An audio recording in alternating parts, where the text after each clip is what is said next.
The Jason Gregor Show.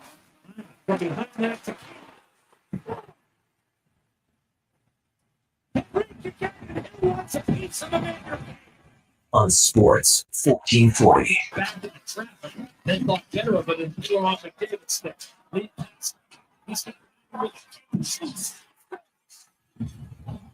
Presented by PlayAlberta.ca, Alberta's only regulated online gambling website.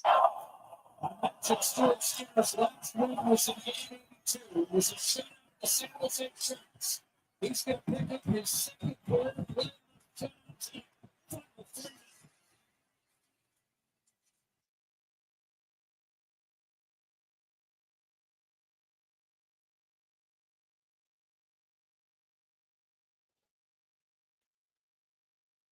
Well, a tremendous Tuesday afternoon. How are you? Tremendous Tuesday afternoon. How are you? Welcome to the Jason Gregor Show on Sports 1440. Oilers Nation, YouTube, Facebook, X, and Instagram. Hope you are having a lovely Tuesday. It's nice outside. Oiler fans likely pretty excited, I would think, after last night's victory over the Vegas Golden Knights. Pretty dominant win, I would say, for the Oilers. As they win 3-0, outshoot them 32-23. They get 2 goals from Adam Henrique in the first period. They get 2 key saves from Stuart Skinner in the first period. They get 2 massive hits from Kasperi Kapanen in the first period. We had the first fight of the NHL playoffs. Man, lots happening. So we'll discuss all of that. It is the Jason Gregor Show, presented by our title sponsor, PlayAlberta.ca, where you can get in the game, use the promo code Gregor100 and get a free $50 play. It is Tuesday, and you know what that means. Lotto Max. Get your tickets, PlayAlberta.ca, for tonight's draw. $20 million up for grabs at PlayAlberta.ca. So we got lots to discuss on the show today. The Oiler game we're going to get to. I want to get to the 6 minutes of maybe the most entertaining hockey that I have seen in the playoffs in a long, long time. We'll go through that sequence because to me, it was electric just from hockey. And what's unique about it, there wasn't one goal scored during that span, and you didn't need it because everything else was happening. So we'll touch on that. Also, today, Dennis Bernstein will join us in the fourth period. Ken Holland is back. It's going to be the general manager of the LA Kings. We'll talk about that. Bruce Levine will join us from Dallas. The Stars, they're getting Miro Heiskanen back in. They're leading the series 2-1. And Oiler fans, you might be watching that game because the Oilers, who are up 3-1 in their series, if they win, they're going to face Dallas or Winnipeg. And if it's the Stars, it'll be a repeat of last year's Western Conference Final. Terry Ryan will join us at 3 o'clock. We got Dave McCarthy from Sirius XM, Ryan's Rant, another edition of Here Comes the Sun, where you could qualify to win a $15,000 turnkey solar system for your home. Unbelievable package, courtesy of Action Electrical. So not only do you get the $15,000 solar system installed, you're going to get all the savings for the next few decades. So it's massive. Struds will be by. We got Mark Spector, Nick Anderson, linebacker for the green and gold, as a training camp is ongoing for the Elks. They signed Corte to an extension today on the offensive line. So we'll just talk to Nick about, everything that's different. New coaching staff, a very different approach early on in training camp. They're not running their guys into the ground, which is what's happened the last few training camps. Rep after rep after rep after rep. And then you wonder why they're just getting spanked coming out of the gate. So a little bit more coaching, not as much, just do the reps, do the reps. So we'll talk to Nick Anderson about that. Some NBA hoops for you. Brutal news if you're a Celtics fan. Did you see that last night? Mr. Tatum, that didn't look good. And they're down 3-1 in the series, and now they might not have him. So that is bad news. There are 2 games tonight. You got the Pacers looking to at home. They're up 3-1 in that series. Meanwhile, OKC's back home with Canadian Shai Gilgeous-Alexander, and they are even at 2 in that series. Edmonton and Carolina now both 1 win away in the NHL from the conference finals. They took care of business against Washington to the Hurricanes, and the Oilers, of course, were able to defeat Vegas. Now, I want to go through, to me, last night's game. Obviously, Connor Brown makes a great play to get in on the forecheck, steal the puck, finds Adam Henrique. He makes no mistake, goes glove high, top shelf. There's no chance. And, it was a great start for the Oilers. It's actually that is, because it turned out to be a shutout, that is the quickest game-winning goal in Oiler playoff history at $1.27 by Adam Henrique. But I want to go to the sequence that started. So, you know what? There's the puck goes into the netting. Haig has it behind the net. It's about 4 minutes and 45 seconds into the game. It's being a physical game. Now, Janmark, greasy play, and I don't mind grease in the playoffs. He skates in purposely to go to Aiden Hill and gives him a little bit of touches on him. Hill goes down, and now there's a melee, right? And in the corner from that melee, Nick Hague, Trent Frederick, they're throwing a lot of punches with their gloves on. Finally, the gloves come off, and they have a marathon tilt, right? Hague lands some good ones early. Trent Frederick lands a few big bombs of his own, ends up cutting Hague. Hague has to go to the dressing room. Afterwards, it's a fight. The building's going nuts. Then, from that face-off, there wasn't a whistle for 6 minutes. And those 6 minutes were some of the, I think, the most exciting 6 minutes that I've watched this playoffs, because there was no stoppages. It was just back and forth. First of all, Vegas starts on a power play. Edmonton's penalty kill is very good. Late in the power play, though, Barbashev gets a breakaway. Comes in, Skinner stops him. Crowd goes nuts. The Stu chant. It's getting louder in the building. Then Janmark comes out of the penalty box. Him and Connor Brown have a 2-on-1. Brown feeds it across to Janmark. Good shot, and Hill makes an unreal blocker save. That's in the first 2 minutes. Then they keep going back and forth. Then Kasperi Kapanen comes out and absolutely steamrolls Pietrangelo. Then he runs over Brett Howden in the neutral zone. The crowd's going bananas. What was great about this is it just kept being natural crowd cheering, and the energy in the building's heightening all the time. Later on in that sequence, Connor McDavid streaking down the ice, finds Zach Hyman in front. Hill makes another save. Go back down the other ice. Darnell Nurse, a big shot block in front on Howden. And then later on in that sequence, Shea Theodore from the point, McNabb smartly pinches down. He's down low at the circle, and Theodore does a slap pass. McNabb, nifty deflection. Skinner's got to come across, makes the save, holds on. And that 6 minute sequence, I don't know where you were doing cons, but that I was in the building, and you could feel the energy from the crowd. Like, no one scored, but both goalies made big saves. There were some big hits, block shots, like everything about the game, back and forth, heightened speed. And you're like, this is unreal. And that really set the tone. And then the Oilers, they kill off another penalty, and then they score. And now it's 2-0. And, after the second Adam Henrique goal, by the way, great set of hands by Henrique, his first multi-goal game in the playoffs since 2012 when he was a rookie. So a huge first period for him. The Oilers, they had not scored a goal off a cycle play or down low all series. The only goal that had come from down low was, remember when Podkolzin skated behind the net, passed it out to Wallman, he walked in from the point and ripped it? That's it.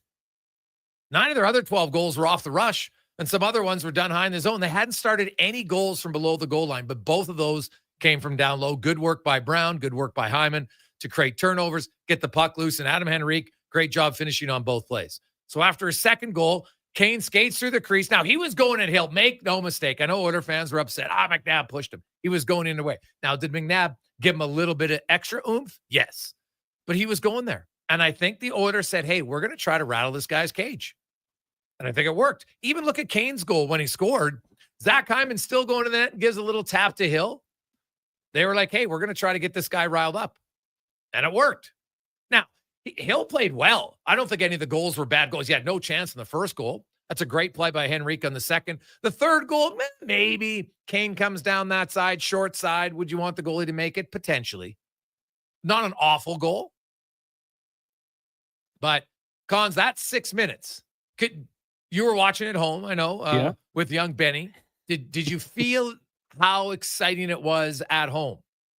Absolutely. I mean, I tweeted after the first period, like the smoking cigarettes meme. Like that was just high energy hockey, back and forth, good chances. And yeah, it was exciting. Like it was just really good gameplay. And you know what? I thought really good on the Edmonton Oilers. We saw last game, you get the 2-0 lead. The goals from Corey Perry, and they let the Vegas Golden Knights back into it. On this occasion, they didn't do so. But yeah, from going out there and setting the tone physically and then, putting the puck in the back of the net for the Edmonton Oilers, it was a great start and kind of continued throughout the game. But the intensity there, it seemed like the crowd was really getting into it without the goal even. Well, the energy in the building right away, anytime you score early in a game, it gets people fired up. Stuart Skinner, the breakaway save on Barbashev, and then the other save on McNabb, I think he needed those 2 big saves. And after that, he just rolled. And maybe we shouldn't be surprised because Stuart Skinner has never lost a game 4. It doesn't have a losing record. Now, one game he did get pulled, so I should clarify that. But he didn't lose the game because the Oilers came back and won. So he's never actually lost. I guess technically had a no decision, but didn't lose that game.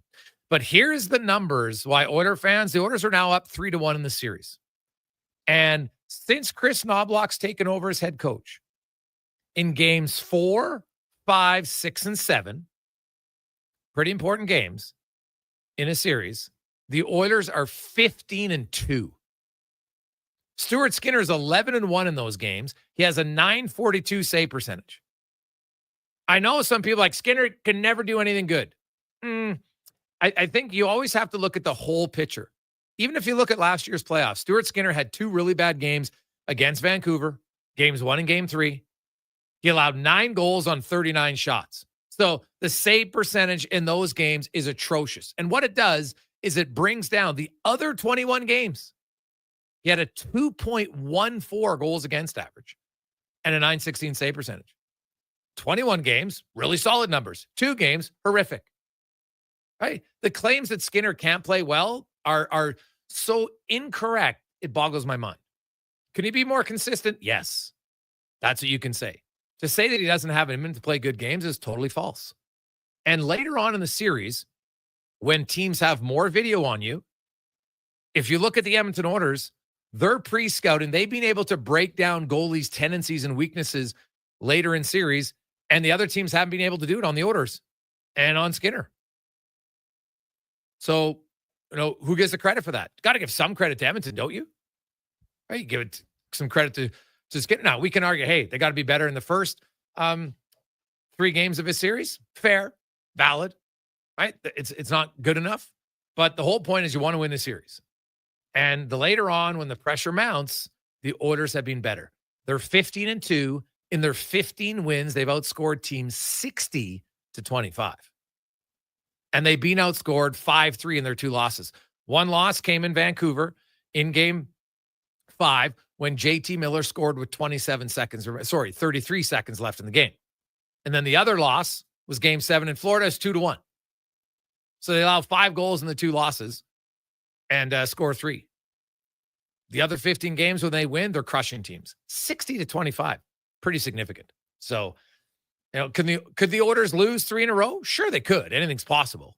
But when you look at their ability to elevate their game later in a series, I think you got to give Chris Knoblock credit for seeing and adapting to what the opposition does and then being able to put in a game plan that works. Because later in the series, the numbers don't lie. Since Knoblock took over, 15-2 in games 4, 5, 6, and 7. So they're on their way to Vegas right now. And then they'll take on the Golden Knights tomorrow night. You look at the lineup changes. A lot of people are like, why are you putting Kapanen in? If it was only one shift, that's why you put in Kapanen. His game was fine, but that one shift, he was a wrecking ball. And had he hit the net on his one great chance in the slot, he had Hill beat, and he just missed the net. Right? He was able to Draisaitl set him up. He walks right down the pipe, fired it wide. I think if he makes that shot, hits the net on the far side, he's got a goal. But, man, he rocked Pietrangelo, and then he hammered Brett Howden. Like, those are hard, heavy hits. The Oilers were physical in that game. And, man, was it ever nice? Call me old school. I don't care. It was nice to see a tilt, man. Nice to see a tilt. So, You know what? Haig was throwing lots of uppercuts early, and I talked to a lot of them were hitting him. They, it's looking bad, but a lot of those weren't hitting him. Right there, he had his head tucked in. They're hitting him in the shoulder pads. He landed the best punch in the tilt. Haig definitely threw more, but he landed the best one when he cut him. So it's a good fight, and I don't really care who wins or loses. To me, when you're willing to do it, that's all that matters. And the crowd gets into it. It was a long fight. Both guys are bagged after that tilt. It was just nice to see the animosity. And I'm curious to see, what's Vegas, how they're going to counter in game 5. Because game 1, Edmonton really dominated for the last 55 minutes. This game, start to finish, they are the better team. Goaltender made key saves when needed. It's not like, Vegas didn't have their chances. They had some chances. Not many great ones after the first period, I thought. But definitely in the first period, Skinner made some big saves, which is what you want from your goalie. And then Edmonton just took over. Their defense pair, Spector comes in. He plays the 4th most minutes, 5-on-5. Nurse played the most. Him and Nurse played 13 minutes together. They were solid. Every defenseman on the ice had a solid, at least 55 shot for percentage, right? Meaning, like, Nurse, I think he was 12-5 or something like that in shots for. Bouchard was close at 13-11, 6-4 for Klingberg and Wallman. And the whole team played well. All 4 lines rolled. And think about the Oilers win in game 5 against LA, game 1 against Vegas, and last night. The Oilers, I thought, thoroughly dominated those 3 games. And they did so without needing out-of-this-world performances from McDavid or Draisaitl. They weren't bad in any of those games, but they weren't, like, carrying the team on their back. And that's big. Also, I got to mention Evander Kane. So Kane's played 9 games now. He has 4 goals and 7 points. And obviously, he was all around it last night. I thought Kane could come back and help the team, but I didn't think it was going to be to this level. Playing 16-36 a night, 3rd on the team in hits. He's tied for 3rd on the team in even strength points. He's tied for 5th in total points. He's been exceptional for the Oilers. Exceptional. And you know what? If he takes an aggressive penalty here or there, I'll live with it. I'm going to take a guy who plays physical and will take an aggressive penalty every now and then. I don't worry about it. Also last night, Podkolzin, Kapanen, Draisaitl. They went up against Jack Eichel's line. And basically they said, Leon, tonight, we're not going to worry about your offense. Now, they did create just a few decent chances, but they shut down Jack Eichel. And I'm curious, now that Vegas has last change, are they going to put Eichel out against McDavid, or are they going to stick with the Karlsson matchup against McDavid's line? Because Draisaitl said, hey, Jack, I can check you. Leon Draisaitl's defensive game has improved so much. It's why I actually had him on my ballot for the Selke this year. Not to win, but he was in my top 5. You look at all his underlying numbers, they were exceptional. Takes a ton of faceoffs, has a ton of D-zone starts, plays against a lot of top players. And last night, that line, and so I got to give Knoblock credit. A lot of people were like, why isn't Jeff Skinner in? Well, he's not as big as Kapanen, doesn't skate like Kapanen, and he's not going to defend. You're not going to put Jeff Skinner on a line that's going to defend against Jack Eichel. You have a game plan, and the game plan worked. There's no doubt in my mind that the game plan worked. So we'll get to lots of your text, 833-401-1440, 833-401-1440. Hey, Gregor, Skinner's so good. Why is he pulled in 4 games and pulled in 1 this year? You're not talking to Americans. We know hockey. Dan and the dog in the car. Dan, why are you talking about 2022 and 2025? That would be my first question. Analysis changes and evolves over time. Right? It's pretty simple. As I said, Stuart Skinner can be more consistent. But your claim that he's no good is false. Just outline the numbers. He's 11-1 in games 4-7.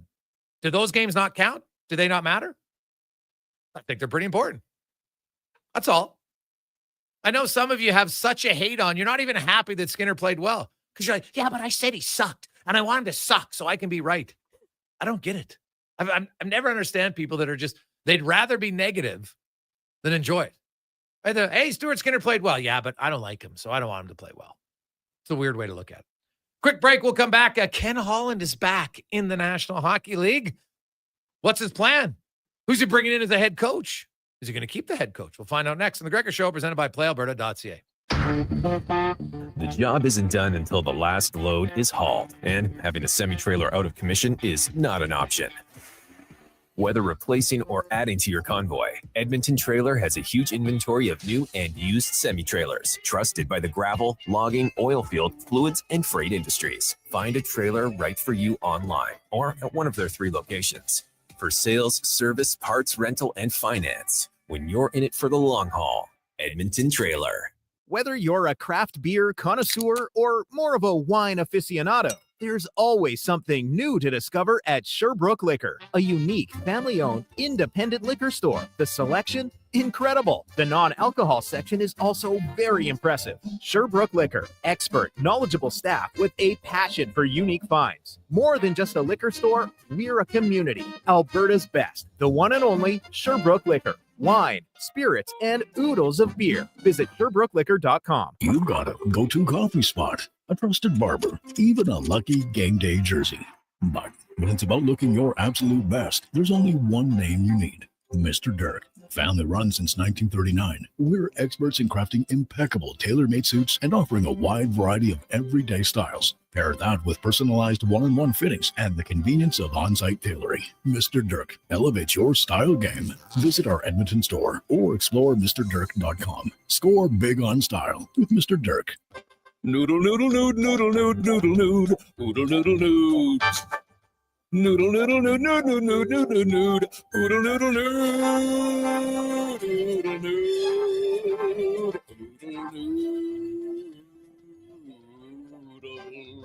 noodle, noodle, noodle, noodle, noodle, noodle, noodle, noodle. Noodle, noodle, noodle, noodle, noodle, noodle, noodle, noodle, noodle, noodle. Throw a load down to Oodle Noodle tonight because dine-in is open.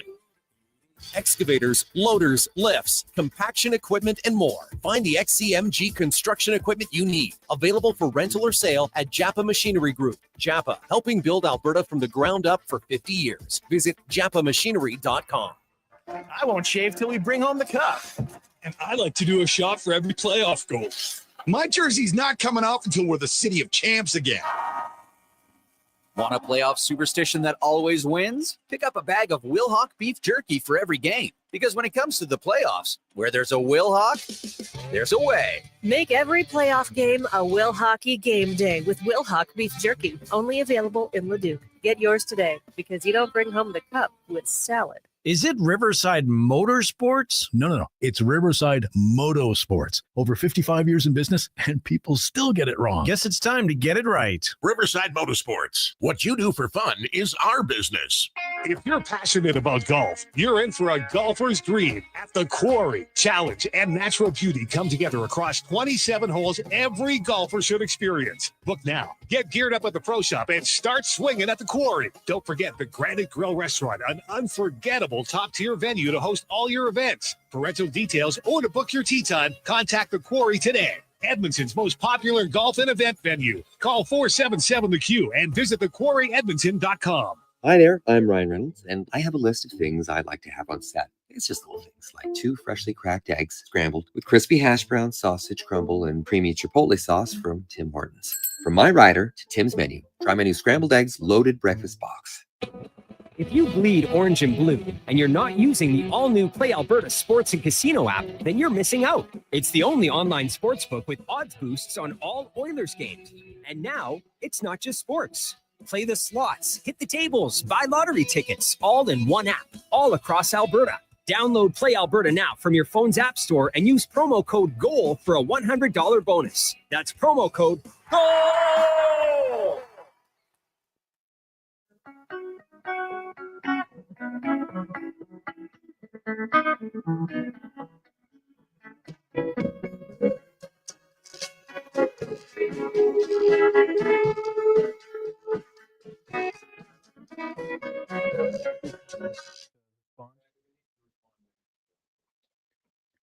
Portions of this hour brought to you by On the Rocks. Watch every Oilers game at OTR with $5.25 Molson Canadian, $5 Pink Whitney shots, and 60-cent wings. Plus, play Oilers Score and Win for your chance to win On the Rocks gift cards. Oilers Hockey at OTR. Book your table today. Jasper Ave and 118th. The best of Edmonton sports talk and beyond. This is Sports 1440. Presented by PlayAlberta.ca, Alberta's only regulated online gambling website.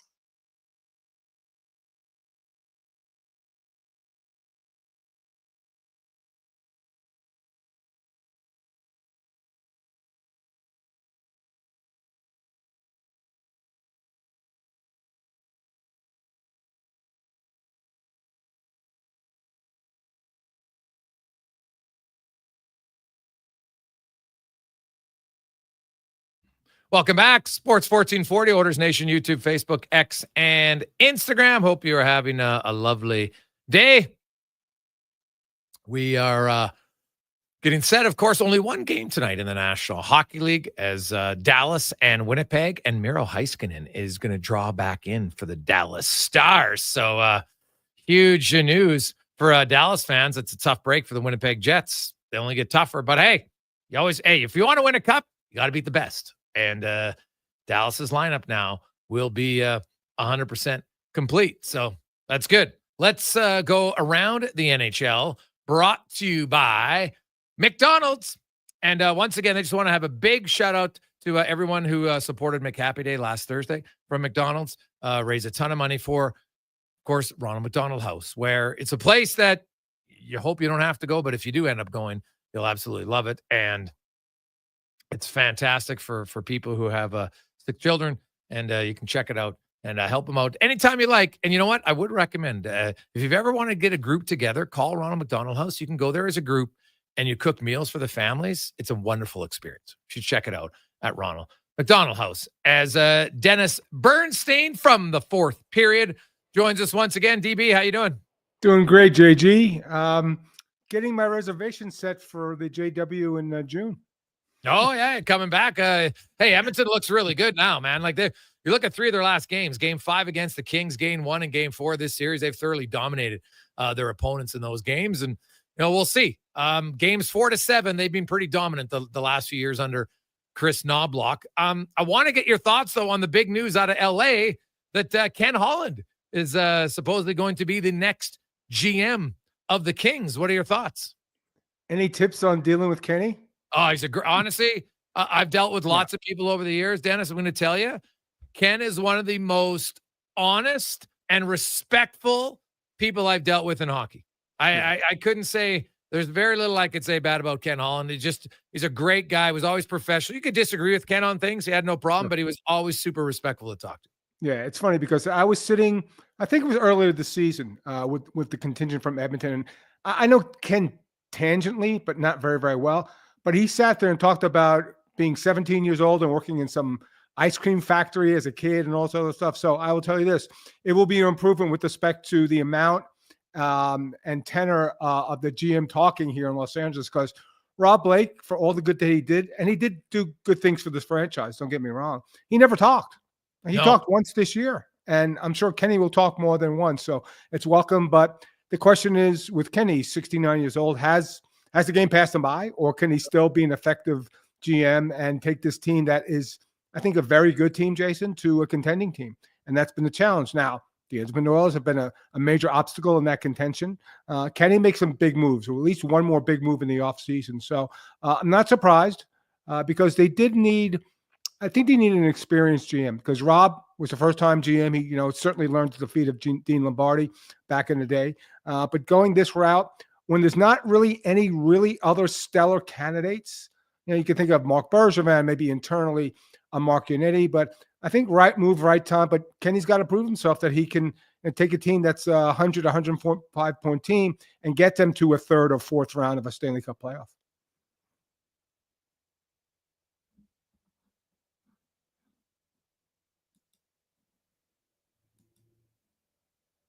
But not always. What do you think happens here with Jim Hiller? Well, the way Luc Robitaille spoke, I assume the staff staying. I assume Hiller staying, Nelson Emerson staying, Glenn Murray staying, because they're all under contract for one more year. Now, the question is, will he be the coach game 1 of the next regular season? Yes. What about game 20? What about game 30 if they get off to a poor start? Because the expectations, assuming they do make a move here, Jason, in free agency, to make this team a little bit better, that they can contend, and they're a contending team, right? They missed, I think, first place in the Pacific by 5 points. I think it's a short leash because it's not his coach, and that's usually predicated on that. But I mean, Kenny's been around the block 100 times. I think he just wanted to get back in the game, and the stipulations were the current staff and the contract have to stay in place. I'm sure he'd sign on for that and then try to press forward from there. But I think Hiller did a great job, except for the playoffs. People know the interaction between myself and him after game 4. Wasn't his finest moment, but this is a really good team. So I think you're going to go back, try to reload, and try to add one more significant player and go back with what you had starting next season. So when you look at the significant player, Dennis, what do you feel the Kings need? Is it just a pure shooter? What do you feel they need? Well, everybody can say Mitchell Marner, but who wouldn't want to add a 100-point player to their team if you can have the cap space for him, which they would. The guy I love, look, I'm biased, I know the kid. Brock Besser on the right side helps the power play because, forever, for 60 games, people talked about the power play being awful. And then Kuzmenko came in and helped. But as you saw, as the playoffs got deeper and the games got more important, Kuzmenko kind of regressed and really wasn't an impact player. Brock Besser would be. And if nothing more, then he kills the Kings. I think he's got like 22 goals in 24 games against them in the regular season. He would fit. He's affordable. He'd sell a hell of a lot of jerseys because good-looking guy, great head of hair that we both are jealous about. So that type of player. So it would be, I think, a goal scorer because you almost have a core. Because remember, the Kings core when they won championships, Kopitar, Brown, Quick, and Doughty. I think to me, you have 3 prongs of that right now. Right now, you saw it as well, Jason. Quentin Byfield's number 1 center in this league. Like Adrian Kempe is a very dangerous goal God, scorer, I love Kempe. as Edmonton people know. And I think this season, I think Kevin Fiala hit that point where now he's a 35-goal scorer and he's not taking those bad penalties. He's really straightened. He plays a real honest game now. He doesn't take those cheap, shortcuts sometimes. They need a 4th player, Jason, because I think if you look at all the teams, there's usually a core 4. And there is, so I believe in Edmonton as well. So that would be the type of player. So I think one more player offensively. Now, they do have to re-sign Gavrikov because if they don't re-sign him, they're going to have to go in the free agent market. Maybe chase a kid like Aaron Ekblad if he becomes a free agent out of Florida. But I think one more significant player that is not a 100-point player because everybody, like I said, would want to add a Mitchell Marner, but a kid who can get 35. If you put 3 35-goal scorers on any team, that's a threatening team. That's a contending team. And they can find a guy like Brock Besser, I think would fit here. I think that would be great. What's interesting, if you go to AFP, and it's only one, but their projection on Gavrikov was like 7 mil, and I was just like, oh my God, what do you think he's going to get? I think close to that because he's at like 5'7" or 5'8", and he played phenomenal. He helped save the season, Jason. When Drew Doughty went down due to injury, he flipped over to the right side. He played a little bit of right side back in the KHL, back in Russia, but he never played really here as a King or as a Blue Jacket. So I think that's the challenge. That's the issue. So I think they almost have to sign him because there's a gigantic hole there. Like, is Doughty going to be the 27-minute-a-night guy on the right side? I don't think so anymore. You saw in the regular season, the playoffs, he played about 24 minutes. I think at this point, given the injury, that's what you want to do. They have to go back to the drawing board if they're going to have to replace a guy like Gavrikov. So I think they got to swallow hard and pay him that $7 million over maybe 6 years. Because he's an essential part of the team now. He was their best defenseman. I voted him their best defenseman. You could argue that maybe the best defensive defenseman is Mikey Anderson, but it's a guy they have to go get and keep in town. Yeah, well, it will be interesting to see. Now, you mentioned all of the assistant GMs that are all sticking around? Yeah, well, it's Emerson's the head of player development. I don't think they're assistant GMs. I think they have different titles, like director of player development. I think Glenn Murray has, but to my knowledge, nobody's been asked to leave. Now, I will say this. I reported this 2 days ago. DJ Smith's interviewed for multiple head coaching positions. Whether he gets them or not is another story. So I think if individuals leave the organization from a front office standpoint, it's more of their own volition and not being asked to leave. Okay.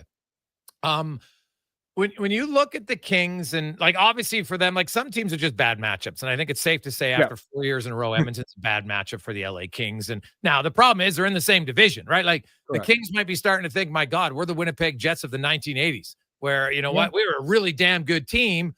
but we had to face Gretzky and Messier all the time, and LA has to face us. Now, Ken Holland, of course, was in Edmonton.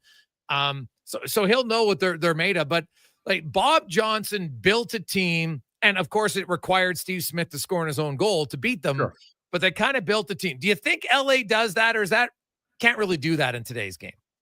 You can't really do that because what happens if Edmonton wins the division next year and your first round opponent's the Vegas Golden Knights, and you prepped for Edmonton and you played Vegas or some other team?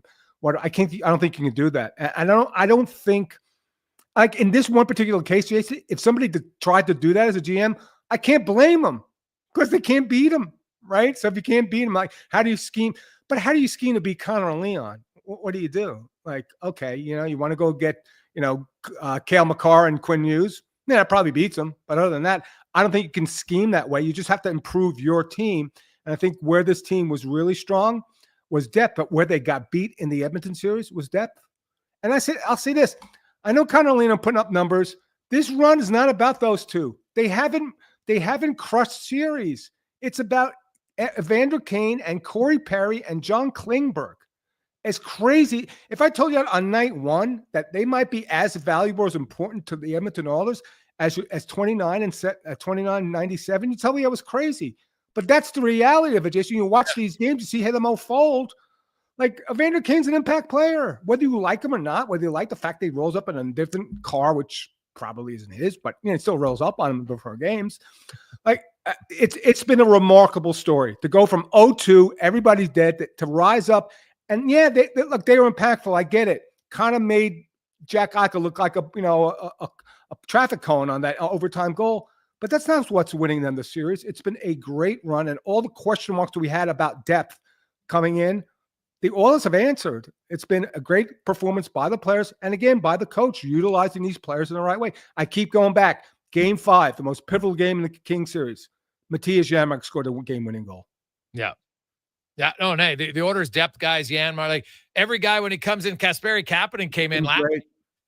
I don't care what he did the rest of the game. That one shift was monumental. Yep. He hammers Pietrangelo, he hammers Brett Howden. He has a good scoring chance. And his line for a coach to put him and say, "Oh, by the way, Leon Draisaitl, tomorrow night you're gonna be our Selke guy, and you're gonna shut down Jack Eichel." And that's what they did. So I think Edmonton is definitely a team they've lost. Obviously, they couldn't get any closer than how they lost last year. Sure. I think they feel like, hey, you got to do whatever it takes to win.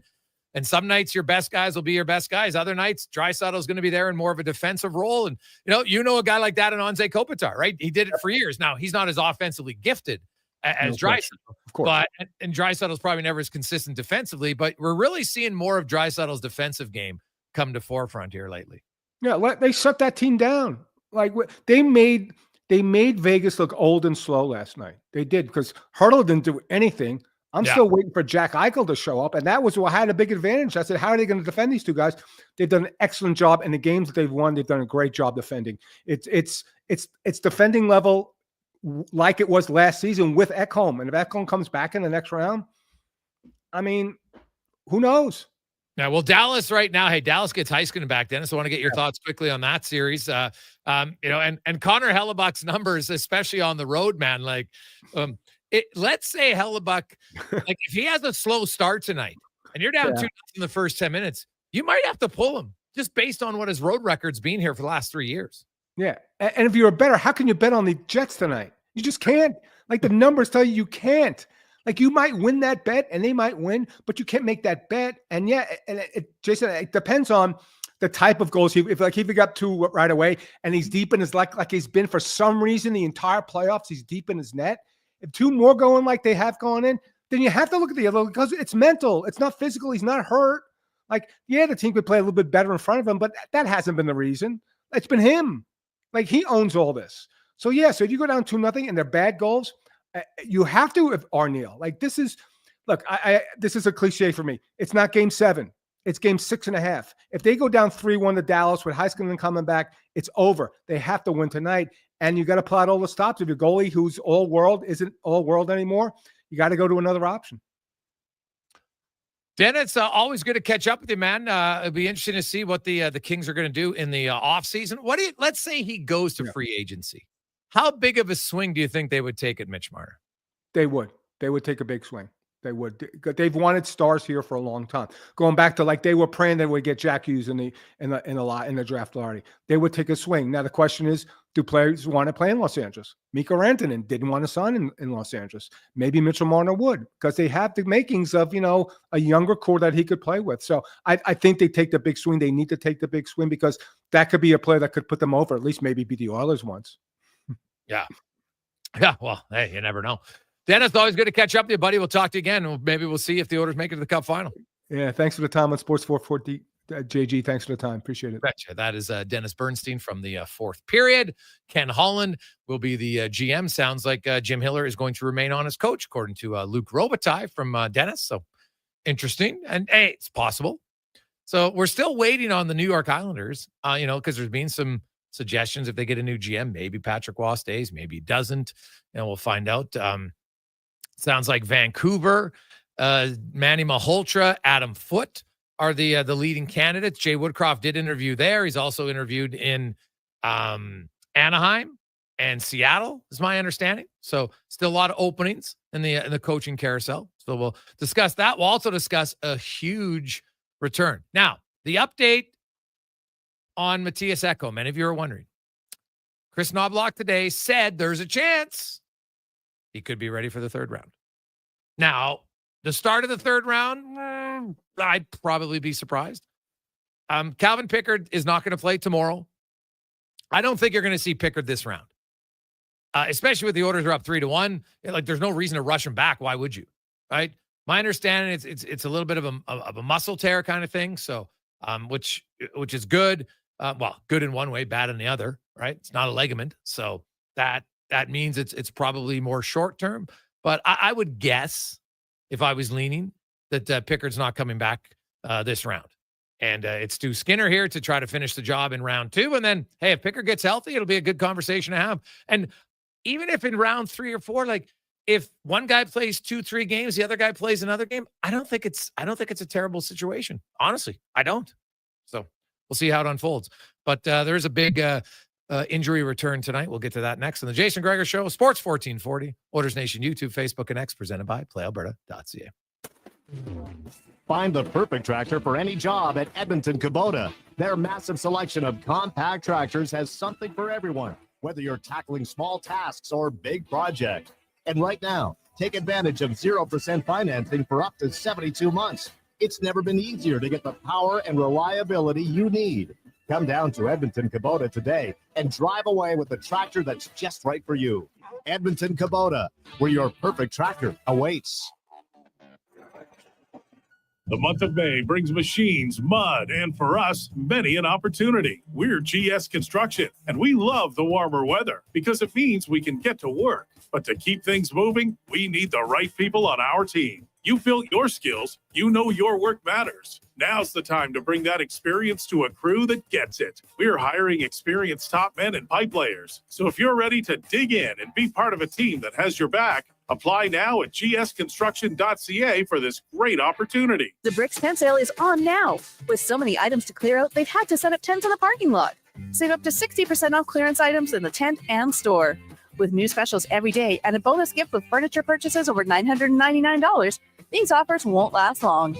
Save up to 50% off select mattresses, up to 25% off of bedroom and dining furniture, and the more you buy, the more you save, up to an extra $1,000 off appliances. Some exclusions apply. See in store for details.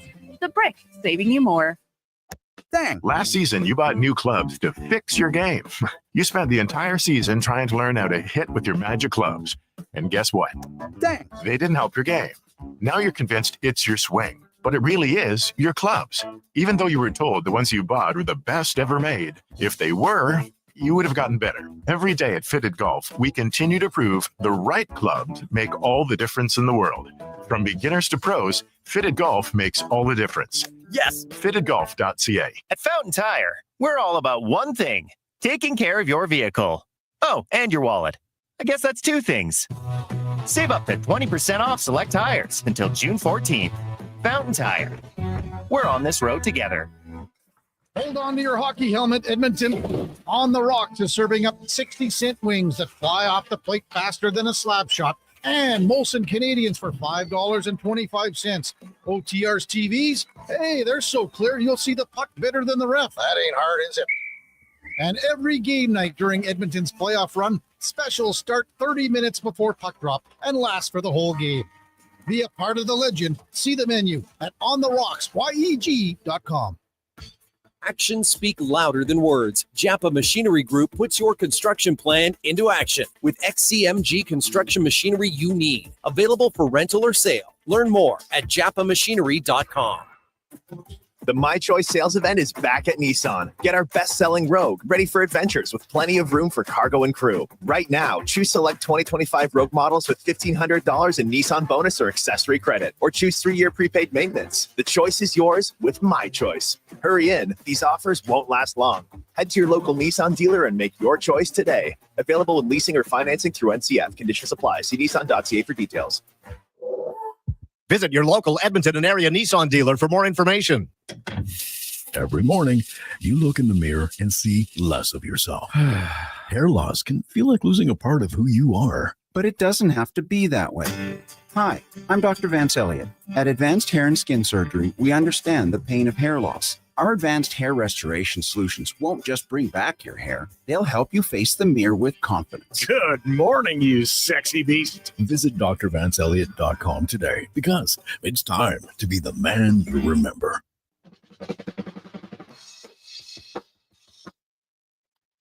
Portions of this hour brought to you by Cantork. We offer sale, rental, repair, and calibration of hydraulic, pneumatic, and battery-powered torque wrenches, stud tensioners, and flange maintenance equipment. Order today at cantork.com.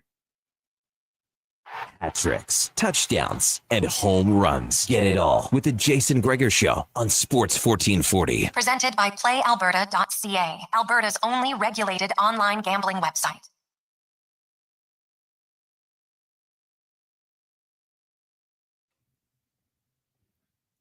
.246, welcome back. Jason Gregor, Connor Halley, Sports 1440, Oilers Nation, YouTube, Facebook, X, and Instagram. As it's time for our playoff report, brought to you by your Alberta GMC dealers and Truck Month, baby. It's being extended only till the end of this month. We're going to get a $5,000 cash purchase credit on 2025 Sierra HD models. Learn more at gmccanada.ca. And big news in tonight's only NHL playoff game. The Dallas Stars leading 2-1 in their series. They host the Winnipeg Jets, and Miro Heiskanen is coming back in the lineup. From the Dallas Stars radio analyst, Bruce Levine joins us. Bruce, that's obviously huge news. They've been patiently waiting for Heiskanen to come back. So he draws in, I guess. Who comes out first of all for him? Well, if the Stars are going to go with an 11-7 lineup, which it looks like they might, the last person who was skating on the optional pregame skate was Jason Robertson. He stayed late after everybody else, skated longer than everybody else. I don't know if that's the move, but just looking at pregame skate, Jason Robertson was just coming off a knee injury and sort of back into the lineup. Looks like he might be the guy. Not sure. We'll find out in warm-ups, but if you had to go by who skated the longest and the last of the guys at the optional pregame, it would be Robertson. Okay, so then they're going to go 11-7. Correct. That is the most likely scenario. Right. And I can see it. Maybe Robertson's a little bit of wear and tear. They're up 2-1. Who knows? This series, and Dallas, they went through a grueling 7-gamer with Dallas.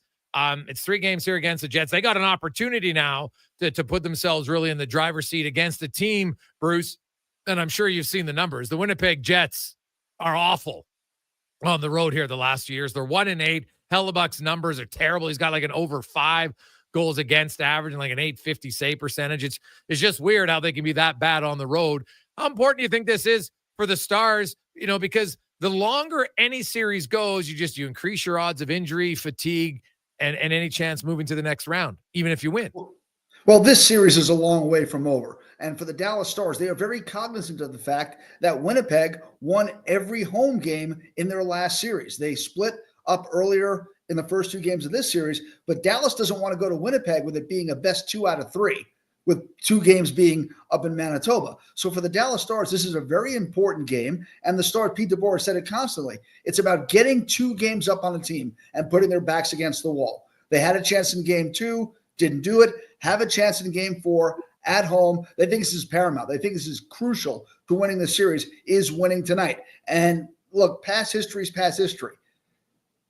You guys in Edmonton know how Stuart Skinner was playing going into the Western Conference Final last year. And then all of a sudden, he became the best goalie in the world, at least against Dallas. So when you look at that, even though Connor Hellebuck's numbers are bad, who's to say he's not a save or a moment away from becoming the Vezina Trophy winner again on the road? You don't want to take that risk. Bruce, when you look at the matchups in this series, right now, they don't really, well, nobody seems to have an answer for Mikko Rantanen. When you watch him, like his first few games of the Colorado series are kind of quiet, and then he's gone nuclear, right? Like anytime you're the only guy in a category with Wayne Gretzky for having 9 goals and 8 assists in a 6-game span, that's pretty good in the postseason. But was there anything that's clicked when you talk to Rantanen and why he's feeling so much more comfortable and obviously playing more comfortable? It was that Pete DeBoer switched up and put him on a line with Rope Hansen, Mikael Granlund. I call it the Finn to win line. So he went out there and got a little more comfortable with the guys he's playing. He and Rope Hansen have a good chemistry. Mikael Granlund was a good complement. He also was double shifting. And then all of a sudden, he just got the confidence. He just got to the point where Mikko Rantanen felt he belonged and he could play at this team and he feels comfortable with this team and he could play at this level. And that was it. And it's more, is it anything different physically? No. It's just the mental approach that he's comfortable with his teammates, comfortable being in the playoffs, and now he's just doing things that we haven't seen before. I don't know how long this lasts, but while it's lasting, the Stars are fortunate to have this ride. You mentioned Robertson. How has he looked in the game since he came back? Well, he's only played in 2 games, and actually 3 games. But he's looked, if you remember at the beginning of the season, he was coming off surgery on his lower body, and he's not the greatest skater in the world. So he has to be skating at 100% to be effective and get scoring chances. He looks like he's a step slow, a step behind because of the injury he suffered the last game of the season. He's been good physically, but Jason Robertson is there to score goals. They need Robertson to score goals. So his skating has not put him in position to where he's had quality looks on a consistent basis. Stars need that out of Robertson. Didn't get it the first 3 games, but it wasn't expected either, the first 3 games. They're really hoping, if you look at his months of October and November when he was recovering from the surgery, missed all of training camp, he wasn't very good. Then after that, believe it or not, he led the Stars in goals scored this year. So when he gets to where his skating is putting him in position to score goals, he's been finishing. Bruce Levine joins us here on Sports 1440 Levine on Sports 1440, Oilers Nation, YouTube, Facebook, X, and Instagram.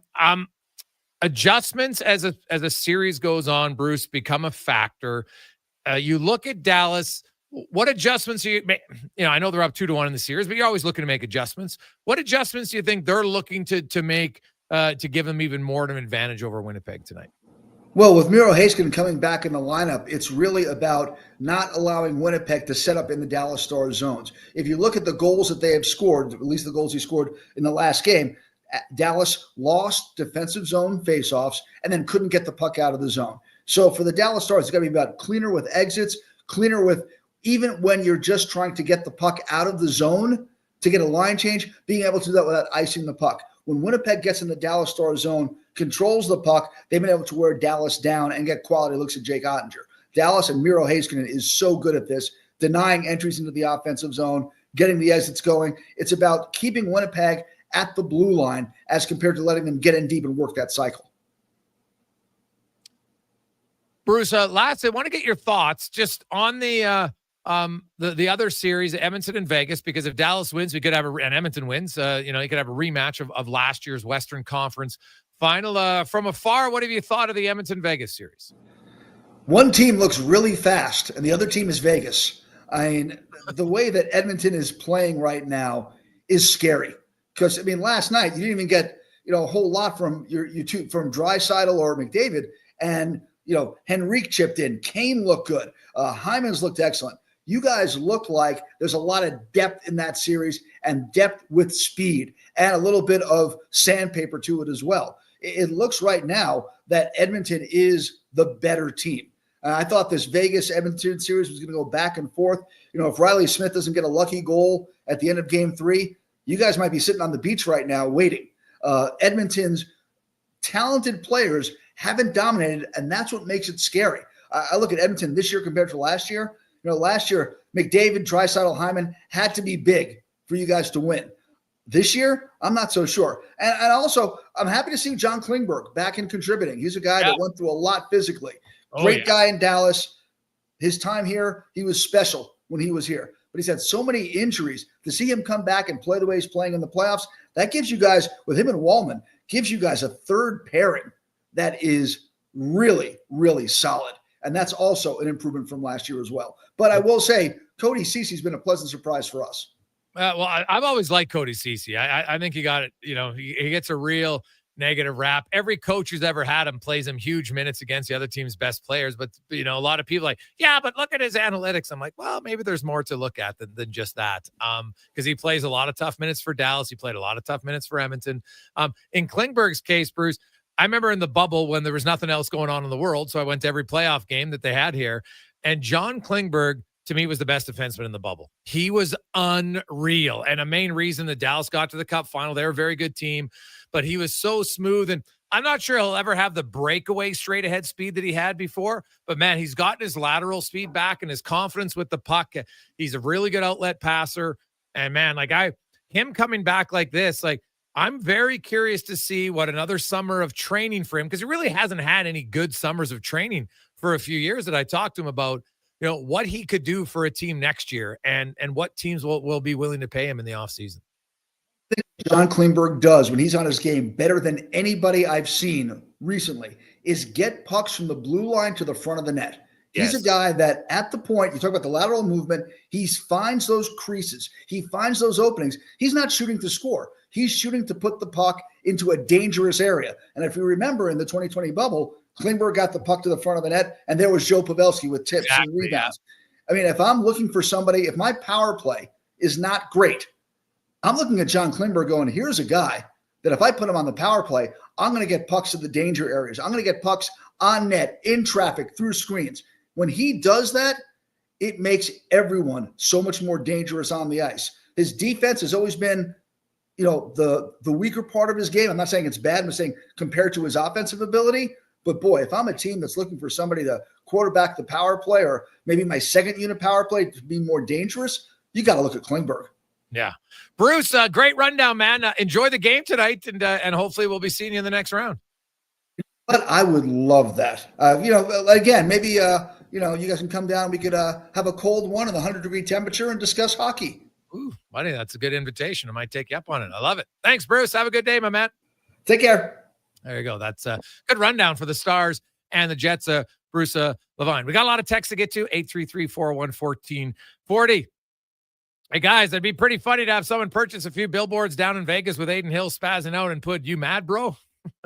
from Demetrius. I will say, I give whoever did that in Vegas, I think it was a bar, right? And they had the .04. That's funny. Pretty witty. Might not last very long, but it was pretty witty. I liked it. Hey, Greg's, love the show. Thanks for being the voice of another opinion with reason. I'm tired of all these so-called armchair GMs who don't look at the stats, give their opinion. I appreciate not only your analytical, but you give your opinion and then you explain why. All the other GMs at home should take notice. Love the show. Keep up the work from JB and a loader. Well, JB, your check's in the mail. That'll be coming. Thanks for that.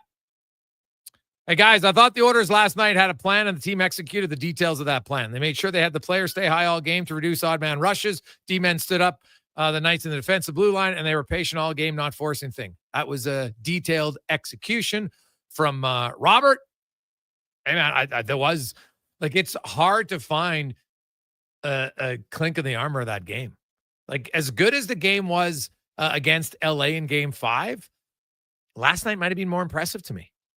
Honestly, it was physical. It was intense. There was more emotion in the game, and they stayed composed. Stuart Skinner had to make a few saves, which you're going to need your goalie to do. All right. In that first period, when it was 1-0, the breakaway stop on Barbashev and then the deflection save on McNabb, those are the two huge saves that you need your goalie to make. And he made them both. Hey, guys, I don't get all the Skinner hate. He's an Edmonton kid helping his team trying to get a cup. It's an amazing story. How could you not support it? Chris from Kitchener. Well, Chris, I think there are lots of people who support Stu Skinner, right? And I get there's some who get frustrated. At times, he can be frustrating. I get it. But I think some people just they only look at his career save percentage like that's the only number to look at or matter. Well, is it more important than wins? Right? Is it more important than goals against average? Right? Like there's lots of things you have to look at. And like Skinner last year had 2 really bad games. I think that's fair. Games 1 and 3 against Vancouver. But in the other 21 games, he had a .916 save percentage and a 2.14 goals against. Right? You look at his numbers as any series progresses. Under Chris Knoblock, the Oilers are 15-2 in games 4 through 7. Skinner's 11-1 and has a .942. If you're all about the save percentage, he has a .942 save percentage. So he's played pretty well. Has he had some games that are frustrating? Yes. And I think it's fair to say that.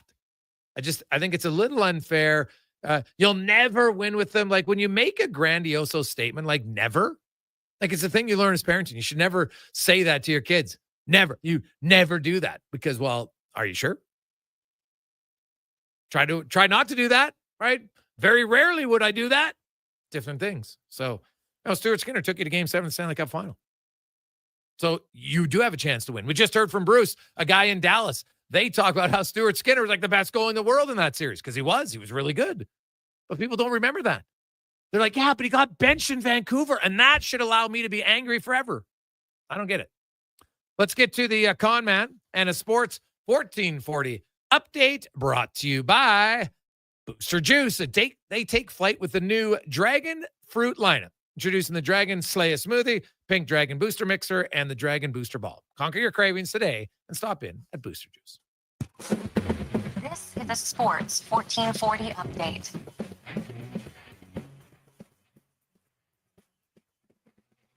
Just one game on the ice tonight in the Stanley Cup playoffs. Stars and Jets meeting in Dallas. Puck drop just after 6. The Stars leading that series 2-1 in the association tonight. Caps and Pacers meeting at 5. Indiana leads that series 3-1. Then at 7:30, you got the Nuggets and the Thunder. That series tied at 2. Absolutely brutal news for the Boston Celtics as all-star Jason Tatum underwent surgery to repair a torn Achilles tendon. No official timetable currently available, but he is expected to make a full recovery. In the majors, the Toronto Blue Jays hosting the Rays. That gets going just after 5 o'clock. IIHF World Hockey Championship. Canada knocked off France 5-0 earlier today. You also had Germany getting past Norway 5-2.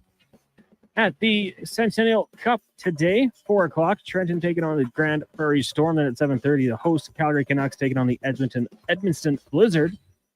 And some big news from the Major League Baseball world. In a historic decision, Baseball Commissioner Robert Manfred removed Pete Rose and Shoeless Joe Jackson and other deceased players from Major League Baseball's permanently ineligible list. He ruled that the banned individuals, and upon their death, they are now eligible for election into the Baseball Hall of Fame. Coming up in hour 2 of the Jason Gregor Show, we will be joined by our co-host, Terry Ryan, and we'll take a look around the NHL with Dave McCarthy from SiriusXM. I'm Connor Halley. This has been a Sports 1440 update. This is Sports 1440, a Stingray radio station broadcasting on Treaty 6 territory. Download the free iHeartRadio app and listen to CKJR wherever you go.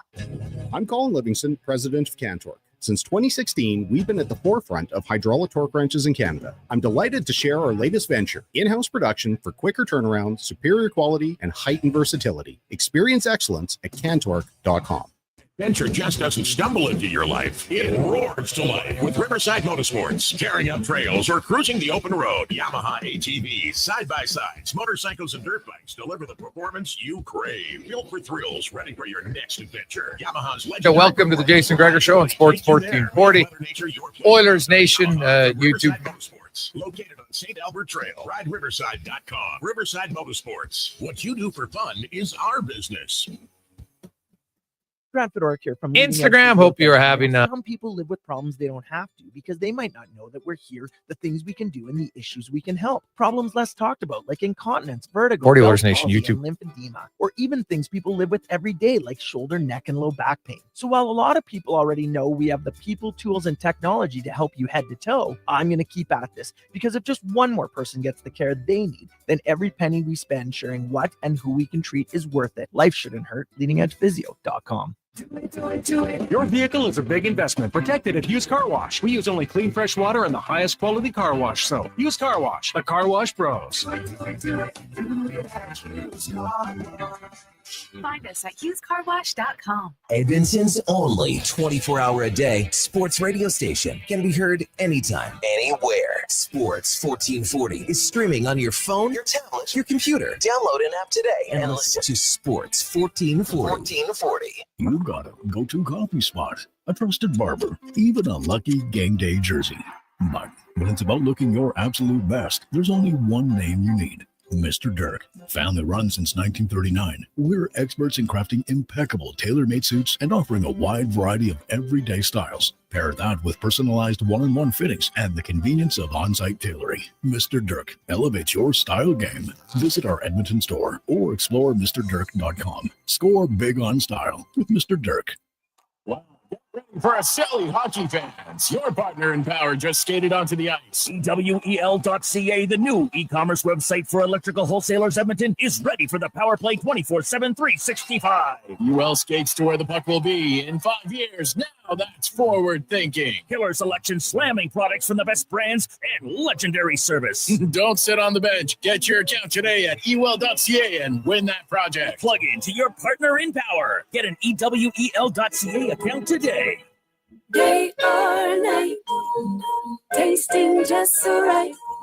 You can order oodle noodle at oodlenoodle.ca, delivering you the news almost right away. Remember, you can order oodle noodle at oodlenoodle.ca. So stay on your couch all day and order oodlenoodle.ca. Oodle noodle. Fire bans and restrictions are now in effect for parts of Alberta where wildfire danger is very high or extreme.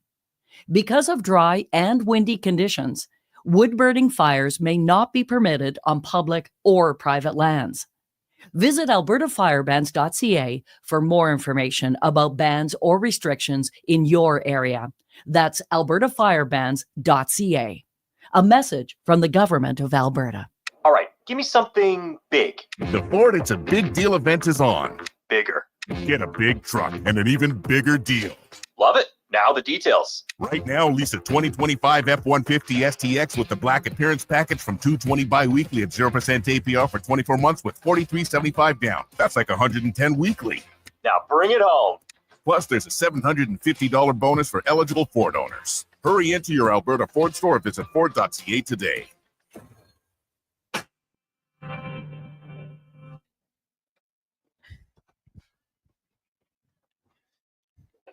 Portions of this hour brought to you by Culligan. For all your residential water needs, your local water treatment company, more than just big bottles. Culligan.com. The Jason Gregor Show, the best of Edmonton sports talk and beyond. This is Sports 1440. Presented by PlayAlberta.ca, Alberta's only regulated online gambling website.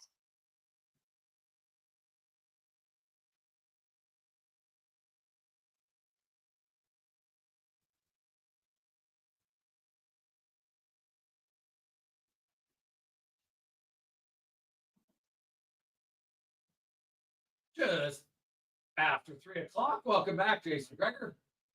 Connor Halley with you, Sports 1440, Oilers Nation, YouTube, Facebook, X, Instagram. Was the mic on the whole time there? All right. I just couldn't hear it in my headphones. So we're in the new studio. There's a few little bugs we're trying to iron out. And, you know, like you wouldn't think, but for, I don't know, 20 years, I've always had my mic on or off on the right-hand side, and now it's on the left. I know it seems like a simple thing, but you just get used to it. I'm always reaching over to the right, hit the button, and it's nothing there. It's not there at all. But you know what? It's nice in here. There is no thermostat yet. And man, it's like it's plus 90 degrees outside. We got the AC on. Like, honestly, if I had to wear a loose shirt today, otherwise my nipples would be chapped right now because it is freezing in here. Freezing. But it's good times. Got to have a little bit of fun. There's no question about it. Oiler fans, they're having fun. Your team is one win away from getting to the Western Conference Final for the third time in 4 years. They were there in 22. Of course, lost to Colorado. They were there last year, beat Dallas, and one win away from going there again. And if the Dallas Stars take care of business, we could have a rematch of last season's Western Conference Final. 833-401-1440 is where you can text us in our email inbox, 833-401-1440. It is the Gregor Show, presented by PlayAlberta.ca, your one-stop shop. Casinos, live dealers, games, lotteries, and Lotto Max on Tuesday. Get your tickets at PlayAlberta.ca. As we welcome to the show, former NHLer, of course, Stars and Shoresies, two-time author, Terry Ryan joins us. TR, how you doing, my man? Not bad. Finally back home and settled in a little bit. I was home for the first time in 3 months last week, but we had a 3-day Hockey Helps the Homeless again. I was off to Sudbury for a motorcycle burnout competition promo, and now I'm finally back. Just my second day chilling out at home.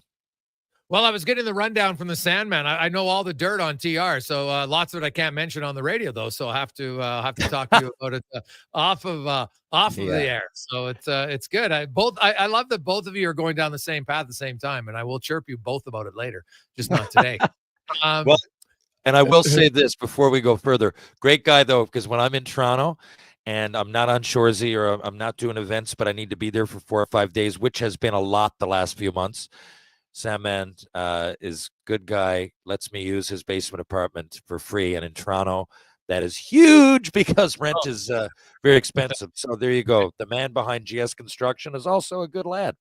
Yeah, well, I actually was watching the game with him and the fellas, and so I sat down, and Big Mike there is very superstitious. I've learned, like, some fans are ultra superstitious. I always get, I like it. They're like, whatever, say, you got to sit there the whole game now, because the Oilers scored in like the first 5 minutes. Because I got up, he's like, where are you going? I'm like, oh, I'm just going to stand and let someone else sit here. He's like, no, we don't move. You sit where you sit. I'm like, all right, sir.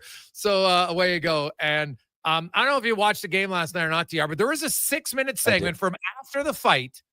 Those 6 minutes until Skinner made the save on McNabb to get the whistle. It was 6 straight minutes of end-to-end hockey. There was great saves at both ends. There were some monster hits in that game. Like, it was unreal. That was one of the most entertaining games I have seen in a long, long time. And the first period, though, alone, with some goals, the hits, the first fight of the playoffs, it had everything. And, man, Edmonton, while they were going back and forth, their goalie made some key saves. They created 2 really good chances, Janmark and Hyman.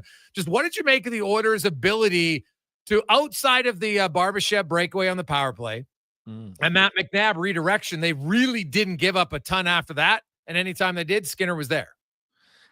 They didn't. And they look great. Well, needless to say, I suppose. But no, it's the first game that I've seen start to finish in a while. I mean, I try to get the highlights. I try to watch a little bit here and there. I've been on the go, as you know. I try to be informed, and I think I am. But last night was start to finish.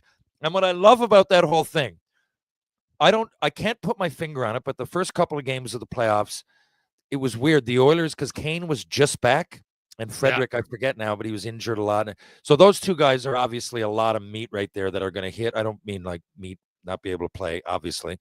I mean, like, those guys are going to get out there, and they're really going to add a physical element. But it was almost lost. It's almost like they didn't have one true identity, because some players were playing a bit tentative. They were into it. They were getting shots, but they were from the outside. It didn't seem consistent. Now they're rolling. And they're going, and they're going. I love, was it Janmark that tripped uphill the first time? Yeah. And then it started that, like, those little things, because you're not hurting. Those are great. When I used to run goalies, it's part of it. I never wanted to hurt the goalie, though. I got it. It was more about get my team into the game, start a bit of momentum here for us. Maybe there's a fight. I don't hurt anybody there. So, because I didn't really want to go. I didn't even like hitting guys coming across the line in open ice. I know what it feels like, and I didn't want to hurt other players, but how do you do that and still play physical? To a degree. I don't want to, like, permanently. So running a goalie or like the headshot in the middle of the ice, I kind of never really did that much. But I'd go into the goalie, a few times, but like what Janmark to even Kane, I know he was pushed in, but I wouldn't be looking to get out of the way there. I would be, just push me, just hit me a little bit, and I am going to bowl this guy over, and the helmet's going to go into Section E. I don't give a crap. And it was great because, and they're on the offensive doing it. And you knew that Vegas were going to come at them. And, all this stuff all year, they don't hit much. well, they're hitting now. And what I loved after it, all of that, and, without going out of the way, guys like Spector taking hits from big guys that I think Haig once just ran at him and hit him hard, and he just made the play, right? You don't need every Nurse a couple times. I think during that segment, they're trying to pull him into it, right? Fourth liners. And you're like, no, you don't need that right now. We can be tough. And it was after that sequence when they were killing the penalty. And Nurse and he was cross-checking a guy. And I love how they're letting everything go in the playoffs. I mean, they're letting everything. And he, boom, and you're like, my God, that's 4 minutes for cross-checking for sure. But no, they're not doing it. They're going with the flow. They're reading the game well. They're playing disciplined for the most part. And I don't mean staying away from rough stuff. I mean, sticking to systems, sticking to the plan. And eventually you stick to the plan, and things are going to go right. And this is Vegas throwing everything at them. This team has a great hockey team. And they honestly, at times during that game, they bottled them up, and Vegas had no idea what to do but come back with just physicality, and the Oilers match it and then some. So I thought it was just a fantastic game to watch. Bonus points for the 6 minutes straight with no whistle. But I thought the Oilers really, really looked good, looked like a complete team. There's not much you could point at and say they didn't have in that particular. And by extension, most of the games since game 2 in the first round. Well, you look at the games that the Oilers, like, they dominated the Kings in game 5. I thought they dominated Vegas in game 1 and 4 of this series. And they did so without their big guns dominating the game and saying, wow, like, it's McDavid and Draisaitl and everybody else is just a passenger. It's kind of been the opposite. Like last night, Adam Henrique, right, scored that line, scores 2 goals. And, McDavid does get an assist on the Kane play, but, he didn't have to be all world. Leon Draisaitl was asked to be a defensive center last night and shut down the Eichel line, and he did it very well. But, like, you look at Kasperi Kapanen with, one of the most emotional physical shifts of the playoffs. He hammers Pietrangelo, he hammers Howard, and then he finishes his shift with Pietrangelo, and the hockey crowd's just going bananas. Like, because there's hits, Terry, and then there's hits. And those 2 hits by Kapanen, the first 2 on Pietrangelo and Howden, like, those are hits that will wear guys down a little bit. Like, they were thunderous body checks, which you don't really expect from Kapanen, but he's a pretty thick dude. You don't, but it's play. The Oilers know what they're doing. I wouldn't have expected it to that level. He's no slouch, but this is it. Henrique, there was times during the year you're like, oh God, it's not coming together. But look, you get these guys for playoffs. Kane, same thing, came back. You got Frederick for that. I mean, what's happening? What's happening is that these, certain players that either were hurt or didn't have much of an impact one way or in the lineup. And there were games, there were times, there were slumps, there was this, there was that. But, it's playoffs, and whoever's leading in that room, we know. But, I mean, it's the obvious is the veterans. But, it takes everybody, man. It takes everybody. And they're really, really buying in. And they're saying, you know what, this is the playoffs. And there's 82 games regular season that, are important, of course. But this is why we're paid. This is why we were brought to the Edmonton Oilers, a Stanley Cup contender. This is why we're here. How can we help this team? And, you can't play like that all year. You just can't. Hockey's a game that you cannot play 82 games like that. But they know, their eyes are on the prize. And, it's to me, it stems from great leadership within the room, from those guys, from everybody else, because people literally are changing their games. When you see, by extension, you watch Leafs, and I'm watching Pacioretty, I'm going, that guy loves the game. Like, I never would have thought it watching him. I never would have thought it. And, you see players, Kapanen, same sort of thing. Like, do I expect thunderous hits out of these guys? No. But it's great to see as a hockey player. Like, they love the game. They want to win. And if it means that I got to throw a hit and get dirty, I will. Terry Ryan joins us here on Sports 1440, Oilers Nation, YouTube, Facebook, and X. And Terry, what do you make of the fact that the Edmonton Oilers under Chris Knoblock, as the series goes along, there's more video, it's always game of adjustments. And the Oilers in games 4 to 7 under Knoblock are 15-2. They've outscored teams 60-25 in those games.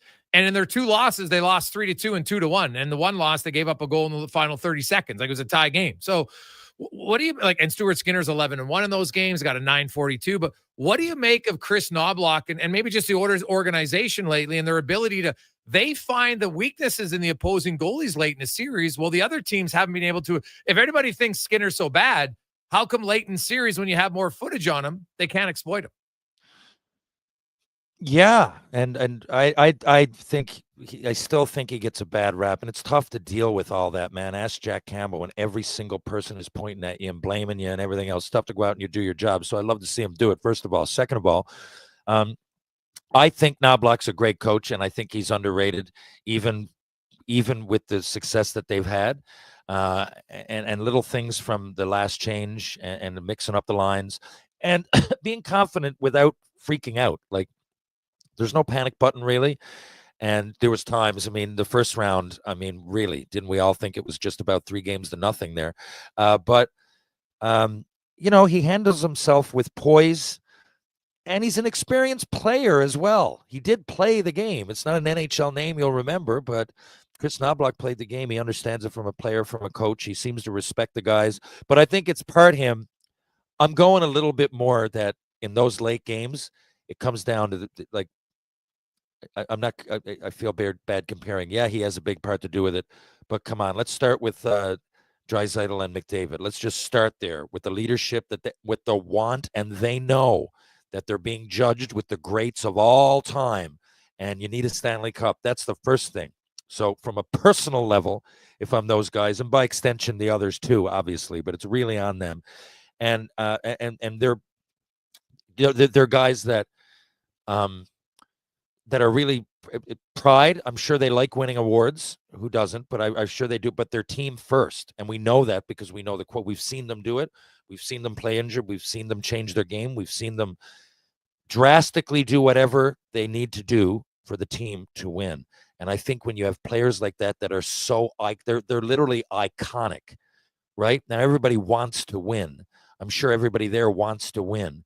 But you got two guys leading the charge who, someday could be on the Mount Rushmore of hockey. So I got to think that within that room, they're just as good leaders as they are what we can see, the tangible stuff on the ice. You've got to think that it starts somewhere. So when I'm betting on the Oilers, I'm betting on those guys first. Not Knobloch, but I love him. But I'm not betting on him before McDavid and Draisaitl. I think they're driving the ship. Yeah, you're probably right. Jason Gregor, Terry Ryan with you, Sports 1440, Oilers Nation, YouTube, Facebook, X, and Instagram. We'll take a quick break. Dave McCarthy will join us next. Have the Oilers impressed Dave enough yet? We'll find out on the Gregor Show, presented by Play Alberta. .ca. Now, all sizes of premium roast coffee at McDonald's have a new low price, starting at just $1 plus tax. For a small, great tasting coffee every single day. Must be McCafe. Experience more at the Edmonton Expo Centre. Come for Canada's largest trade show, the biggest names in entertainment, exhilarating sporting events, and more. Stay for the experience. But it doesn't end there. Maximize your brand exposure with Edmonton Expo Centre's new cutting-edge feature screens, spanning Western Canada's largest venue space. Captivate an annual audience of over 1 million visitors during iconic events like Pro Rodeo, Disney on Ice, Glow, K-Days, and so much more. To learn more, call 780-660-0514 or visit edmontonexpocenter.com today. At Fountain Tire, we're all about one thing: taking care of your vehicle. Oh, and your wallet. I guess that's two things. Save up to 20% off select tires until June 14th. Fountain Tire. We're on this road together.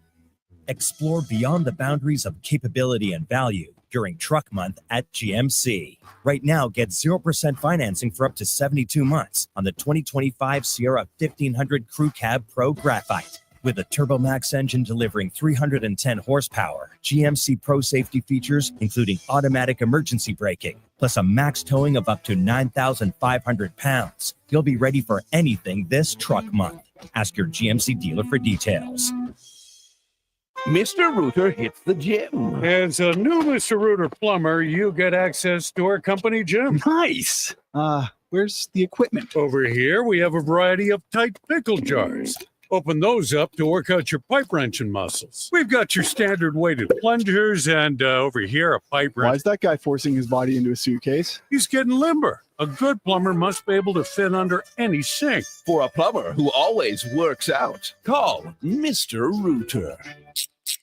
It's playoff time. Let's go. From pre and post game shows to analysis from Kevin, Lokeside, and Jason. This is going to be a fun run. For all things hockey, lock it in to Edmonton sports leader, Sports 1440.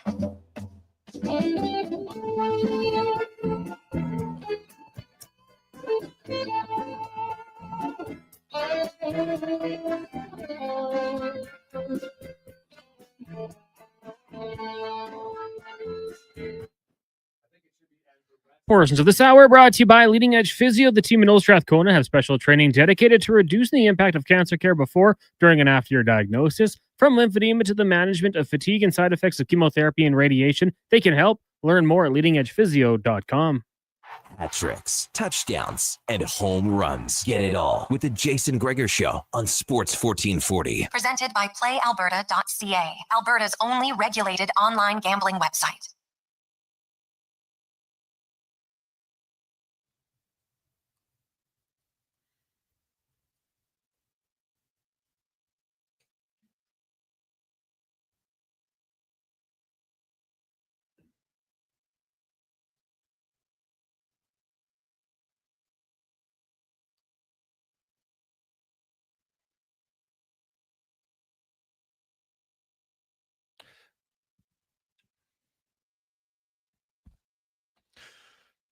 We roll through a lovely Tuesday afternoon. NHL playoffs rolling on.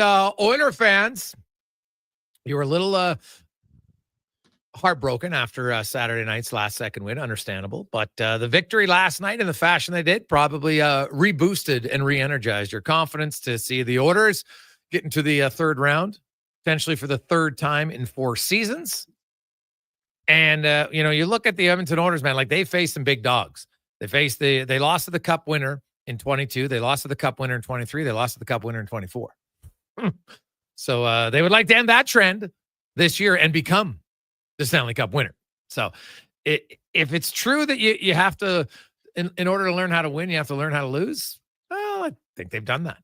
And man, last night was one hell of a performance. That's 3 of the last 6 games. I think they've utterly dominated the opposition. And that's a good sign. And they're doing it without needing to rely on their superstars, who are still very good. Don't get me wrong. Like, McDavid and Draisaitl are both top 5 in playoff scoring. They're just not going nuclear. Like, people like, wow, they're not as good as last year. I'm like, well, I don't think you can expect Connor McDavid to have to score 40 points every playoffs. But keep in mind, the Connor McDavid right now has 1.7 points per game in the playoffs. He had 1.68 last year. He actually has more points, but I think in the rest of the team is scoring more. They're playing better. It doesn't seem like he's as dominant, which is crazy. He would be on pace for more points than he had last year. Wild when you think about it. Now let's get to our big guest of the day, brought to you by the Female Super League. Great opportunity for girls 12U, 14U, and now 16U. They're expanding for next year, and with the PWHL coming out west, more opportunity for girls to dream about pro hockey. And sign up your daughter today at femalesuperleague.com. Dave McCarthy from Sirius XM, host of The Brunch and Ice Caps and many other shows, joins us now. Dave A. McCarthy, how you doing? Hey, boys, what's going on? Oh, lots going on, man. Oiler fans are pretty fired up. Their team, of course, pretty dominant performance last night, man. Like it's, I know there's lots of people, Dave, at the start of the series that still weren't convinced that the Oilers were that good. And I see you pointing at yourself. Have you changed your opinion? Have they changed your opinion on them? They have. And I'm hoping this is going to blow your text line up the same way it does when I pick against the Oilers in a series. But because I'm being positive and owning my mistake, it probably won't, never does. But the point being here is that they really showed me something last night. And I think my earlier comments about being less enthused about what we're going to see from the Oilers game in, game out in terms of their consistency, in terms of their ability not to beat themselves, are not entirely unfounded, looking back to the past. But what they showed me last night was a real statement. That game on Saturday, where they lost with 0.4 seconds left, that was a crusher. That was a heartbreaker to their side. It was also one of those games that, for a team like the Vegas Golden Knights, could wake them up and lift them up off the mat and really get them feeling well about themselves, saying, okay, we kind of got away with one there. Could have been down 3-0. Now it's 2-1. We've been through this, boys. Now we go. Let's get rolling here. Let's play the way we know we can. But instead, it was Edmonton that came out and delivered a statement yesterday, and it wasn't even in doubt. Like, that game was under Edmonton's control really from start to finish. And I thought that showed the resolve of a championship caliber team. The fact that they got contributions from guys up and down the lineup. I mean, that assist that Connor Brown had at the beginning of the game to set up Adam Henrique. I don't know if I should say this, but I will. His brother, I was telling his brother today, he said, I chirped Connor for selling that assist like he had scored. I'm like, well, it was a pretty juicy assist. It wasn't a chip off the glass in the defensive end to a 2-on-1 down the other way, and you end up getting a sec. Like, that was a legit play at a big time and got the Oilers rolling when they needed it. And it was all, downhill from there for Edmonton. So I was really, really impressed with what I saw from the Oilers last night. And credit to them, they won the first 2 games. Now they're in the driver's seat, which is more than another Canadian team can say. Dave, it's interesting that you mentioned his own brother was chirping him for fun. The older players, when they're coming off the ice and, Brown, so the players who are scratches or injured, they stand kind of just inside the room and the players all walk off the ice. Yeah. You stand there, and Stu Skinner was the last one because he was getting the post-game interview. But as Connor Brown comes off the ice, the guys are cheering and they're high-fiving, and then they're, what a celebration. Like, even they were having fun with his, assist celebration. But, as Jake Wallman told me earlier when I asked him, because this is really his first playoff experience. He did get into one game with St. Louis. Yeah. That wasn't playing very much. And he said the thing that stood out to him was how enthusiastic everyone is when you score a goal in the playoffs. Like, you celebrate like you're 10. And it's true. Like, I coach my, a U13 team. And when they score a goal, man, every kid's fired up. Like, they love it. And you kind of forget that it's a great feeling to score a goal. And, Jake Wallman's like, man, it doesn't even matter who scores. Everybody on the ice is going nuts. The guys on the bench are going crazy. And he just says it makes for a fun atmosphere. And oftentimes the celly is even harder when it's guys down the lineup that are chipping in at key times in games, right? I mean, that's what you need throughout a long playoff run to sustain you to the end. You need those contributions from guys like Adam Henrique. You need a big play from Connor Brown early in the game where, say they get through the first period and Vegas kind of, outplays them a little bit. Say they outshoot them like 12-6. Now you go into the intermission. Yeah, maybe you're still tied, but you're a little tense still coming out of that one. And maybe they get a break early in the second. Suddenly you're down 1-0. And then before you know it, the game starts to get away from you. That was a huge play at a big time. And it just got the Oilers, I think, playing loose and headed in the right direction. And then, like I said, from there, the game really was never in doubt. I thought that was really impressive to see from Edmonton. Dave, so it's maybe it's not obvious, but I feel like this year's playoffs are a little more physical. Now, maybe it's that the refs are letting more go. That's happening. Yeah. Apparently, you can cross-check people in the face, kick goals in the net. I don't know. You can slash reps. So there's a lot happening. There's a lot to unpack. I just find on a consistent, there's things happening outside of even the calls for suspension. The game just seems very, very physical and intense. Now that's the NHL playoffs, but I think it's a little bit of an exception this year. Maybe you're wrong, but now I want to point out that you're one of the only people I saw. Maybe I'm wrong. Maybe the hockey world's talk about it. I thought the greasiest of all of it was the Nylander into the bench. Really, that could really hurt someone permanently, and I think it was intentional. And you're the only one that I saw call anybody out on it. What do you think about the first part of the question, and do you think that was as dirty as I do? Well, first part of the question, the playoffs have been physical. Yeah, there have been some hits that probably should incur penalties. I also think each year we get down the road, the collective outrage amongst people that lose their mind about everything only also goes up. So it's like a two-edged sword where you're kind of going in both ways. The playoffs get more physical and the outrage gets heavier, and then suddenly everything seems worse than it is. Like there was a play in the first round with the Leafs when Tavares got cross-checked in the face. That should have been a penalty. The Marner elbow to the back of the head the other day, it should have been a penalty. I don't know if it's not a suspension. Like, I've seen a lot worse. It wasn't like a direct bang. It was kind of like a blow by. Should have been a penalty, but I've seen worse. The Matthew Tkachuk sticking his knee out at Mitch at the end of game 2, I think it was. Greasy. It wasn't the worst thing. Like, he probably, if anything, if he makes contact, he falls down. I don't think he blows out his knee. But the pearl clutching, like this is the playoffs. Yeah, guys probably not out there trying to end people's careers, generally speaking. But yeah, are you trying to hit to hurt and maybe take a guy out? Yeah, you probably are, right? Like, you would be shocked here. I don't have to tell you, you would be shocked to hear what goes on the ice. So nothing that I've seen that really has been leaving me aghast. I'll put it that way. Maybe my bar for what really blows me away is that high. But on the Mikkola play there on the bench, like, I don't even know how can you suspend him for opening the door? I mean, it's not a penalty in the game. What penalty can you assess for that? Yeah, but I know. But I just thought that was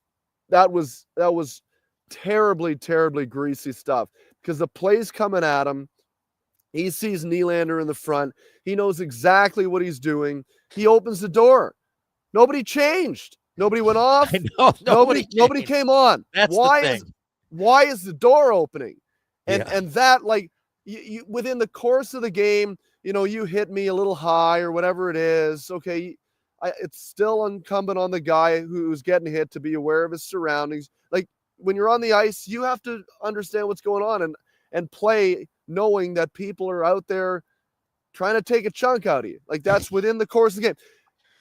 I shouldn't have to worry about what the guy on the bench is going to do by opening the door. That's beyond the pale. And I don't know what you do, but I thought that was the greasiest thing that I've seen in quite some time, because that's not just necessarily something that can take a guy out for a couple games. That can be legitimately a career-ending injury. I have no defense for that. I thought that was at a loss for words. No, I myself as well. Just quickly, Stolarz, they're saying he might come back. Now, what do you do if Wall plays well again? I mean, he hasn't played himself out of the net. Stolarz was the starter, and he was doing a great job. What do you do if he comes back and he's healthy? Do you put him back in, or do you go with Wall? I mean, Joe Wall delivered a game in game 4. That was the Joe Wall stole it for us game. And the Leafs couldn't find a way to chip 2 past Bob, right? So I don't think Joe did anything to get himself taken out of the net. Stolarz isn't playing tomorrow. Let's be honest. He's not playing tomorrow. Could he be available game 6, 7? We'll see. He was on the ice. He worked with a goalie coach today for about 25 minutes, and he left the ice before the optional but essentially fully attended practice began. So he's not playing tomorrow. It's a tough one, right? Because if Wall delivers another game like he did in game 4, then you're suddenly going away from a guy that's played by and large quite well since coming into the net, and you're turning to a guy that by the time game 6, maybe 7 rolls around, won't have played in 10 days. Yeah. I think you got to keep going with Wall, provided he plays like he did the other night. Dave McCarthy from Sirius XM. Well, he was unreal in that game, but they still lost, right? Like, now this is being the not his fault. He can't score, right? Yeah, exactly. This has been the ultimate homer series. Toronto played really well in their 2 games at home, and Florida did the same. Now, Toronto did have a lead a bit in game 3 that went to overtime, so maybe they're wishing they could have won the game or not. But you look at Toronto now, and they're still in control because they have home ice advantage. Austin Matthews, Dave, like I'm sorry, but if I have to hear, well, he's playing good defensively, like that's something to hang your hat on when you're the team's best goal scorer. Like, yeah, Leon Draisaitl had a really good defensive game last night. Oh, by the way, he's still 4th in playoff scoring. Like, give me a break. It's amazing to me that people will try to say, well, Matthews is doing enough because he's playing good defensively. I don't agree with those people. I see them and I don't agree with them. And I think if you listen to those people, you're never going to see anything that resembles winning hockey. Okay, look, part of being a complete player is to play completely at both ends of the puck. And I want a guy that not only scores, but plays effectively when he doesn't have the puck, because you don't have the puck in hockey a hell of a lot more often than you do. So that's all well and good that he's playing well defensively. And, you know, the matchups that he's going against, the other guys are not caving in the Leafs by and large. That's good. But you can get a guy that you pay $4 or $5 million to win draws, play effective defensively, kill some penalties, just don't hurt you when he's on the ice for 17, 18 minutes. That costs you $4 or $5 million. What costs you 13 is a guy that does all of that and is the best goal scorer in the league. So if that's what Matthews is commanding, you have to play commensurate to the chunk you're taking up on the salary cap. And I know the salary cap's not relevant within the playoffs, but it that point is irrelevant because that's how your team is built, right? You've decided to pay guys like Matthews and Marner, who also wants a great deal of money coming up as a UFA. And I have to tell you, like, if you want to be the highest paid winger in the game, I just show you a picture of Mikko Rantanen and say, you better than this guy? No, well, then end of discussion. Right? Seriously, you got to find a way to score. Now, Matthews is battling something. What it exactly is, we are unclear. Try to get that out of the Leafs at this time of year, not going to happen. But he's out there. He's playing 20 minutes a night, but he's not impacting the game in all the facets that he is expected to impact the game based on the way they've decided to pay him. And if he's not going to do that, imagine the Edmonton Oilers. If Connor McDavid and Leon Draisaitl were stalwarts defensively, win a lot of draws, and then score 3 goals in like 19 playoff games. Not going anywhere. Not going anywhere. The good news for Matthews is that Game 5 is tomorrow. It's 2-2. You're on home ice. The stage is before you. If you want to take advantage, you still have the opportunity to do so. But if it continues to go much longer without him being able to contribute offensively, the Leafs are going to be going home sooner than they would like to. And that's just the fact of the matter. There's no other way around it. Oh, 100%. Dave, what do you make about the Washington Capitals? They can't produce any offense. Like, really, through 4 games, they produce nothing. And, I don't see anything changing. Like, and by the way, that might be the least exciting series to watch. Like, there's not a lot going on. No, there isn't. And Carolina's okay with that. I do find it funny that people complain about the entertainment value of a series. The last time I checked, the Carolina Hurricanes are not looking to entertain Joe Fan. They're looking to win hockey games. If that's the way they're going to do it, then that's the way they're going to play. I said the same things about the mid-90s Devils. They were never a bastion of entertainment. But I would often contend that if the Leafs play that way in like the early 2000s, the building would be full, the parades would be running up and down Yonge Street all the way to Barrie. If that yielded them 3 Stanley Cups, entertaining is all you is. What am I trying to say? If you win, it's entertaining to their fans, and that's all they're worried about. And so, look, they have found a style that I totally agree, Jason, is not particularly entertaining, but it wins. And they're having success doing it. And they're playing the exact type of hockey that I expected them to play, that I was wondering how it would match up against Washington, which was going to play a more heavier physical style, Carolina doesn't play that type of heavy physical style, but their forecheck is relentless. You turn around, guy on you, no chance to make a play.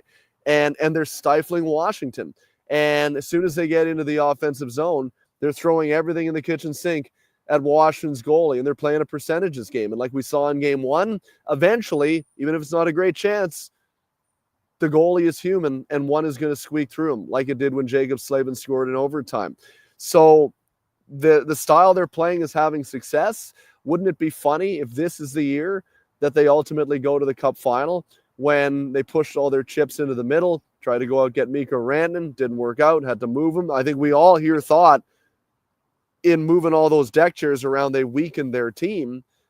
Yet now they're in a pretty good position to go to the conference final, and the type of hockey they're playing is working. And I know a lot of people down in Carolina that I've talked to. I haven't heard too many complaints about how entertaining it is. They're happy just hanging W's up on the side of the building down there.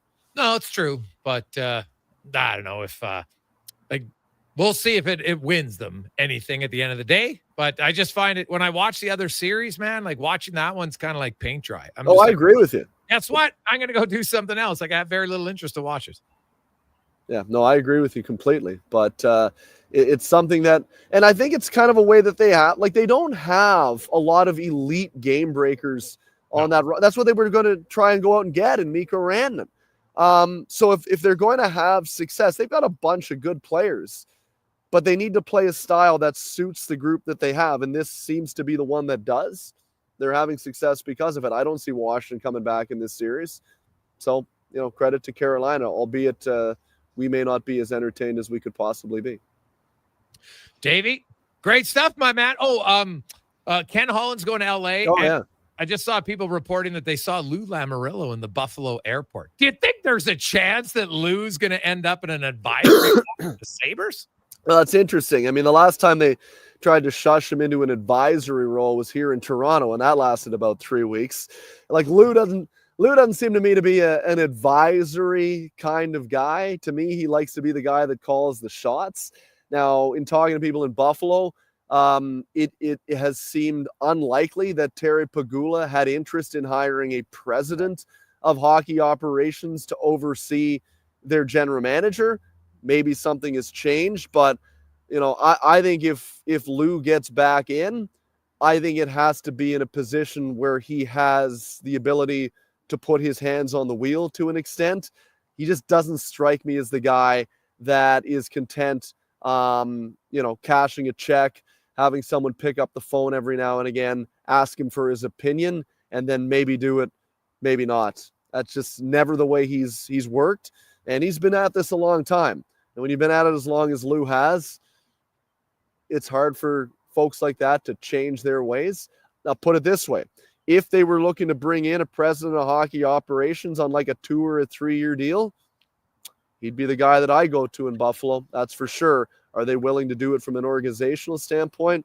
We'll see. But if that was the case, I think they could do a lot worse than Lou in a position like that, because they need some structure in that organization, and they need a guy that can come in and collectively change the mindset of a team that has been run down into the muck for over a decade. And quite honestly, every time I'm down there, there's just too much of an expectation, a comfort, and a willingness to go through the motions and lose hockey games. That cannot be acceptable anymore. And Lou, if they brought him in a position like that, I think would be a guy that would make it abundantly clear that's not going to be acceptable. Davey, great stuff. I did get this text I want to read to you from Mike. Hey, Dave, I really enjoy the brunch. I listen to it all the time. But just FYI, Leon Draisaitl produced a lot when he was hurt. Don't make excuses for Matthews just because he's hurt. That's exactly right. I completely agree. What, Draisaitl was on an ankle and a half. What was that, 2 years ago? He was out of his mind. I'm not making excuses for Austin at all. At all. If anything, I'm too critical. But the fact is, yeah, you're right. You're in the lineup. As my good buddy Jeff O'Neill always says, if you got a jersey on and you're in the lineup, as far as I'm concerned, you're 100%. You got to, and he's right. Yeah. Got to find a way to push through and produce. That's true. Davey, great stuff, my man. We'll talk to you Sunday on the brunch. See you, boys. That's Dave McCarthy from Sirius XM. And it is stunning to me how, well, you know what, if there was articles written today, if Matthews is only defensive center, is it enough? I'm like, if you have to ask that question, you already know the answer. What the hell are we talking about? This isn't Adam Henrique, who's, you know what, hey, this guy was a pretty good scorer, 25 goal scorer for many years. Geez, now he's more of a defensive guy. All right. Corey Perry, you're a defensive guy if you play on the bottom six, unless for one night where you say, hey, Draisaitl, you want to shut down Jack Eichel? All right, here we go. But my goodness, and hey, he might be hurt. That's fine. But he's shooting the puck all the time, Terry, and he's not scoring. So he's a superstar. He needs to be held accountable just like every other. I don't know one person that came before him. Lots of people are injured. Hi, Bob Gainey with 2 separated shoulders. How you doing, Patrice Bergeron? I don't want to hear it because you put on you're that much of an established scorer. I like what Dave said, where you can do whatever you want defensively, but good God, I'm giving you a huge percentage of the cap, $15 million close to. Come on, I get it. I respect the fact that he's playing. Anybody who plays injured, I respect it. But I've always been of the philosophy of the O-Dog. If you put on your gear and you're going to go out there, this isn't a participant thing. It's not, we respect you, Terry or Austin or whoever, because you're playing and go get them. No, put on your gear and go out and score me a goal. You had 69 last year. Show it. Totally with you. We'll come back. Ryan's Rant and more on the Gregor Show, presented by PlayAlberta.ca. Hey, Alberta, the all-new Play Alberta app is here. Casino, sports betting, lottery, all in one app, right on your phone. And because it's Play Alberta, you know it's safe, secure, and reliable. Download it now and play over 500 online casino games, live dealer tables, and unique games you'll love. Plus, bet on sports from anywhere in the province. You in? Download Play Alberta now from your phone's app store and deposit using promo code OIL for a $100 casino bonus on the house. That's promo code OIL for a $100 casino bonus. Work hard, get dirty, build better communities. If that sounds like a good day's work to you, GS Construction wants you to be part of their team. Right now, GS Construction is looking to hire experienced top men and pipe layers for underground sewer and water work. So if you know your way around a trench, take pride in doing the job right, and want to be part of a crew that has your back, let's get to work together. Apply now at gsconstruction.ca. Hold on to your hockey helmet, Edmonton. On the Rocks is serving up 60-cent wings that fly off the plate faster than a slap shot. And Molson Canadians for $5.25. OTR's TVs, hey, they're so clear you'll see the puck better than the ref. That ain't hard, is it? And every game night during Edmonton's playoff run, specials start 30 minutes before puck drop and last for the whole game. Be a part of the legend. See the menu at ontherocksyeg.com. The job isn't done until the last load is hauled, and having a semi-trailer out of commission is not an option. Whether replacing or adding to your convoy, Edmonton Trailer has a huge inventory of new and used semi-trailers, trusted by the gravel, logging, oil field, fluids, and freight industries. Find a trailer right for you online or at one of their 3 locations. For sales, service, parts, rental, and finance, when you're in it for the long haul, Edmonton Trailer. Get ready to revolutionize your job site with Edmonton Kubota's game-changing compact construction equipment. From mini excavators and skid steers to track loaders, carriers, and utility vehicles, they have a model to fit every need, all powered by legendary Kubota diesel engines. These machines are built for performance and reliability. Transform your work with Edmonton Kubota's top-of-the-line compact equipment. Visit them today and see why they're the name you can trust for power and precision. Getting your vehicle sparkling clean doesn't have to cost a fortune. Take it into Hughes today and pay just loonies a wash. Find us at hughescarwash.com. Experience Edmonton Stingers Pro Basketball. Don't miss the midweek showdown on Wednesday, May 28th at 7 p.m. It's the most affordable, family-friendly, fun sports experience in the city. Tickets start at just $20. thestingers.ca. April showers brought huge deals to Wolf GMC Buick. It's truck month all of May, and we froze our prices on in-stock inventory to save you money. Get 0% financing for up to 72 months on some of our most popular Sierra pickups, or select up to $8,000 off on these amazing trucks. If you're in need of an SUV, good news, we have a great selection of Buicks and GMCs. Plus, Costco members may be eligible for an additional $1,200 discount. What are you waiting for? Spring into Wolf GMC Buick. Wolf GMC Buick. We're making it easy.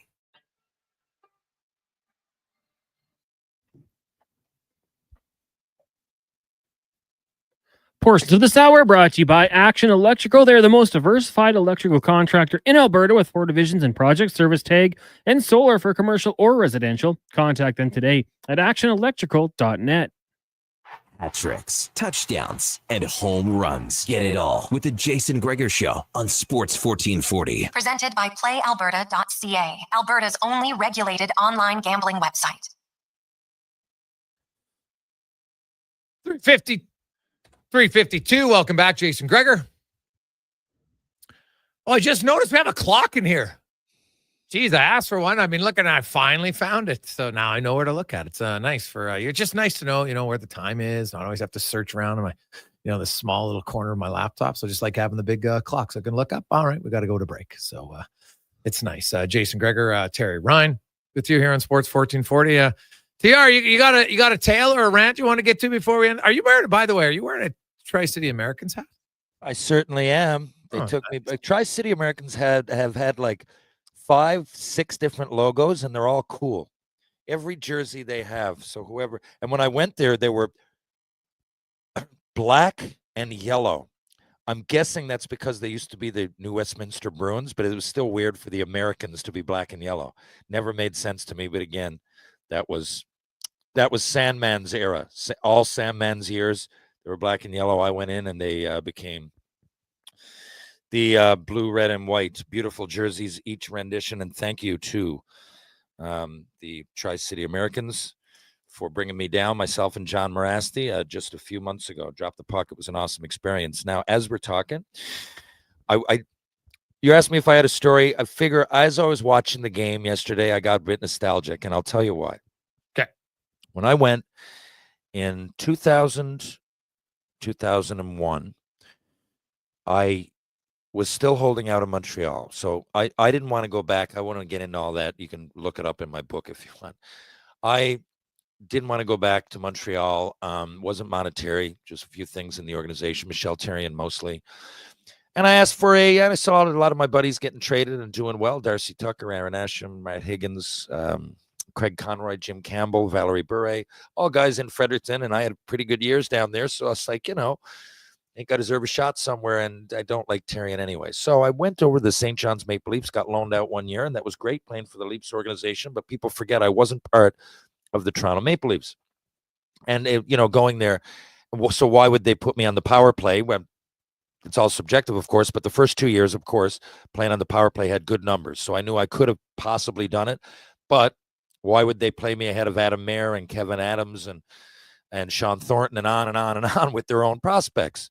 So that's 99, 2000. 2001 comes up. I keep being told by my agent I'm going to get a trade and everything, and it's going to happen soon. So I'm like, okay, I don't want to finick around for the AHL and to be agreed to go.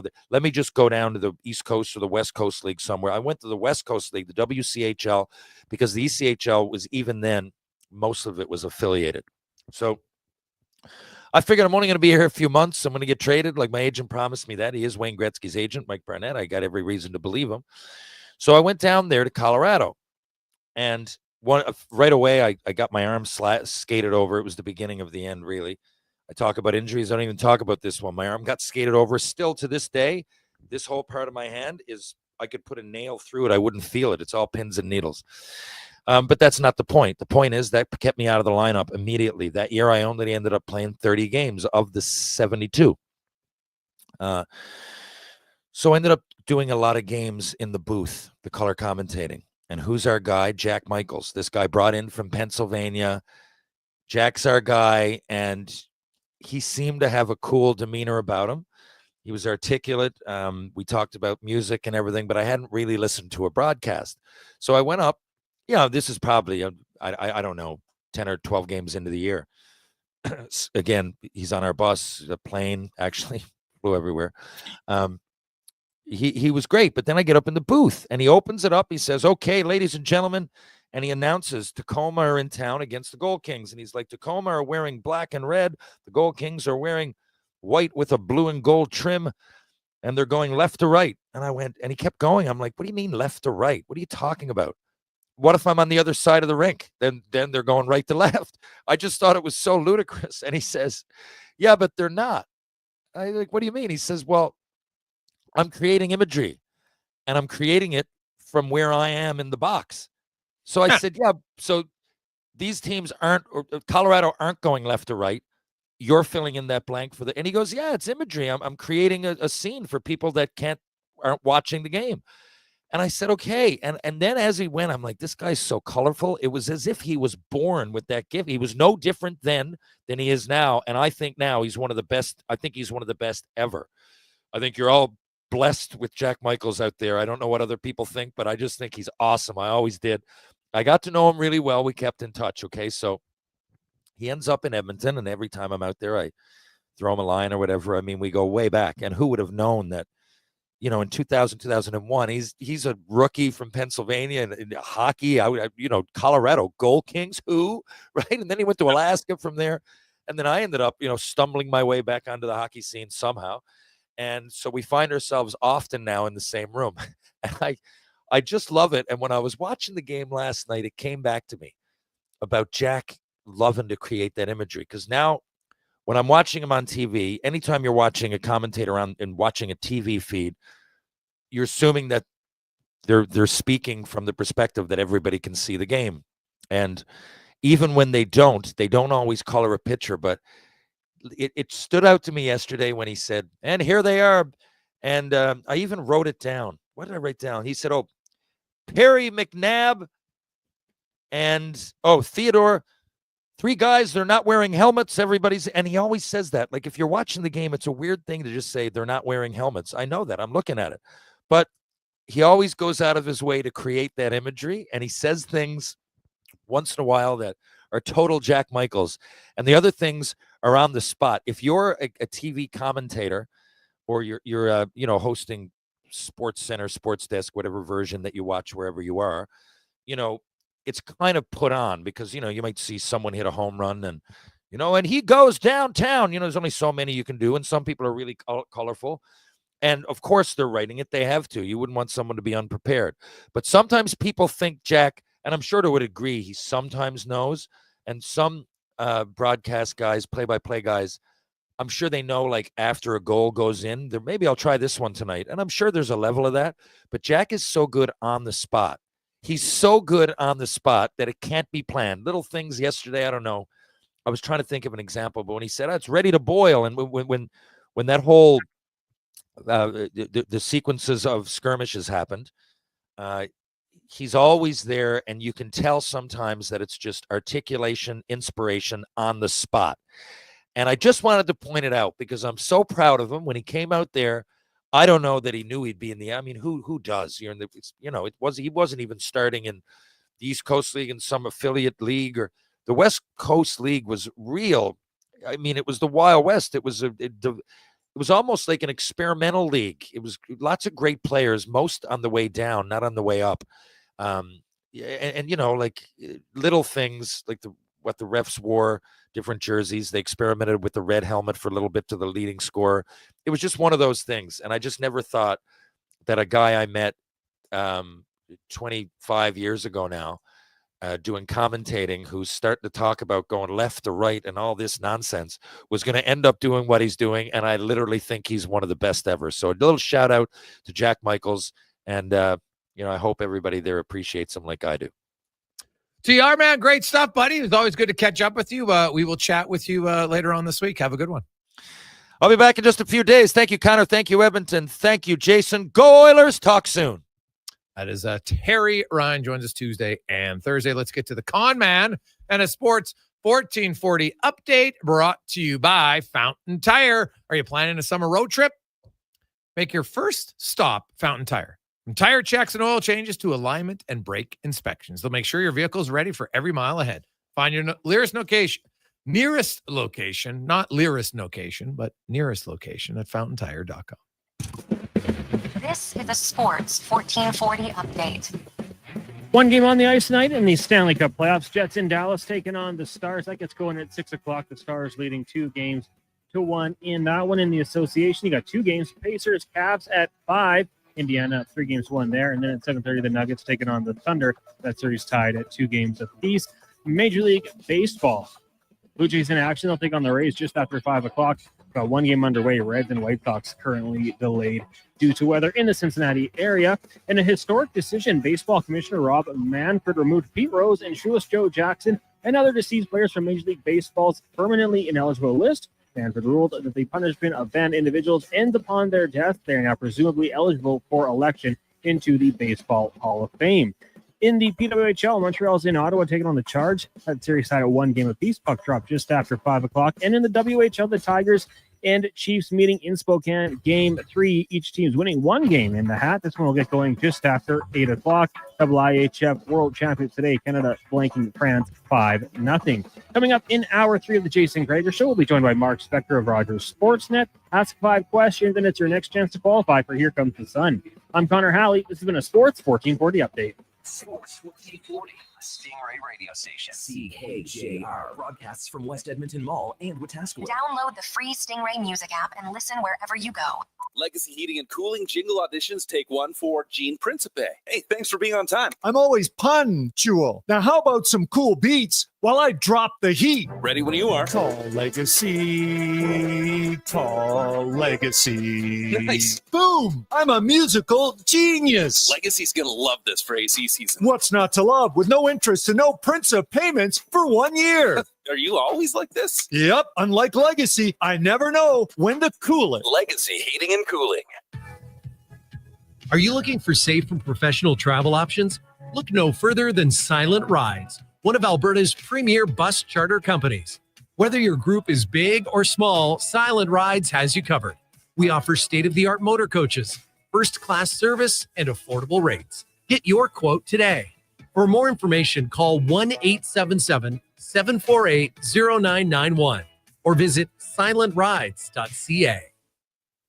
Garage Superstore by Premier Built Garages is the ultimate destination for everything garage. Storage solutions and cabinets? Garage Superstore has it. Vehicle hoists? Got those too. Durable polyaspartic floor coatings? You bet. From mess to masterpiece, one garage at a time. And when it's time to eat, Traeger Grills brings the heat with wood-fired flavor that can't be beat. Need it? They've got it at Garage Superstore by Premier Built Garages. Visit their massive 8,000 square foot showroom at Calgary Trail and 34th or garagesuperstore.ca. Scott McGilvery here, HGTV host and renovation expert. The one upgrade I know homeowners will love: better, fresher Culligan water straight from the tap.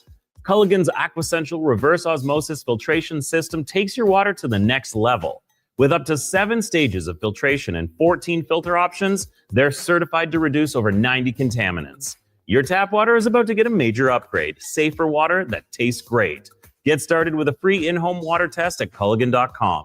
Culligan, water you love. Explore beyond the boundaries of capability and value during Truck Month at GMC. Right now, get 0% financing for up to 72 months on the 2025 Sierra 1500 Crew Cab Pro Graphite. With a TurboMax engine delivering 310 horsepower, GMC Pro safety features including automatic emergency braking, plus a max towing of up to 9,500 pounds. You'll be ready for anything this Truck Month.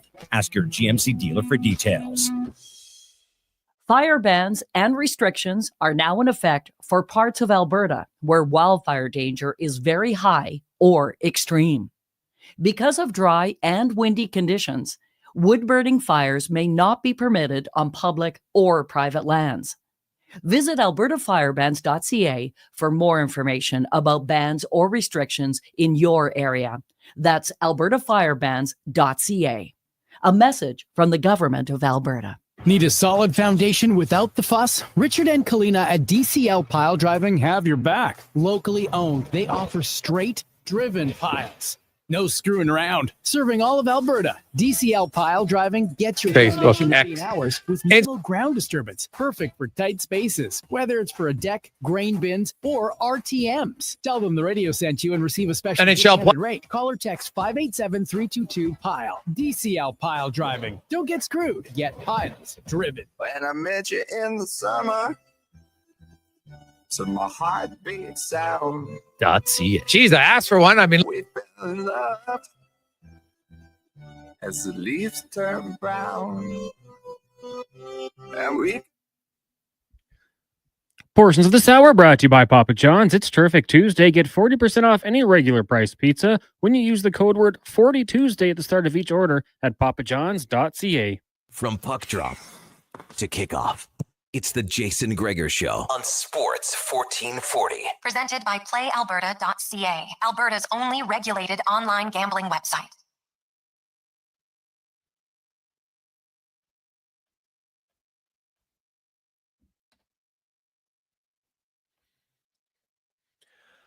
It's after 4 o'clock. Welcome back. Sports 1440, sports1440.ca, Oilers Nation YouTube, Facebook, X, Instagram. Thanks so much for listening and watching. Everybody seems in a pretty good mood today. Not surprising. As all across Oilers Nation, Oilers fans are celebrating. They are up 3-1 in the series. And the Edmonton Oilers, maybe you remember this, maybe you don't. But since Chris Knoblock took over, the Oilers are 15-2 in games 4, 5, 6, and 7. Their 2 losses, one to Vancouver when JT Miller in game 5 scored with 33 seconds left. They won 3-2. The other one was the 2-1 loss in game 7 to Florida. When I look at the Oilers, at their ability to adjust the longer the series goes on, it's becoming pretty apparent. And not so much their ability to adjust, but find weaknesses in the other team's goaltender. You're not seeing that for Edmonton. You look at the Oilers goalie. So Skinner is 11-1 in those games. He has a .942 save percentage, and he's allowed 17 goals. 17! Right? Like, he's got like a 1.43 goals against average in that time. Calvin Pickard's got a .912 save percentage in those games. And a 2.0 goals against. So, you know what? The other team's not figuring them out. So you got to give Edmonton's, I think, their pre-scout, from their goaltending coach, from their coaches, just looking at systems and stuff, they're dominating the longer a series goes along. And so here we are.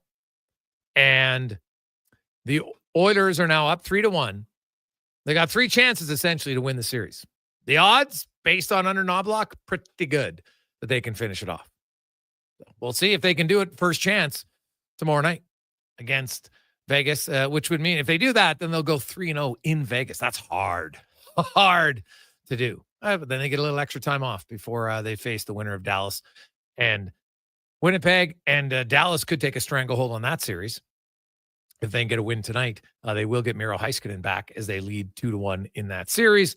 It is the Jason Gregor Show, presented by our title sponsor, PlayAlberta.ca, where you can always get in the game. Use the promo code Gregor100. And you get a free $100 bonus when you sign in for the first time, or if you're just making another deposit, whether it's on lotteries, games, casino, you name it, PlayAlberta.ca. Now, it's just after 4 o'clock. We have, after today, we only have 3 days left. Your chance to win a $15,000 turnkey solar system courtesy of Action Electrical. A few little stipulations. You need to be a homeowner. Need to reside in Edmonton or 50-kilometer radius outside. Now, if you don't live in Edmonton or you live farther away and you want to gift it to someone who does, that's allowed. Okay, as long as the winner who is going to get that installed on their home lives in Edmonton or 50K outside. And your shingles 12 years or newer, simply because if they're older and you get it put on and then in 2 or 3 years you got to take it off, it's going to cost you way more. So, because they're going to save you a lot of money. This $15,000, that's just the cost of installation, not to mention all the money you will save in your heating bills over the next few years, next decade or so. So it's a massive prize, courtesy of our friends at Action Electrical. So today, because of the big win last night, I think most of you watched the game. I think you did.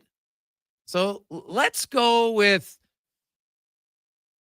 which player on the Oilers, and you can text in your name and include their name.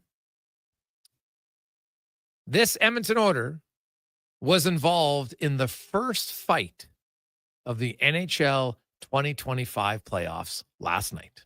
Name the player. 833-401-1440.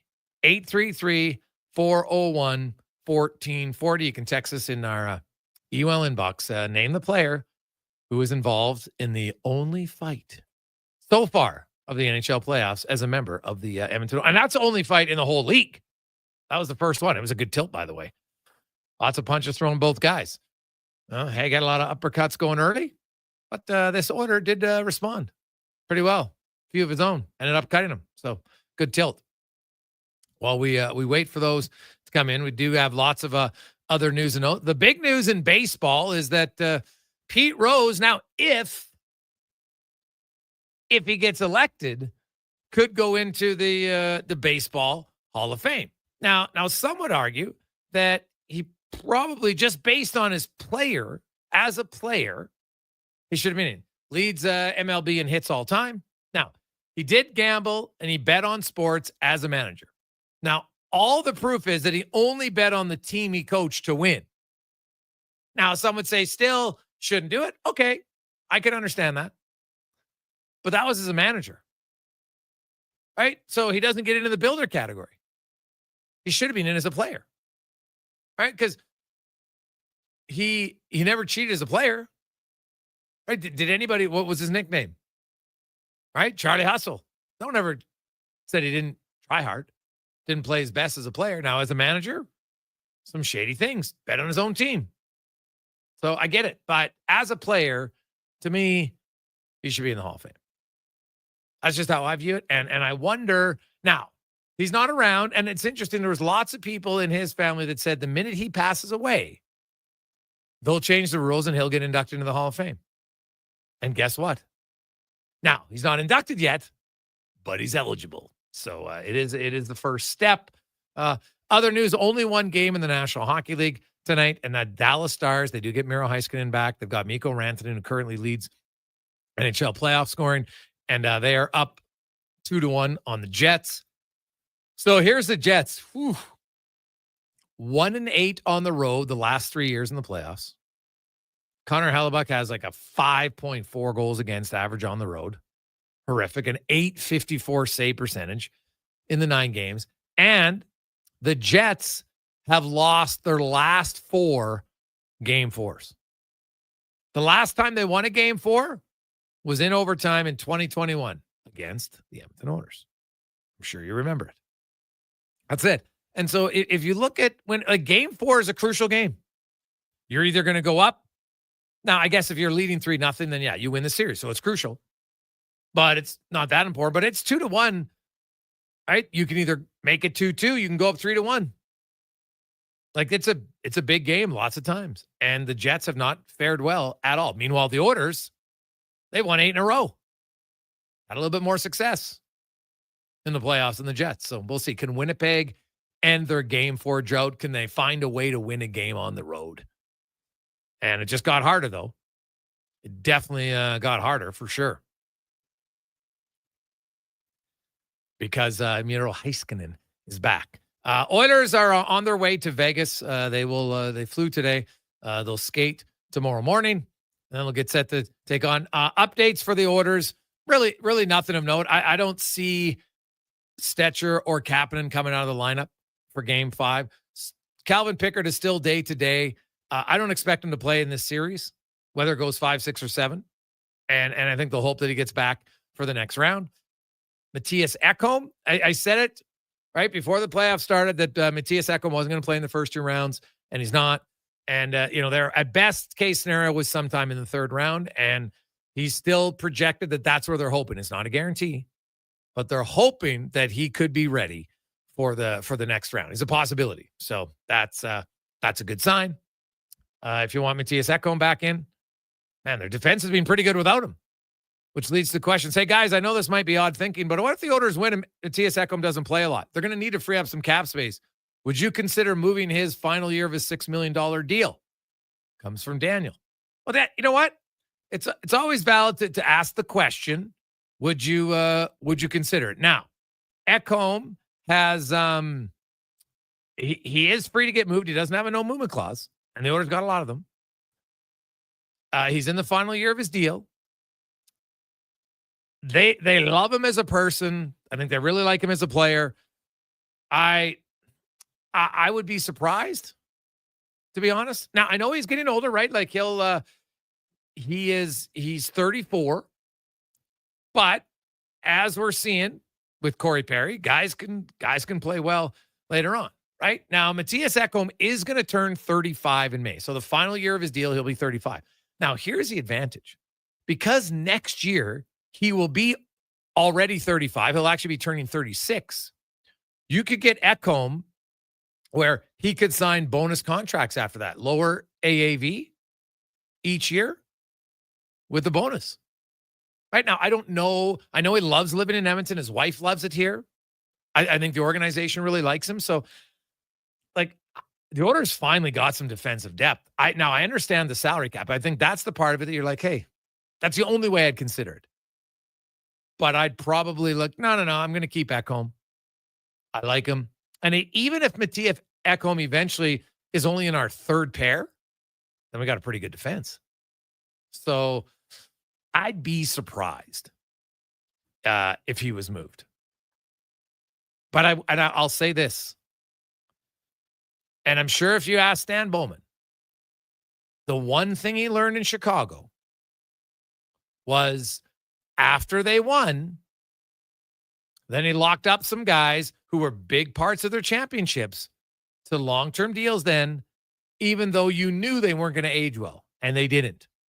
And that hurt him. So can you take a book or page out of the Bill Belichick book? What did Bill Belichick do maybe better than a lot of other managers? I know he's the head coach, but let's be honest, he was a GM too in New England.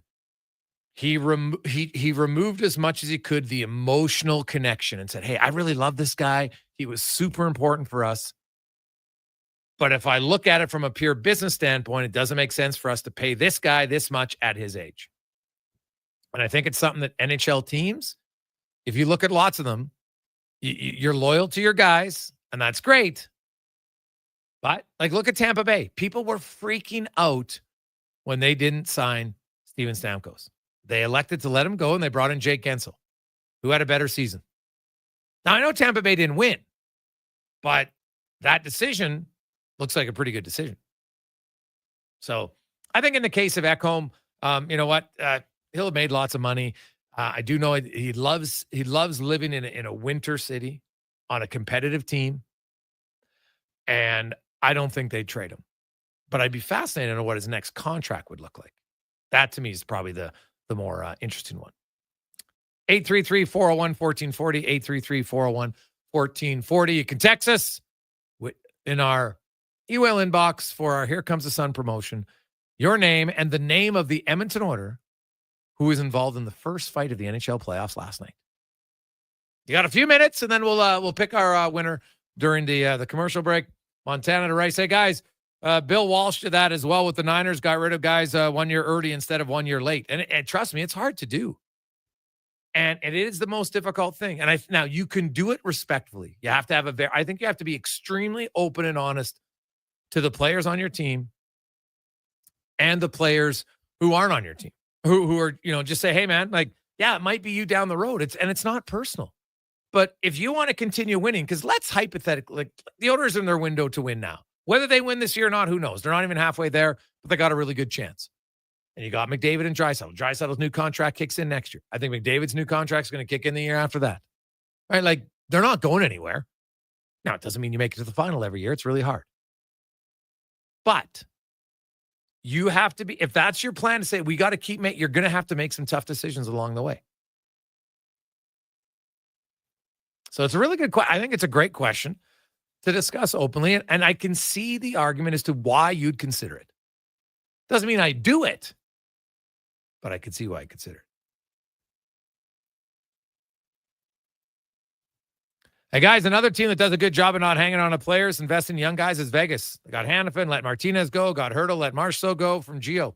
It's true. Right? Like and I know people like, you know what? They don't care about the players. Well, that's not true.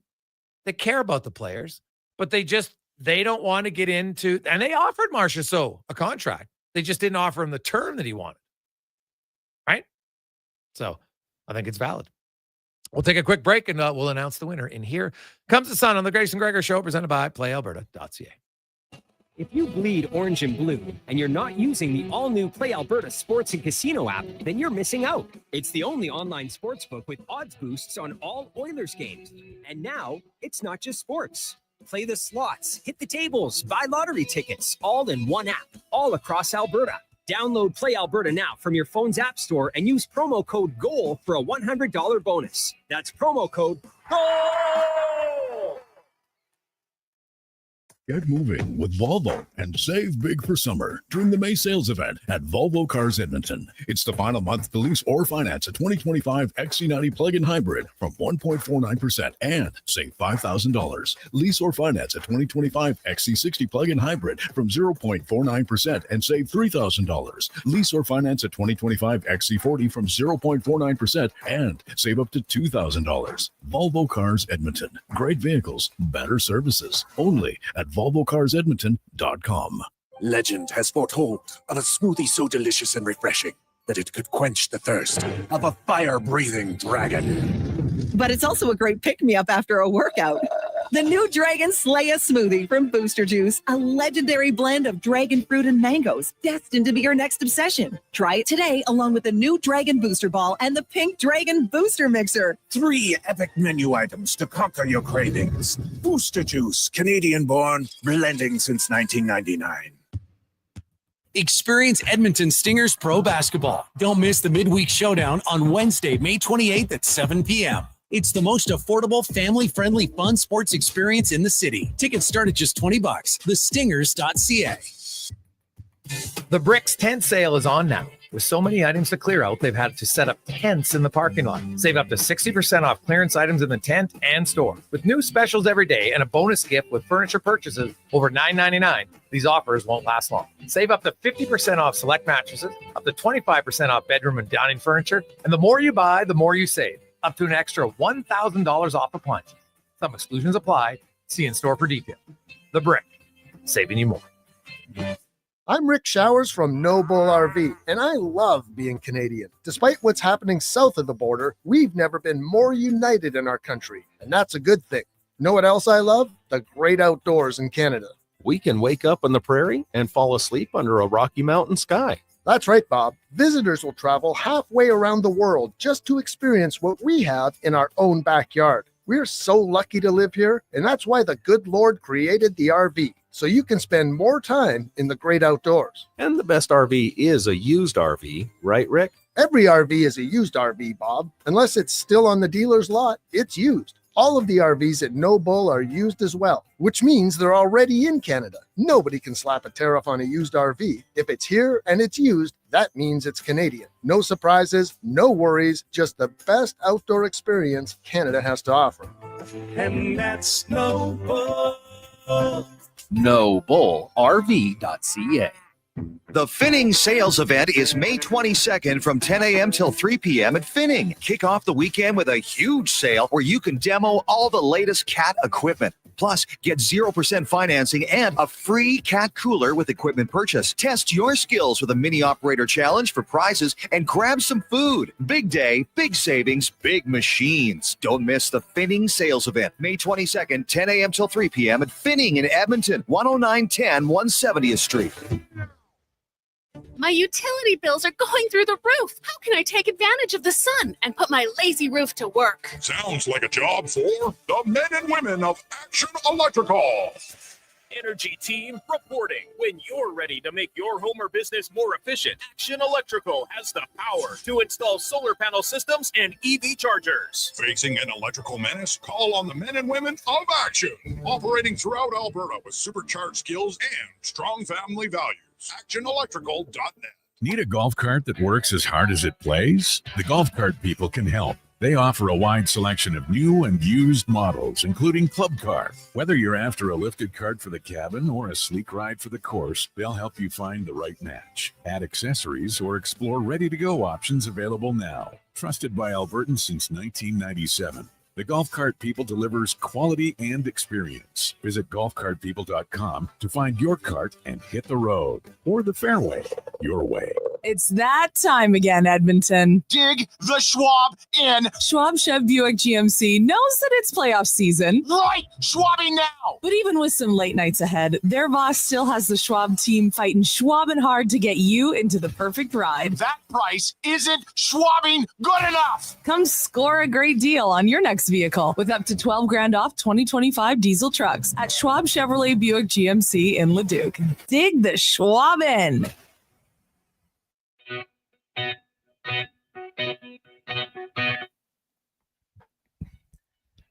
Portions of this hour brought to you by Japa Machinery. Did you know that Japa offers in-house and on-site heavy equipment service? Rain or shine, Japa's service department is here for you. Visit japamachinery.com for all the details. Tricks, touchdowns, and home runs. Get it all with the Jason Gregor Show on Sports 1440. Presented by PlayAlberta.ca, Alberta's only regulated online gambling website.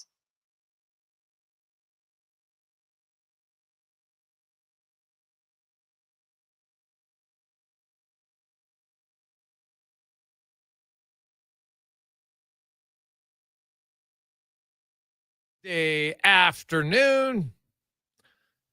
I'm Jason Gregor. Connor Halley. Declan Kruger with you, Sports 1440. Oilers Nation, YouTube, Facebook, X, and Instagram. Of course, sports1440.ca, your home for all sports, the only all sports radio station in Edmonton. Thanks for listening, watching, of course. We appreciate it. And thanks all of our sponsors who continue to support the station as we grow and expand. And we got the new studio. Everything's looking great. So check it out, the new digs. You can see it on YouTube. Now, let's get to our qualifier today for Here Comes the Sun, an unbelievable package donated by everybody at Action Electrical. It's a $15,000 turnkey solar system for your home. Now, you can keep it or you can donate it to someone, gift it to them. That's a pretty good gift. Now, you need to be a homeowner. They need to be a homeowner. Either one. If you're gifting it to someone, they need to be a homeowner and have to reside in Edmonton or a 50-kilometer radius outside and have shingles that are 12 years or newer. Con man. Now, I know somebody didn't answer their phone today. Oh, when the con man calls from a private number, you don't want to be the call screener. Not if you've texted in. Because Connor, you know what? He's ruthless. He calls, no answer. He moves on to the next person. So somebody's loss is Chad's gain. Chad, congratulations. How are you? I'm good. Sounds like I'm super lucky and just getting in under the wire. That's how it is, man. You know what? Hey, it's not always who's first, just who answers. So kudos. Do you plan on keeping it or gifting it? I plan on keeping it, I think. It will encourage me to get some new shingles, though, before I get it installed. Oh, well, there you go. Smart. I like that. What were your thoughts of the Oilers game last night? Yeah, pretty happy with Kane's performance, and I think they got to keep in Hill's kitchen and keep him off his game.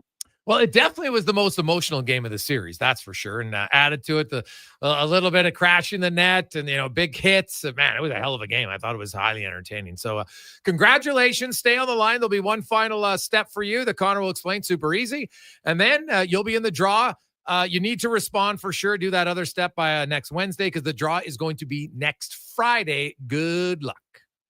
Thanks, Jason. Awesome. So your next chance to qualify will be tomorrow in the 3 o'clock hour. Wednesday is the day that we do it at 3 o'clock. Every other day is 4 o'clock, but Wednesday, tune in tomorrow in the 3 o'clock hour. Now, let's get to the Spec Report brought to you by GS Construction, your underground infrastructure specialist. And I learned something yesterday. They're at least Mike is very particular about where you sit when you watch the game. Now, I don't know, maybe you're that type of fan. You're like, I'm going to work for a company that they take their sports serious. That they do at GS Construction as Mark Spector joins us. Spec, how you doing? I always thought there's a column there. Like everyone I run into has the goofiest superstitions about watching games, which include for some people not watching the game because then the team will win or be likely to win because they're not watching. Like there is some crazy superstitions out there, man, going on right now. Well, that's the one to me. And I'm like, oh my God, you don't watch it. You're like, yeah, well, and I watch they lose. I'm like, well, I'm not sure you sitting at home impacts the game, but then they're like, but then they didn't win. They won when I didn't watch. And so, hey, I get it. You know what? Some people, and someone's joked, he said, honestly, the games are too hard for me to watch. So that's my excuse. And I'm like, hey, yeah, whatever. It's good. It's fun. Well, some people have a hard time with the stress. Like, you know what? Carter Hart's dad couldn't watch him play. Like, he never sat through a game. Carter told me one time. He just hung around the rink and walked out, stayed in the lobby. It was too stressful for him. So growing up. So some people have a hard time with it, I guess. Man, if I was like that, I'd have had 15 heart attacks by now, buddy. Hey, man, last night, Spec, we'll get to the whole game, but I want to go from the sequence from the when Janmark, hits the goalie, and then there's the melee, and then there's a fight. Yeah. From the whistle after that fight to the Skinner save on McNabb, which was really good. That was 6 minutes of end-to-end hockey with great scoring chances, huge hits. That was the best. I went back and watched it again today. That 6 minutes might have been the best 6 minutes of hockey that I recall seeing in a long time. Yeah. I watched it again too. I was writing today and I had the game on, and it's fun because you get to listen to Jack and Louie when you watch it again, right? And I don't hear them obviously during the game. And Jack said the same thing. Like, he said at one point, I think right at the end of that sequence, he said to people, "If you're just tuning in now, I'm sorry to tell you, but you've missed like 11 of the best minutes of hockey of the whole season here." It was. There was a lot going on at both ends. And I mean, let the record show, it started with Hill drawing that call. He stuck his foot out into Janmark, right? That's what the replay showed. That was Hill buying a call. And I'll tell you right now, that is on every referee's email and their computer this morning, and every guy in the league has seen that play. So I hope he enjoyed the power play they didn't score on, because the next call he gets is probably going to be a while from now. Potentially, and it just, we haven't had a lot of animosity in the playoffs this year. Yeah. Right. There hasn't been. And last night it started to elevate, and I hope it continues. Selfishly, I just think the games are more enjoyable to watch when you have that heightened emotion, and Edmonton's built, they can do it. They've, if that game would have got off the rails, like, they got Nick Hague, and, he's tough, but you got Nurse, and you got Frederick, and you got Kane, and you got Podkolzin, and they got Kolazar, but Edmonton still, I think, has more guns. Corey Perry, right? Like, I think they have more if you want to go in the trenches, right? Like Matthias Janmark, Hill stuck his leg out, but Matthias was going to the net. Kane went to the net, and I know he got a penalty, and everyone says, well, McNabb pushed him. He was going in there anyway. Even on Kane's goal, Hyman skated by and gave him a little shot. Like, clearly they saw something that says, hey, we can maybe get Hill a little bit more emotional, or maybe let's just get ourselves more emotional. Well, both things can be true. And I think you love it when you see the other goalie starting to snap, right? When you see Binnington going crazy, when you see Hill chasing guys around, you're in their kitchen. You know that they're not going to play as well when they're running around, losing their focus, right? Let's face it, like, the best goalies have this eternal focus, and Hill lost it last night. And that I've never met a coach who would say, like, yeah, I know they say one thing publicly. I've never met a coach who would say privately that they think it's a good thing when their goalie's doing what Hill did last night, chasing people around and stuff. The Oilers were fully in his kitchen, and that's good news for Edmonton. And in the end, you know what? I think both the first two goals, he had no chance on. The third goal, he had a lot of chance on. He didn't save it. So, that's, I don't know if the two are in any way tied together. That's a fair question to ask here. But, listen, this is a team that they were the last in the league in hits this year. What were my stats? I think they were 15 hits per 60 this season. And in the playoffs, they're 35 hits per 60 right now. So I know which team I'd rather watch play. Well, yeah, Spec, when I wrote that article about the Oilers originally in March, and that they were 40% lower, and then I looked at their hits the next month, and suddenly they all jumped up. Like, I actually got emails from quite a few people in the organization that didn't even know, they thought, oh, okay, it's lower than everybody else, but it was 40% lower than themselves. And that's, to me, all that matters. They've never been a super physical team. You know what? But, they had guys like Kasperi Kapanen in that 6 minute sequence had one of the greatest physical shifts I've seen in a long time. I know, right? He's so fast that he gets on guys quick. So it's fun. Like, don't we love it when you're watching playoff hockey and you're here in the game and the boards are banging it, and you're like Zach Hyman and Peter Angelo. I mean, they each just took turns putting each other on the rear ends in that game. Petro crushed Hyman a few times and vice versa. Like, it was awesome to watch that game. So who doesn't want that, man? The regular season's tame and there's a lot of games and they can't play like that every night. And we get all that. But that's why playoff hockey is some of the best sport that's ever been created, because, it's roller derby out there some nights. The fact that the Edmonton Oilers, Spec, I looked it up, wrote about it today. The Oilers under Chris Knoblock are 15-2 in games 4 to 7. And usually in series, that's when you make adjustments. Now you've done more scouting on the other team's goalies. And in those 15 wins, Stuart Skinner's 11-1 with a .942 save percentage and a 1.43. Pickard's 4-1 with a .912 and a 2 goals against average. So while the Oilers are picking apart the other team's goalies and finding ways to exploit them, the other teams haven't been able to do that on Edmonton in games 4, 5, 6, or 7, because their 2 losses, Spec. One was 3-2 in Vancouver when Miller scored with 33 seconds left. And the other one was game 7 of the Cup final where they lost 2-1. Right. So I think this is for sure coaching and a team with the ability to change itself and the ability to listen to the coaches and execute what they're being told to execute. Like the game that the Oilers played last night, damn near a perfect game. Like you're always going to give up some chances. There is no game in the playoffs where your goalie just stands there. So Skinner gave him the 6 or 7 really big saves he needed to make for sure. But, the game the Oilers rolled out last night, Jason, that game beats any team in the league like 8 out of 10 nights. That's a unbelievably good game.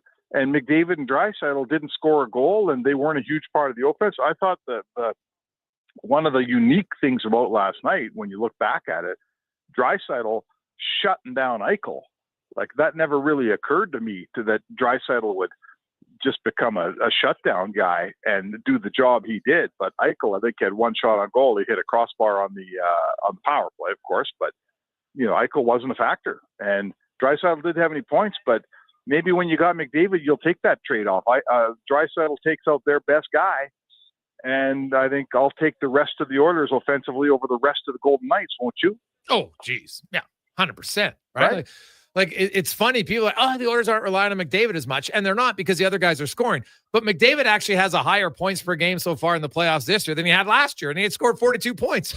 So is that right? He's still producing. It's just the rest of their team is scoring way more goals.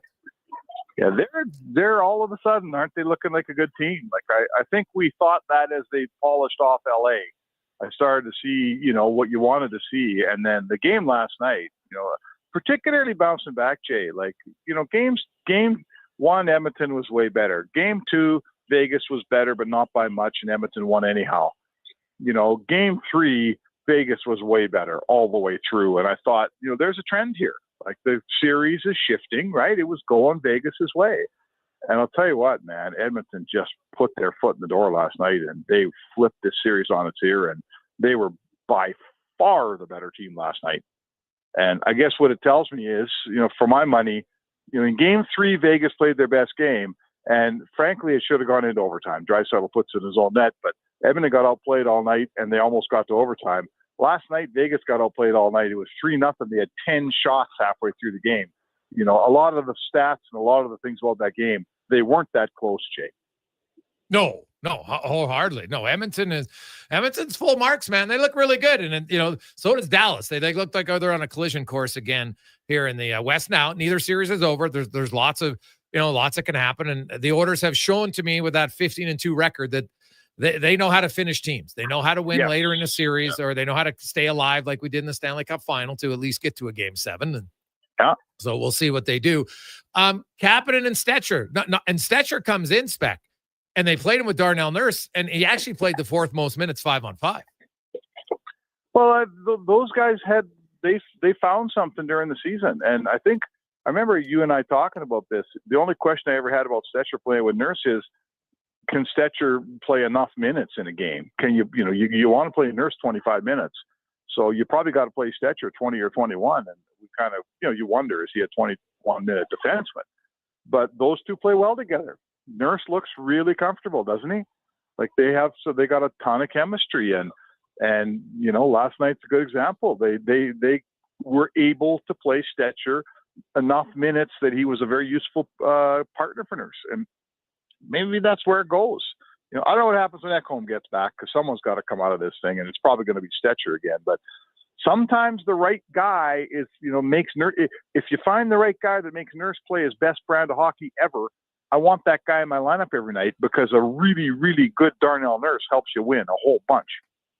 Well, yeah, in that sequence was his shot block on Howden in front. It was a massive shot block, and so there was just so much, man. That 6-minute segment. Anybody who recorded the game, I highly recommend go back and watch it again. And many people probably already have, but it was. It was electrifying. It was great hockey to watch on both sides. There was good chances. There was good saves. There was big hits. There was animosity. Like the crowd was going nuts. Like there was everything you'd want that makes sports fun. Is how I sum up that playoff hockey, baby. Yeah. Like we're blessed here. There's a lot of years where this team wasn't very good and it wasn't a ton of fun. And the opposite is true now. Like this team that night in that barn. It's a Monday night. I defy you to find me somewhere on a Monday night where you're going to have more fun than anybody had last night.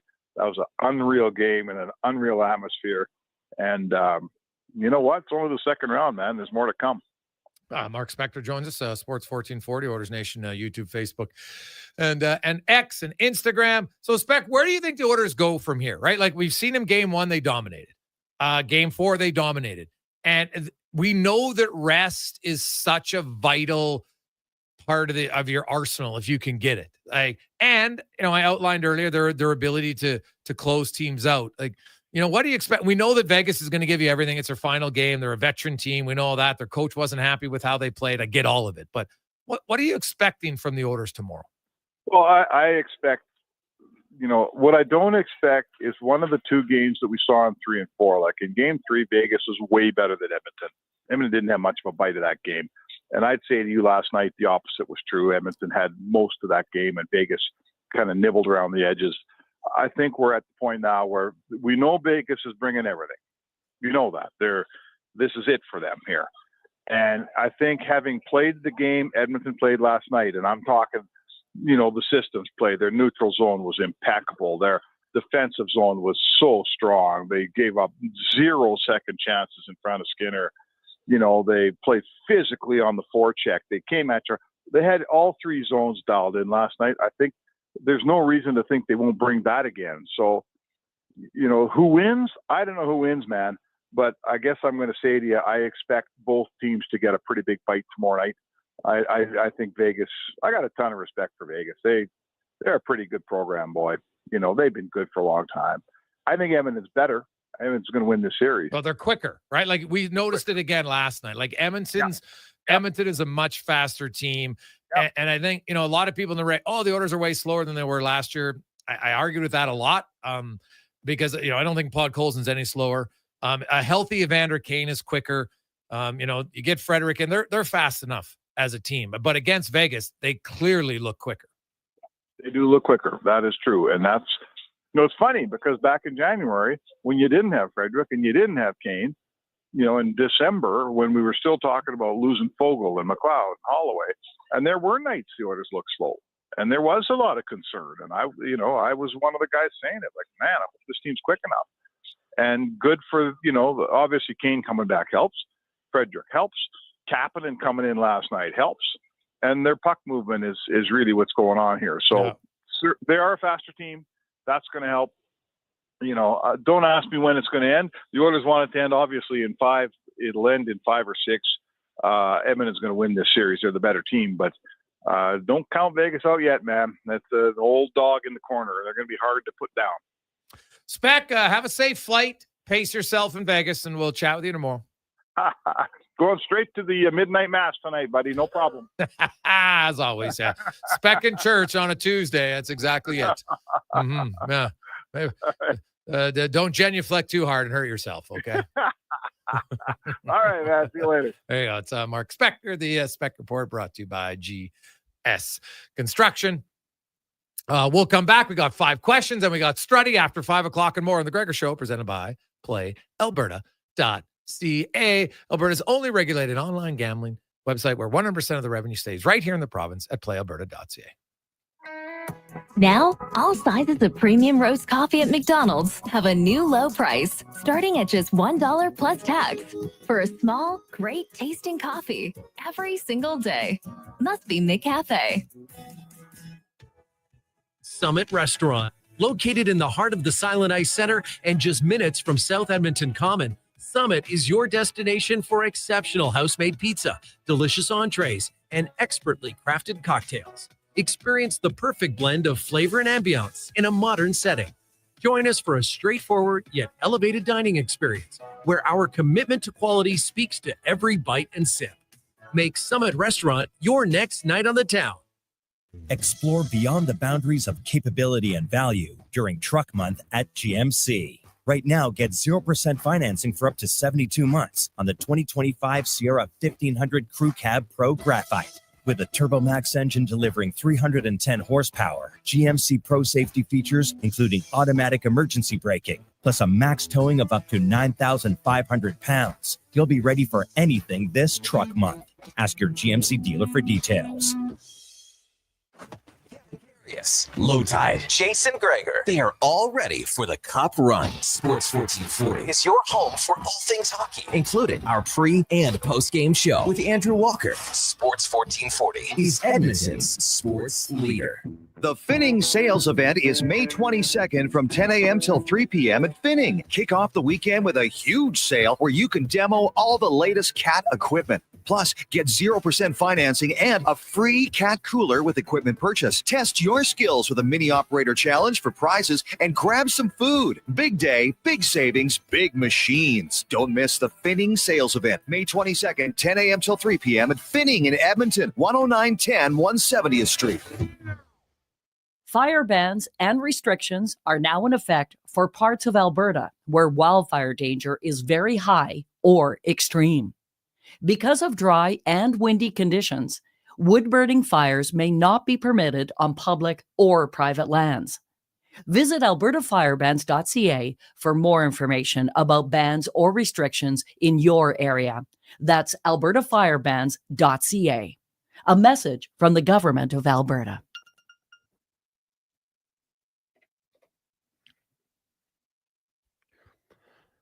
Portions of this hour brought to you by Garage Superstore by Premier Built Garages, your one-stop shop for everything garage, from accessories and storage solutions to cabinets, vehicle hoists, storage racks, and Traeger grills. We've got everything you need to maximize your space. Visit our 8,000 square foot showroom at Calgary Trail and 34th Ave or online at garagesuperstore.ca. The Jason Gregor Show, the best of Edmonton sports talk and beyond. This is Sports 1440. Presented by PlayAlberta.ca, Alberta's only regulated online gambling website.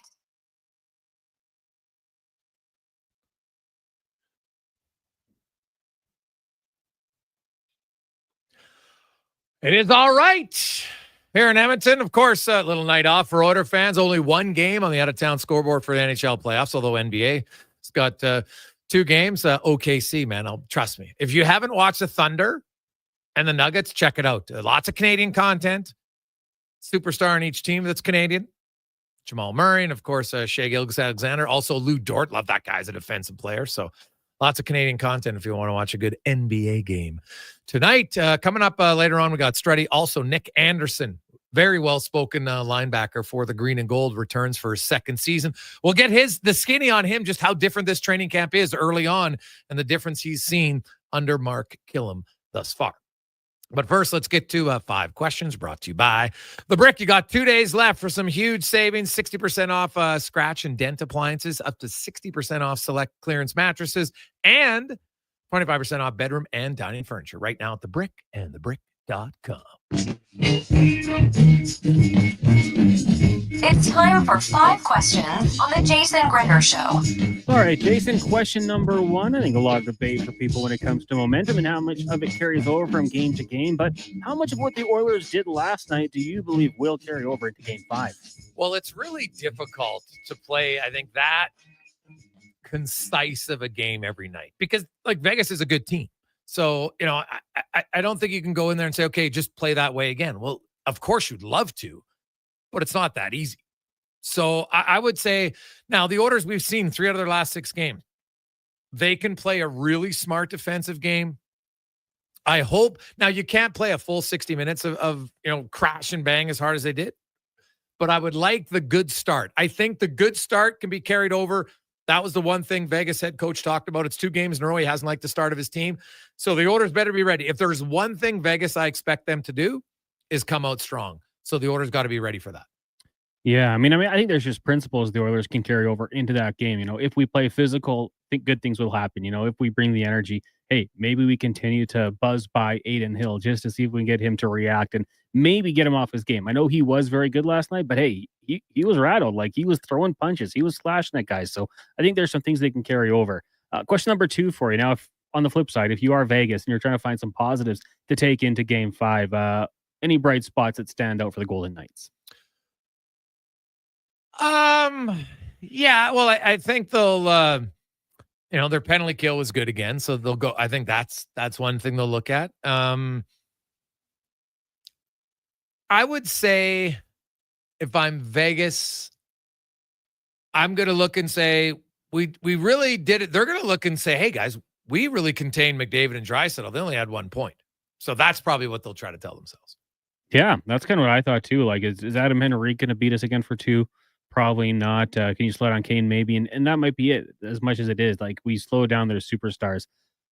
I guess I would like, as a counterpoint, maybe that doesn't linger much longer. To do that game to game is pretty tough. But yeah, I think that might be one of the lone spots. And they haven't really got a huge performance out of Adin Hill. So I mean, if he can bounce back and find his game just a little bit more, maybe that can be something they can hold out for some optimism.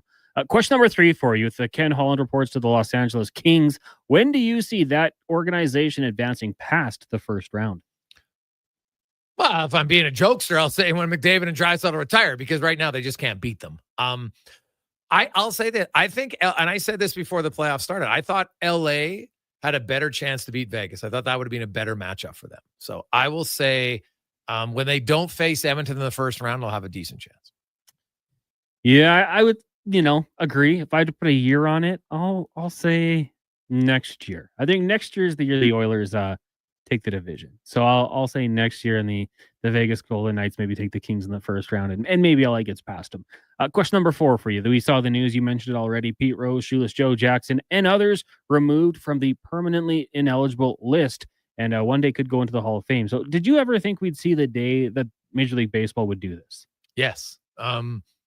Pete Rose outlined this many times. I remember I met Pete when in Edmonton, I was emceeing an event, and it was a Q&A with Pete Rose for about an hour and a half. And it was I learned a lot, really, just, about baseball and lots of different things. Like, man, that guy was a savant when it came to hitting, like crazy.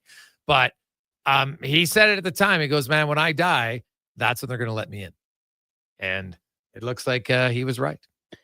Yeah. Now I should say it's not like he's in yet, but now he's eligible for the first time to get in, and I think there'll be a lot of people that vote him in.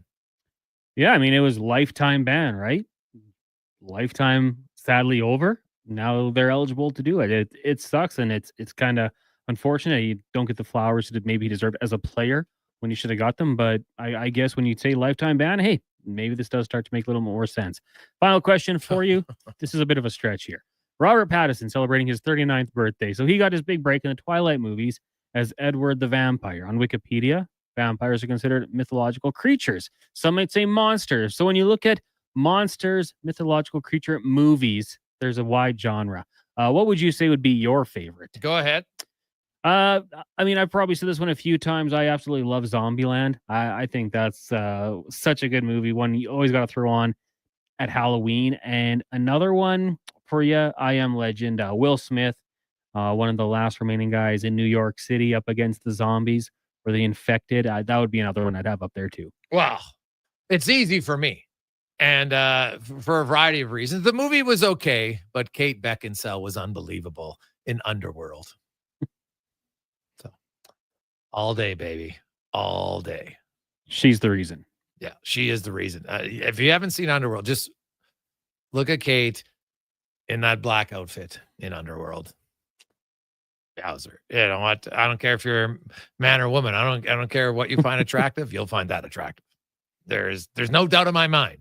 You can't watch that and be like, all right, I can see why. And the movie was okay, right? Like there's actually some pretty good fight scenes in it and everything like that, but that's the added bonus for sure. So who does she fight? I can't remember the name. You're asking specifics. A monster. I was watching the movie in mute half the time. Yeah. Come on. No. I can't remember his name, but just fought a few different vampires and then non-vampire. I don't even know what they're called, the proper term. So that shows you how my dedication to the movie was. It was more about Kate. So that's fair. Mm-hmm. Hey, Gregor, I fell in love with her and I watched Underworld from Greg. Yeah, you're not the only one, Greg. I think a lot of people did. So, as you should. Why not? Nothing wrong with that. When we come back, but maybe I did through the screen. I think she was looking at me. That's what Struddy would say.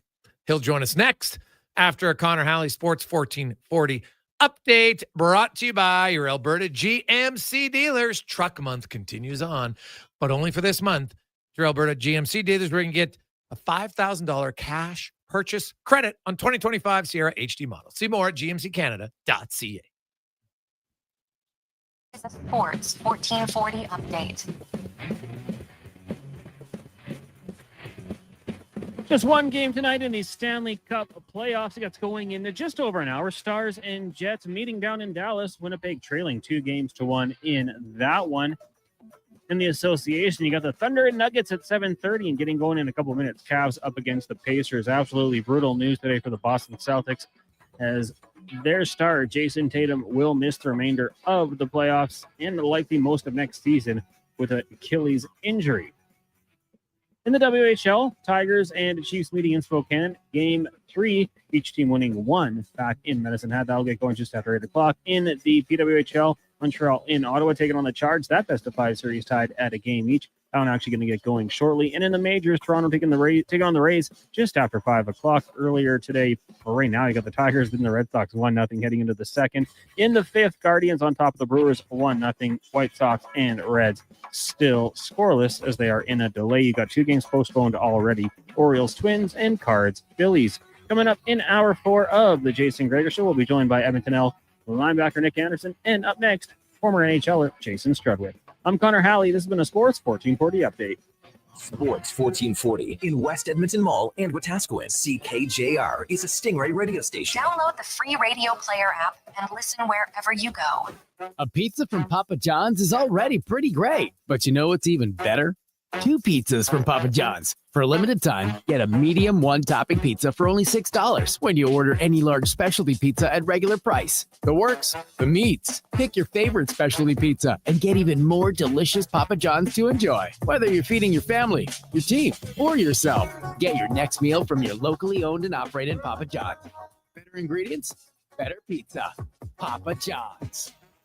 In 1973, deep in the basement of an Edmonton family home, an elite team of specialized forces came together to form Action Electrical. Action Electrical Divisions assembled. Projects team reporting. Service team reporting. Testing team reporting.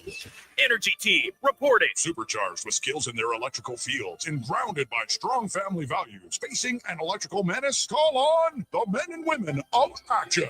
Operating throughout Alberta at actionelectrical.net. The Bricks tent sale is on now. With so many items to clear out, they've had to set up tents in the parking lot.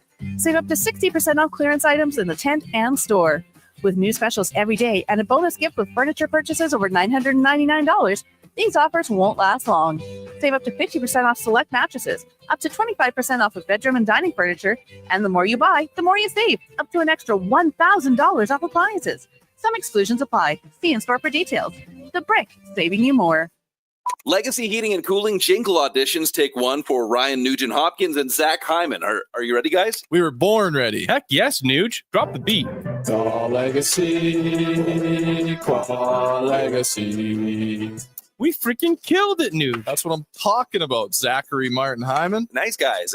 We're going to sell a lot of air conditioners. Hey, doesn't Legacy offer no payments and no interest for a year on those? Yeah, well, thanks for the assist on the copy points there, Nuge. It's just what I do. Legacy Heating and Cooling.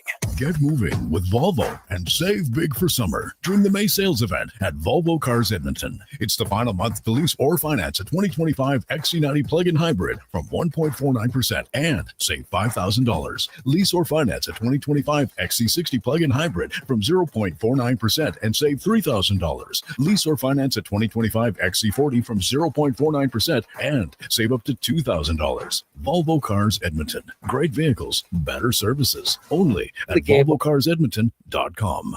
Garage Superstore by Premier Built Garages is the ultimate destination for everything garage. Storage solutions and cabinets? Garage Superstore has it. Vehicle hoists? Got those too. Durable polyaspartic floor coatings? You bet. From mess to masterpiece, one garage at a time. And when it's time to eat, Traeger Grills brings the heat with wood-fired flavor that can't be beat. Need it? They've got it at Garage Superstore by Premier Built Garages. Visit their massive 8,000 square foot showroom at Calgary Trail and 34th or garagesuperstore.ca. Hi there, I'm Ryan Reynolds, and I have a list of things I like to have on set. It's just little things like 2 freshly cracked eggs scrambled with crispy hash brown, sausage crumble, and creamy chipotle sauce from Tim Hortons. From my rider to Tim's menu, try my new scrambled eggs loaded breakfast box. A pizza from Papa John's is already pretty great, but you know what's even better?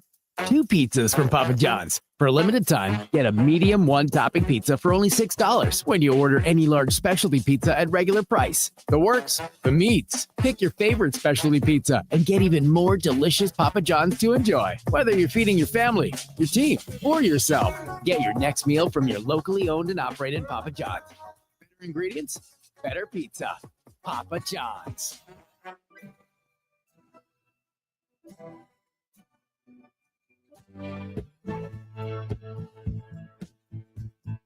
No more carefree better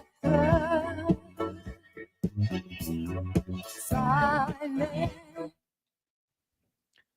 Portions of this hour brought to you by Cantork. We offer sale, rental, repair, and calibration of hydraulic, pneumatic, and battery-powered torque wrenches, stud tensioners, and flange maintenance equipment. Order today at cantork.com. The Jason Gregor Show, the best of Edmonton sports talk and beyond. This is Sports 1440. Presented by PlayAlberta.ca, Alberta's only regulated online gambling website.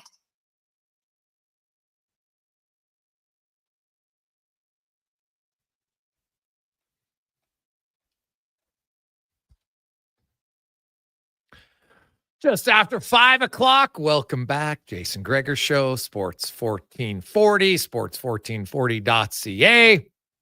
Thanks for listening on the app. If you're out of the city, the province, the country, you're Oilers fans, you're diehards into it. We like it. The United States, people listen to the app everywhere. So thank you very much. And, of course, watching on Oilers Nation, YouTube, Facebook, Instagram, X. We appreciate it. It's a lovely Tuesday. Oilers have flown into Vegas today. They will take on the Golden Knights tomorrow with an opportunity to punch their ticket to the Western Conference Final for the 3rd time in 4 years. They were there in 22, lost. Were there in 24, won, and see if they get there in 25. Edmonton and Vegas, of course, have been the last 4 trips representing the Pacific Division in the Western Conference Final. It's time now for Struds On, brought to you by Action Electrical, one of Alberta's most diversified electrical contractors. They got 4 divisions: project, service, tag, and energy, with both solar and EV. And of course, they donate that huge prize that we're going to give away in about 10 days right here on the show. So actionelectrical.net. The Jason Gregor Show presents Struds On. I don't believe in tea bags. I use loose leaf tea, and it is so much better than the tea bags. I'll eat tea bags. I'll Struds On. I'm not a huge DJ guy.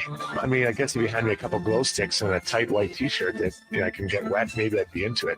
Struds on. There's a lone steakhouse I used to go to down in Kentucky, and they had bowls of peanuts. I wasn't sucking on those ones. You know, I mean, you need to have clean nut. I'm talking about the kind you get in a bag at an Elks game. You know what I mean? It's time for Struds on.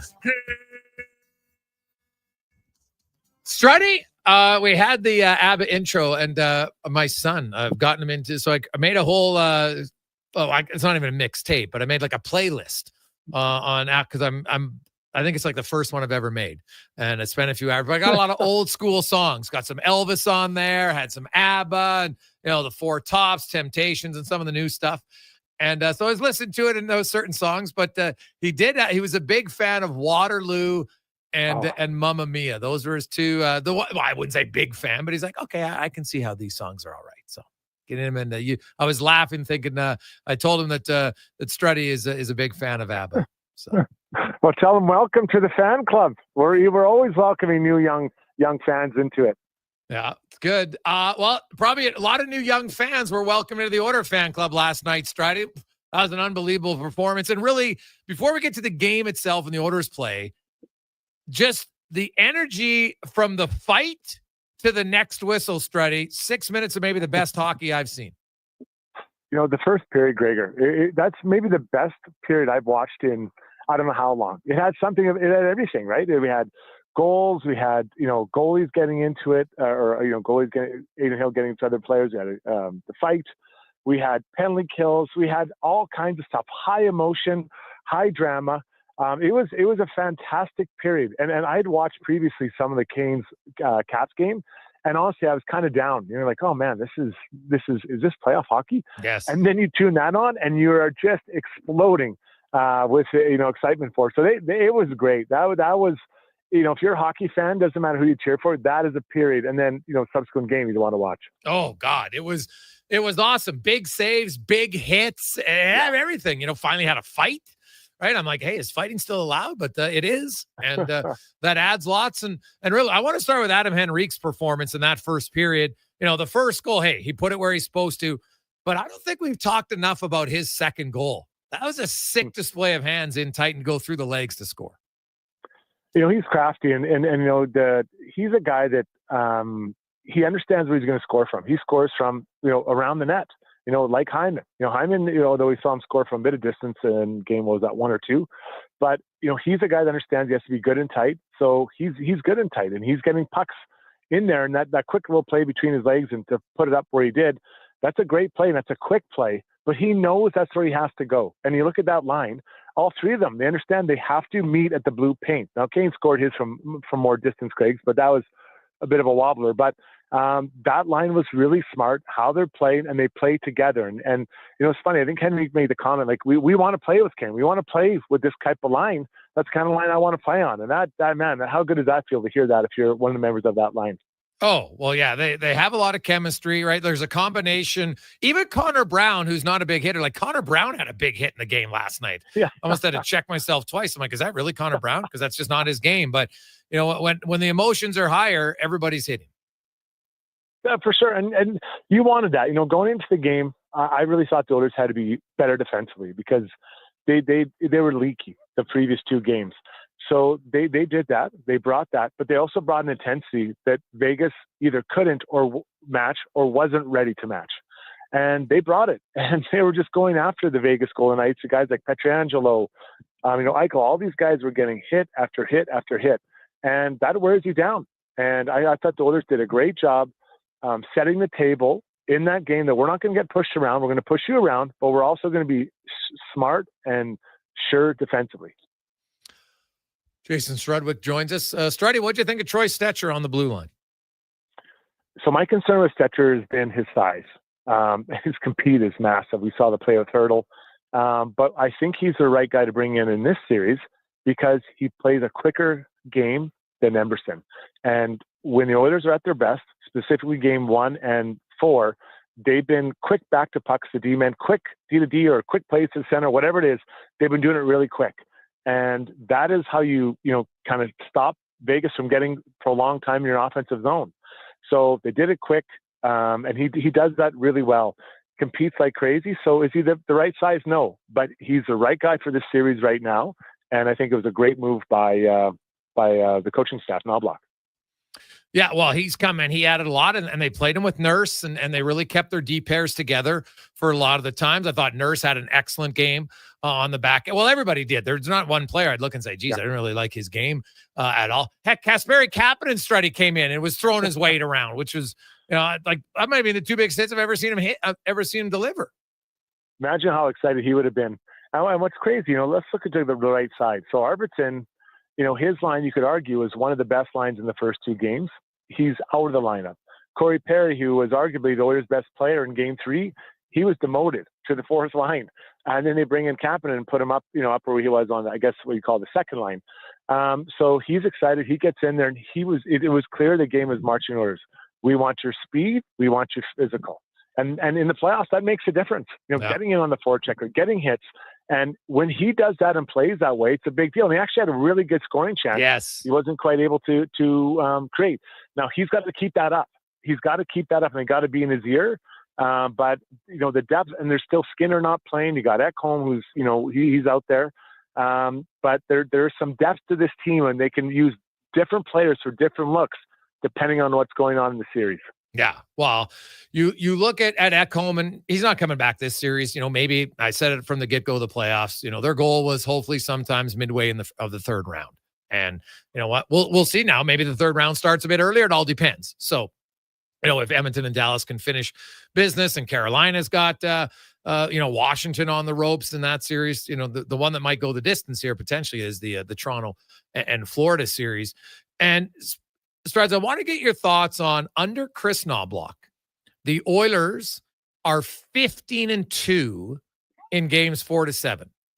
And they've really crushed teams. They've outscored them 60-25 in the 15 wins and got outscored 5-3 in the 2 losses. So you add it all up together, and it's still 63-30. They've outscored teams in those games. And usually as the playoff series goes along, right, there's more scouting.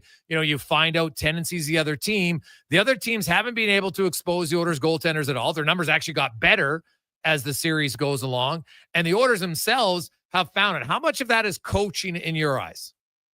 I think a ton of it is, because let's also give the man credit. He's getting the right line combinations together. So you look at what they had to start the series, and now where they're at now, they're changed, but it worked, right? So I always feel it takes him, and if you go back and look last year, 2 to 3 games to get the line combinations right. Defense a little bit, but for sure the forward lines, and understanding what does he need, what does he want, guys, what does he think. So I think that is all coaching, and it's not just him. I know it's the whole coaching staff.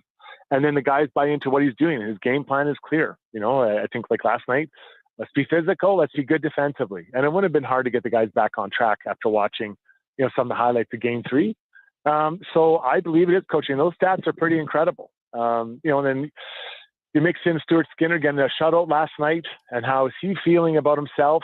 Can that be him kind of getting a toehold on his game? And then he can have another good game in Game 5, then whatever happens moving forward. But he's got to get his game there, but you got to start somewhere with a solid performance.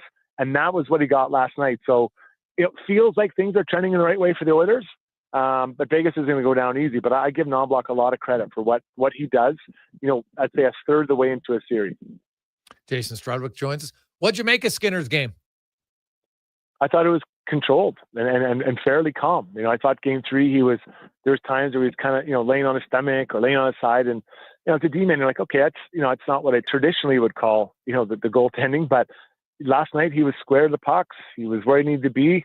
And he made some nice saves. There was a breakaway relatively early and a couple shots off, just to his left that he made big saves on. And everyone needs confidence. You need to feel it and feel good about yourself. And I think that for him, that's a big moment. You saw the reaction from his teammates. They know that they're going to need him. And, maybe Pickard comes back and he plays some games. I'm not sure. But I'd rather know I have 2 guys playing well than just one. Oh, God, yeah, all day long. And, Skinner, it's funny. Like we outlined those numbers of the team. You outlined Skinner's numbers late in the series. Even when teams have more of a scouting report on him, he's got a .942 save percentage in games 4-7 over the last 2 seasons. So it's obviously pretty good. He's only given up 3 goals once in that time. So, and they won that game 5-3. You look at other things in the game. The line combinations, they mix it up. Were you surprised at how dominant Draisaitl's line with Kapanen was against Eichel's line. Really surprised. And Eichel, he's been, arguably one of the best players in this series. And last night he wasn't noticeable. Didn't have, a lot of opportunities to score. And even on the penalty kill, let's credit the penalty killers. They were more aggressive, taking away passing. The stick position was fantastic. So they really made it a lot harder for Eichel to be zipping passes across, different parts of the ice. But, I'm guessing that, Leon, they said, you're going to play against him. Look at your line mates. We're not necessarily tasking you with scoring or outscoring Eichel. We want you to make his night difficult and slow him down. So, what happens going back to Vegas? You go back to Vegas, are they going to throw Eichel out there against Draisaitl or look for other opportunities to play him somewhere else? So does that change the tactic? Do they put Leon back with Connor? No. Who knows with the matchup? Because maybe they put him again and say, we're going to try to load up and then try to get going. So I'll be interested to see, because there's no way they'll put Eichel against Leon again, like they did. Like it happened often last night. Well, then they'll probably put Eichel against McDavid, and you're like, okay, we have no problem with that, because here's the thing. Right. The order is like, now McDavid and Draisaitl have combined for 11 points in the series, but it's funny. There's so many other players performing and producing that the orders, it's new, because a lot of people said, they're not relying on him as much. Well, McDavid's actually scoring more points per game this year than he did in the playoffs last year, funny enough, and he had 42 points. It doesn't seem like it as much because so many other guys are producing. Which is huge. It's absolutely huge. And so I can only speak from my own experience. When you know that it's heavily weighted to one or two guys, or one or two lines, you're like, okay, well, we've got to be hard on these guys, and let's really outplay the other two lines. Well, now every line's kind of got something going, and they're playing well. So I think that for Vegas, they've got to figure out a way to get back to the way it went previously. Put pressure on the Oilers D, don't give them time, and then conversely, get rid of the puck in their own zone a lot quicker, because we saw a lot of D-men taking hits last night in the Vegas zone. Well, yeah, Edmonton was much more physical. Struddy, give me your thoughts on the Toronto-Florida series, what you've seen, and what did you think of the Domi hit? Domi, $5,000? Man, I'll sign up for that all the time. Hit the captain of the other team from behind at the end of the game. Give me a break. Same with the Marchment. He flashed the ref. I know he didn't break his leg, but you can't have any gray area. That is, hitting the referee. And I didn't like that at all. So those two, I think, were mishandled by the league. But, when I'm looking at Toronto, I think tonight the start is going to be crucial for them. They're going to be, the old pills will be quite tight if things don't go well for them early, because here we go again. So this is where you lean on guys who have been there before, like Oliver Ekman-Larsson, Tanev, although he doesn't understand the cup, he's a veteran guy. And Matthews and Marner. Nylander's been doing his thing, but those two guys, they have to come out and play with confidence. And, if they can score, that'd be fantastic. But those are the guys. Lean on your best players. That's what they're there for. Everyone's looking around. It's you. It doesn't mean I can't do my job as a third-line player like Scott Lawton. But those guys have to be front and center all day talking about what the game's going to look like, how it's going to feel, and they got to come out and have a good game. Yeah, well, they got the extra day off. I don't know if it's good or bad. Dallas goes tonight against Winnipeg. Heiskanen comes back in. Is it good night, Irene, for the Winnipeg Jets? Because, man, they have been awful, Struddy, on the road. Like, awful. Yeah, it's tough. I think Dallas is just too good, too deep for Winnipeg. And Winnipeg just, it's funny. You get in the playoffs, they don't seem to have that same way of doing it. So, yes, I think that this is a Dallas win tonight, which probably isn't ideal for the winner of the Oilers in Vegas. But maybe I'm wrong. Maybe Connor Halley can get himself going. But you look around the goalies that are left. Adin Hill, I'm not sure I'm expecting him to steal a game. Skinner, Pickard, I don't think that's expected of them either. But when I'm looking at Hellebuck, I'm expecting him to win a game on his own. Maybe Ottinger as well, but Hellebuck needs to win a game on his own, and he hasn't done it yet, Griggs. Maybe tonight's the night. Struddy, have yourself a great night. We will chat with you next Tuesday. Have a good one. Yep, see you guys. There you go. That's Jason Strudwick, co-host of the Got Your Back podcast and the Struddy's World podcast. 522. When we return, we got more hockey talk, but also you get a new coach. Lots of things change. We'll find out what's changed next. The Jason Gregor Show, Sports 1440, Oilers Nation, YouTube, Facebook, and X. And then we'll also get to Chris Knoblock before 6 o'clock. The Gregor Show, presented by PlayAlberta.ca. Legacy Heating and Cooling jingle auditions take one for Gene Principe. Hey, thanks for being on time. I'm always punctual. Now, how about some cool beats while I drop the heat? Ready when you are. Call Legacy. Call Legacy. Nice. Boom! I'm a musical genius. Legacy's going to love this for AC season. What's not to love with no interest and no Principe payments for 1 year? Are you always like this? Yep. Unlike Legacy, I never know when to cool it. Legacy Heating and Cooling.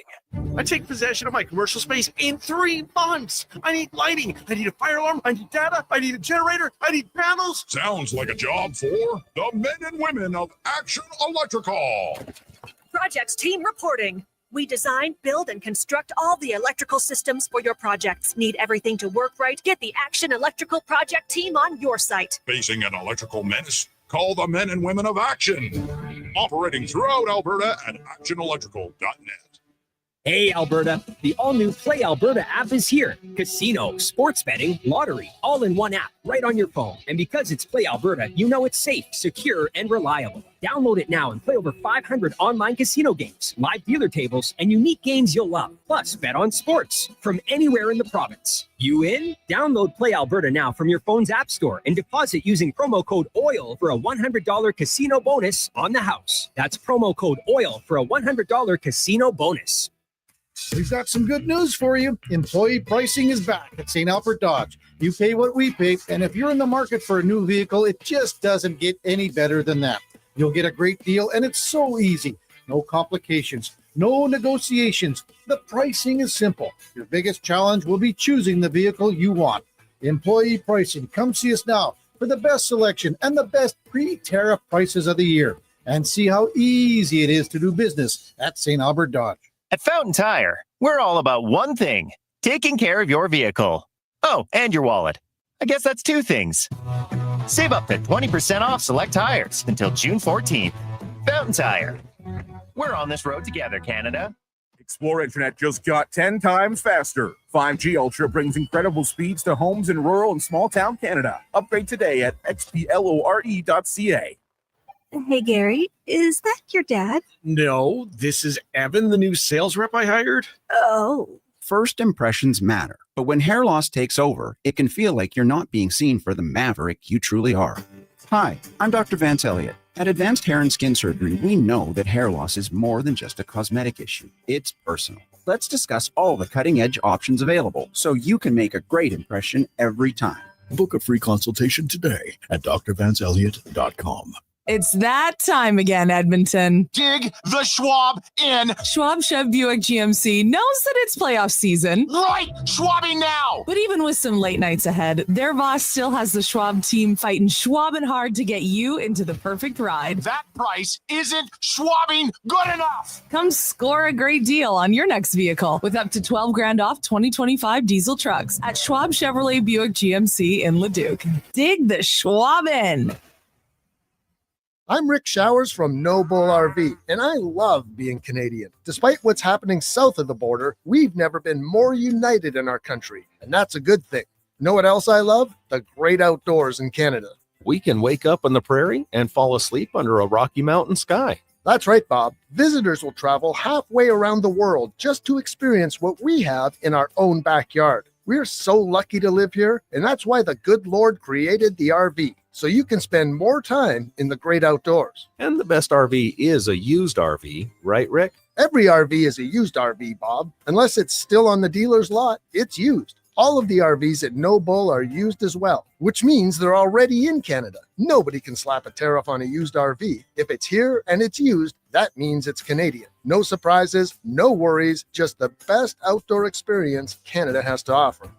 And that's No Bull. NoBullRV.ca.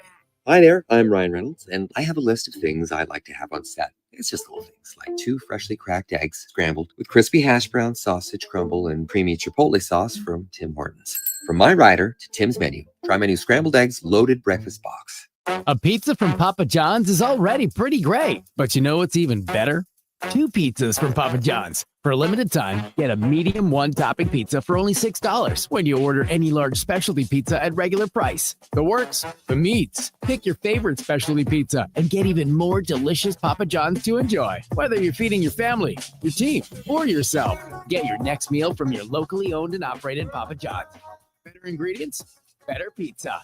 Papa John's.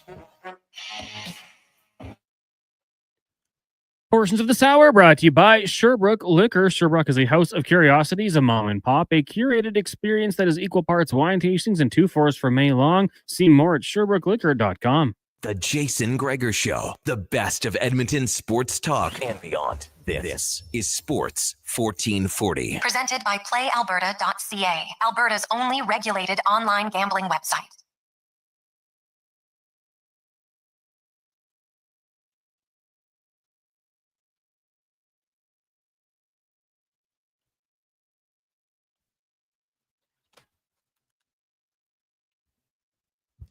Rolling through a busy Tuesday afternoon. Early scores. Hey, looks like the Cavaliers aren't going to go away easy tonight with Donovan Mitchell. And, of course, you have Winnipeg and Dallas. That puck drop coming up, I guess, will puck drop be at 6:10? Probably. So a little bit of an earlier start. I'll say this. Oiler fans, you don't love the 750s. The Dallas Winnipeg fans, take it on the chin, man. Those games are starting at 8:50 Central Time. Brutal. And I will say this to all the kids. I know the starts are early now, but you get to the third and fourth round in Mountain Time, all the games start at 6:20. It's kind of the opposite for Eastern fans.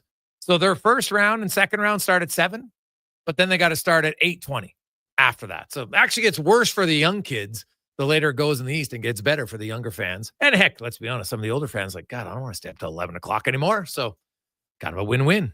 Win-win. Now let's get to our Elks report, brought to you by Legacy Heating and Cooling. They are hiring. You want to work for a fantastic company, great bonuses to sign up. You also will have a highly competitive wage, get matching RRSPs, tuition reimbursement, and more. Apply today at legacyheating.ca. And we welcome back to the show, of course, all-star linebacker, was Rookie of the Year in the CFL last season, had over 100 tackles. Nick Anderson joins us. Nick, welcome back to the show, my man. How you doing? Hey, how you doing? I'm doing well. Appreciate the intro. Hey, man, no problem. So, this is year number 2 for you, but very different. A whole new GM, a new president, new coach. And my understanding is the early days of training camp have been a lot different. There's not a lot like, crushing reputations at all, maybe a little bit more coaching. Kind of take us through Mark Killam and how different you think your defense is going to be compared to last year. Most definitely. First and foremost, I just want to say it's a blessing to be back in this building, back in this city, back a part of this organization for another year. Very thankful for that. When they were doing the picks and choosing for who they wanted to put on the roster, they said that one of the first things they built up on was character. And so to them have me come back and play another season, that's a testament to the way that they look at my character. And I feel like that's a blessing within itself. And to have people to start off with holding those type of standards for their players just shows the difference that we have going into the season. To have a coach that says, I don't want the most talented guys, that's not the first thing we're looking for, but we want the guys that have high character and can represent this organization and the city well, really just speak volumes. That's how you get the right guys in the room, the right type of people in the room to take an organization to the level where it's supposed to be. And so it's been great, man. I mean, just these first couple of days of training camp in comparison to last year is just a complete 180, and to just look forward to, the season starting. And it feels like it's already been weeks, the way that we've just been getting after it and learning so much. I'm just excited for it. Coach Keelam is a guy that's, high motor guy, a guy that, has pride for this building, pride for, Alberta, pride for, the Edmonton Elks within itself. And just looking forward to learning more from him, the energy that he has. Each and every day, it fluctuates throughout the building. And, even yesterday in the team meeting, just talked about, his own accountability and him holding his own self to a certain standard. So that way everybody up under him can follow that standard. And then also, just being in this great defense up under Coach Sherritt, somebody that has been in this building and done it at an extremely high level. And to understand his standard. You know, when he told us, you know, about his decision to come back to Edmonton, he didn't say that he looked at it as another job. He looked at it as the job. So to have somebody that, you know, wants to be here, desires to be here, has played here, and really has that chip on his shoulder to want to see the organization succeed, it's a blessing to have. Nick, last year, the Elks have 2 linebackers with 100 tackles. Well, that's great in one sense, but it also means that the guys are getting to the second level too often. And, we talked to Mark Killam about that. They went out, they revamped your defensive line in front of you. And in a way that's like, hey, man, it's not going to be as much wear and tear maybe. Like my stats might be a little bit lower in tackles, but that actually means our defense is better. Right, most definitely. And I mean, our defensive line speaks for itself. Those guys have been awesome to work with this year, especially knowing that they have a veteran presence up front, and also just knowing those guys are experienced. You know, guys not only experienced but are championship winners. And so, be able to play behind them. I know it's going to be a race to the football every single play, but I'm glad they're on my team. So, lots of new faces in front of you and lots of new faces behind you in the secondary. Gelling together as a unit. Where's your role in that as one of the middle, one of the guys in the middle of the field in the linebacking core, Nick? How do you help everybody kind of come together?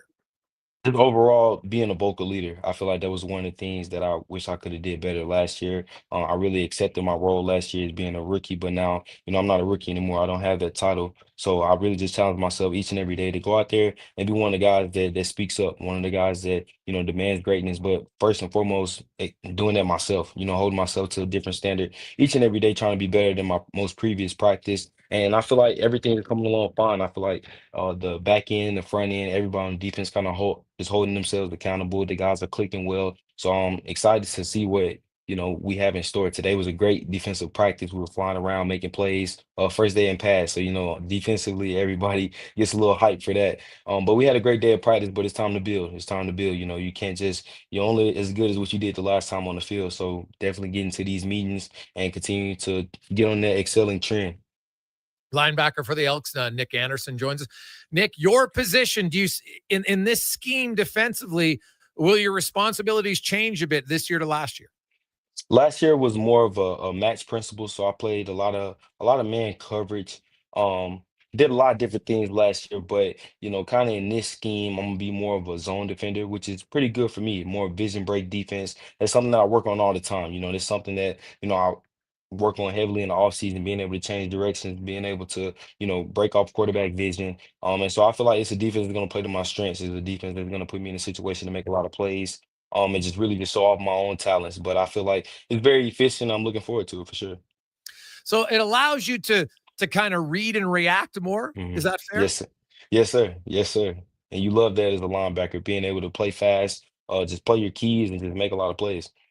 When your defensive coordinator is a former linebacker, a similar stature former linebacker to you, is this one where, you feel like, okay, how he's going to call the defense will probably match with who I am as a player, because he's probably going to have some tendencies to how he was as a player. Right, most definitely. And I've just been in his hip pocket trying to digest everything I can from him. Not only because of the way that he played the position, but also looking at, he's a very humble guy, so he doesn't really tell you about what he did in the past. You got to kind of look it up. But me being able to dive into his history and see how his first year in the league, he was a Rookie of the Year nomination, and then the next year he was defensive MOP. And so I'm like, all right, coach, it's my second year. I'm trying to bring that back to Edmonton. So show me everything I got to do. And so he's done a great job of just critiquing me, and that's what I really need. Don't just tell me I did good on this rep. Tell me how this rep can be better, and that's what he does for all of us. From the back end to the front end to the middle, and then you can kind of see in him that's that same standard that he had for himself. And when he was playing, like, yeah, I may have made the play, but how can the play be better? And I'm just grateful to have that as a coach. You mentioned, you came in last year. I'm not even sure how much you really knew on what to expect first time in the CFL, right? Like, obviously you're a football guy and football is football, but it's still very different when it's 3 downs and it's a bigger field and all those sorts of things. Just how much more comfortable are you, Nick, even though there's lots of new coaches and a new scheme, and just being like, okay, like, I think I know where I'm at. And does that give you a leg up on where you were last year at this time? Yes, sir. Most definitely. I told people when I accepted the award for Rookie of the Year that, if you go back and look at my first couple games that I played in the CFL last season, it's completely night and day to where I was at the end of the season. But one of the things that I really try to harp myself on is continuing to get better. You want to always keep climbing, continue to get 1% better each and every day. Never get too high, never get too low, always be where your feet are and keep moving. And so that's why I really just challenge myself to have that shark mentality. Last year was I ended the year pretty good, but even just in training camp, trying to get better and better each and every day. And it's been a blessing because I feel so much more comfortable, understanding the waggle, understanding the concepts, being able to understand the down and distance, being able to read the quarterback, read the receiver stems to know what routes are coming, being able to even look at our offense and know, okay, this is the type of offense that, especially in the run game that we had last year, these type of receivers, this quarterback likes to throw the ball at this break and just continue to grow as a student of the game. I feel like if you're not trying to grow, you need to stop playing because you're only going to get as better as you keep what you keep putting in continually on a day-to-day basis. Yeah, that makes sense. Nick Anderson, linebacker for the Elks, joins. Nick, you said his first day in pads. From practice, and I know it's early, but what excites you? What do you see maybe different in your offense this year? Just overall, you see on the offense side of the ball, just a more experienced and polished offensive line. I know we got some more veteran guys over there now, and so you can definitely see the difference. Certain moves that I was able to just do without putting in a lot of effort last year. I gotta, kind of tighten them up and fine tune them this year. Okay. But even just seeing the way that Trey has gotten more comfortable taking the reins and really stepping up in that leadership role is really great to see. I can't wait to, be behind him this year and, just see how he blossoms, knowing that he has the reins this year. And overall, I just feel like the team has been getting consistently better since day one of training camp. And Nick, you're in training camp, and training camp can end up being, a little bit of a battle of attrition. You don't want to get injured in training camp, Right. but you got to get in shape. You got to, get your reps in and all.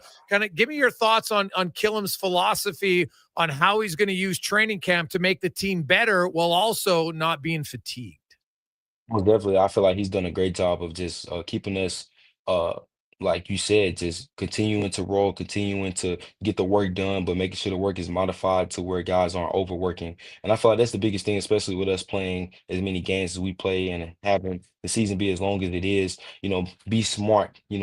Understanding that football is the game that's really 80% mental, 20% physical. So understanding like, okay, where is the fine line between getting what we need physically in order to be in shape for week one, but also making sure we're mentally where we need to be. And that's what Coach Keelan really has brought to our training camp. Even today, he kind of dialed it back a little bit in the teach periods, so that way we can ramp up and get the good work that we needed out of the competition periods. And it just shows the difference. It shows the maturity level and just the awareness and intelligence that he has for running this program. And like I said, man, just blessed to have a guy like that running the team. And then what's your relationship with your safety in McCarthy? A veteran guy who's come in, he's got a lot of championship. Obviously you have Terrell Ford as well, and a new guy come in who's won. But just the relationship with your safety and how that's going to work, and maybe kind of your early impressions of him. Roy's he's a great guy. He's my locker buddy now. So me and him been having a couple of conversations. And just a real humble guy. Just even today we gave up something in the back end, and the first thing that he took was accountability. And me, I felt like it was my fault, but the first thing he said was, "Nah, that's on me." And I'm like, "Nah, that's on me." And we like, "All right, we're not gonna give it up again." And so to just have that leadership presence, the experience on the back end at free safety, which is ultimately, the one of the main guys on defense, as far as lining guys up and making sure guys are, doing what they need to do in the pass coverage. I'm glad he's on my team. And I'm looking forward to learning from him the rest of the season. Well, Nick, great to catch up with you again. We'll be talking to you throughout the year. I really appreciate it, especially during a busy time of training camp. So thanks for giving us a few minutes, and get some rest, and good luck on the field all week. Yes, sir. Appreciate you. God bless. That is Nick Anderson, really well spoken, man. We had him on last year. Absolutely loved having him in the studio for an hour. And I'm telling you, like, he is a baller. The Elks defense, from their D-line, the improvements in their secondary, their linebacking core is still very good. But their improvements on the D-line and the secondary, I think the Elks there's no reason why they shouldn't have a very formidable defense this coming season. We'll come back. We'll hear from Chris Knoblock to wrap up a busy Tuesday edition of the Jason Gregor Show, presented by PlayAlberta.ca. Remember, Lotto Max. Get your tickets. $20 million draw tonight at playalberta.ca. A pizza from Papa John's is already pretty great, but you know what's even better?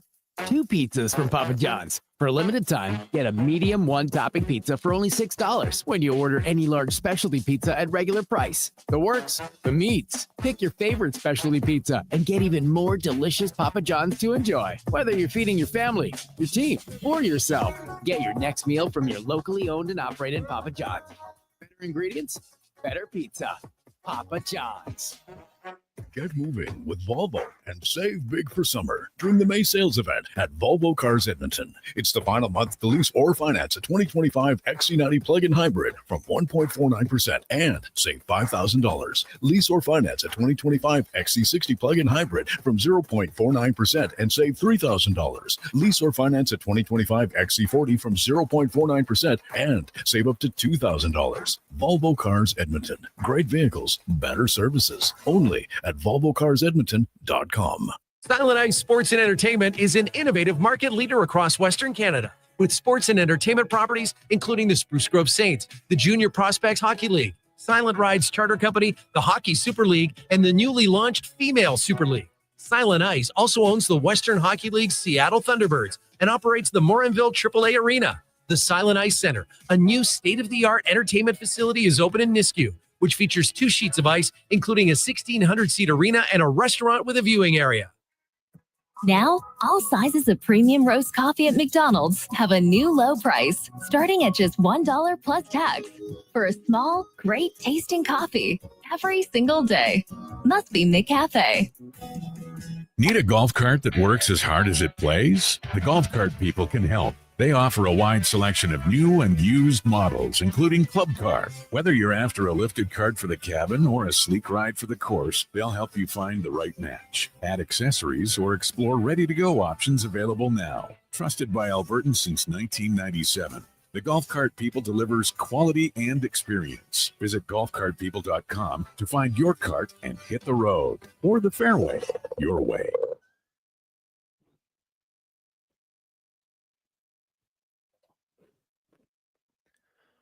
Portions of this hour brought to you by Crystal Glass, your clear choice for residential windows, locally manufactured and installed. Crystal Glass provides a beautiful product and incredible customer services for all of your residential needs. Call 310-GLASS or visit crystalglass.ca for a quote. Hat tricks, touchdowns, and home runs. Get it all with the Jason Gregor Show on Sports 1440. Presented by playalberta.ca, Alberta's only regulated online gambling website.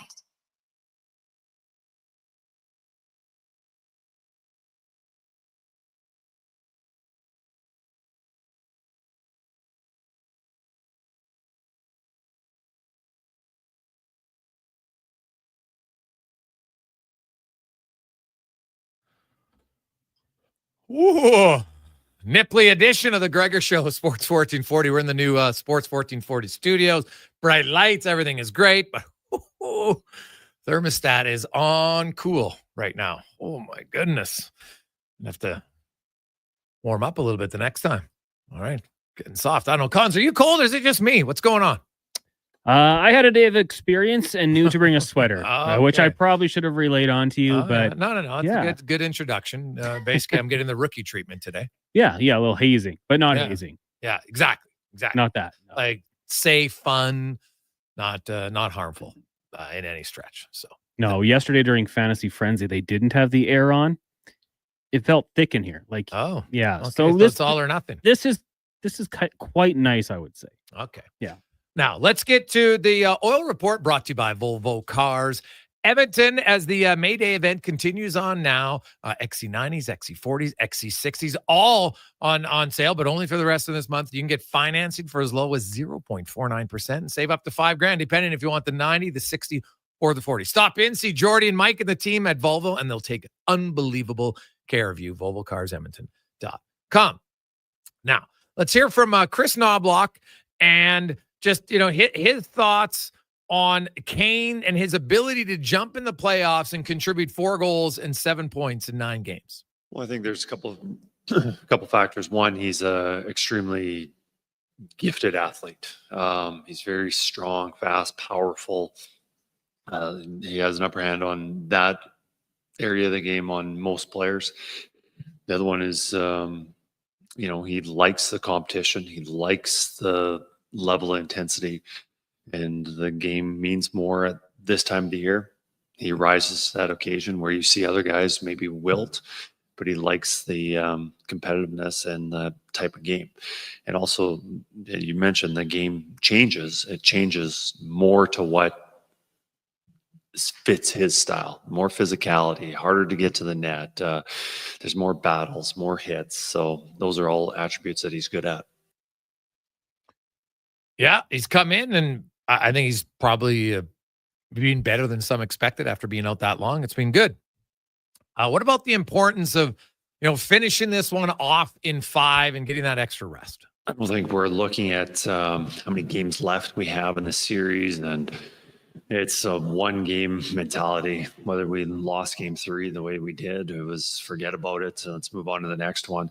Obviously there's a lot of benefits of winning that next game. One, you don't give that opportunity for Vegas to put together a string of wins. And then also the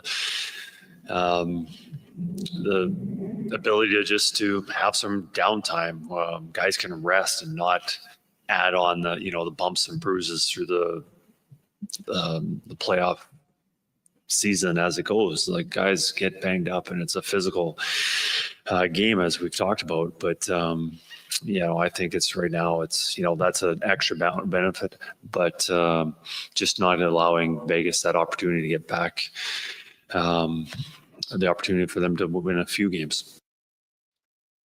Yeah, don't let them get any sort of extended momentum, which is key. What about the update for Ekholm and Calvin Pickard? Yeah, Matthias has been on the ice, very light skates. He will not be joining us this series.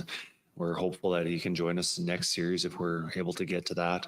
But and then Calvin's again, he's day to day. I don't expect Pickard. I guess maybe if it goes 7, but you know what? And he's not practicing with the team tomorrow. Doesn't look like. So obviously he's not going to play tomorrow. And as long as Stuart Skinner keeps playing well, the advantage is then you don't have to rush him back, right? And hey, maybe they'll use Pickard and Skinner different times in the 3rd and 4th round if they make it there. There's nothing wrong with it at all. What about Jake Wallman? I don't know how much the coach knew about him, but now he's had a month of him in the regular season, and obviously here through 10 playoff games, and what he's seen from Wallman and how he's fit into this team.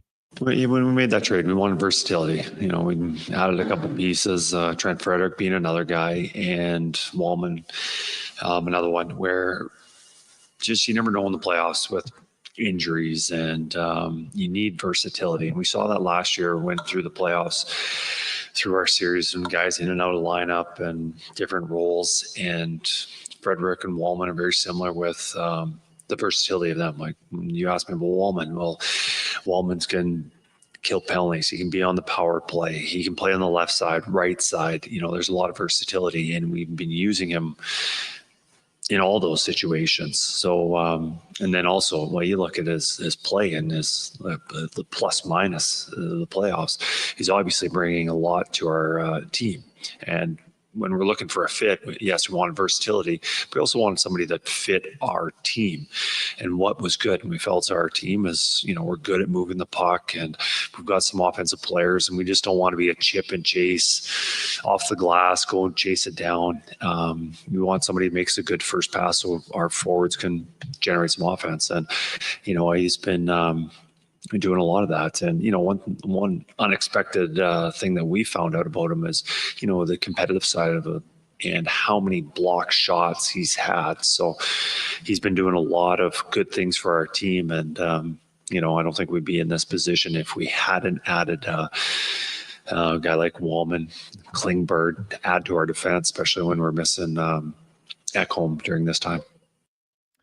And all the injuries late in the season gave other guys more opportunities, more minutes. Did that allow him to have a better read or feel on what roles he could put guys in and maybe what lines he could play them on? I definitely do now. Like, when we started the first couple of games in LA, I was I didn't know what to get. Like, I didn't know who's going to play well together. You know, we added Trent Frederick, who we have a lot of respect for, had played, 6 or 7 minutes for us.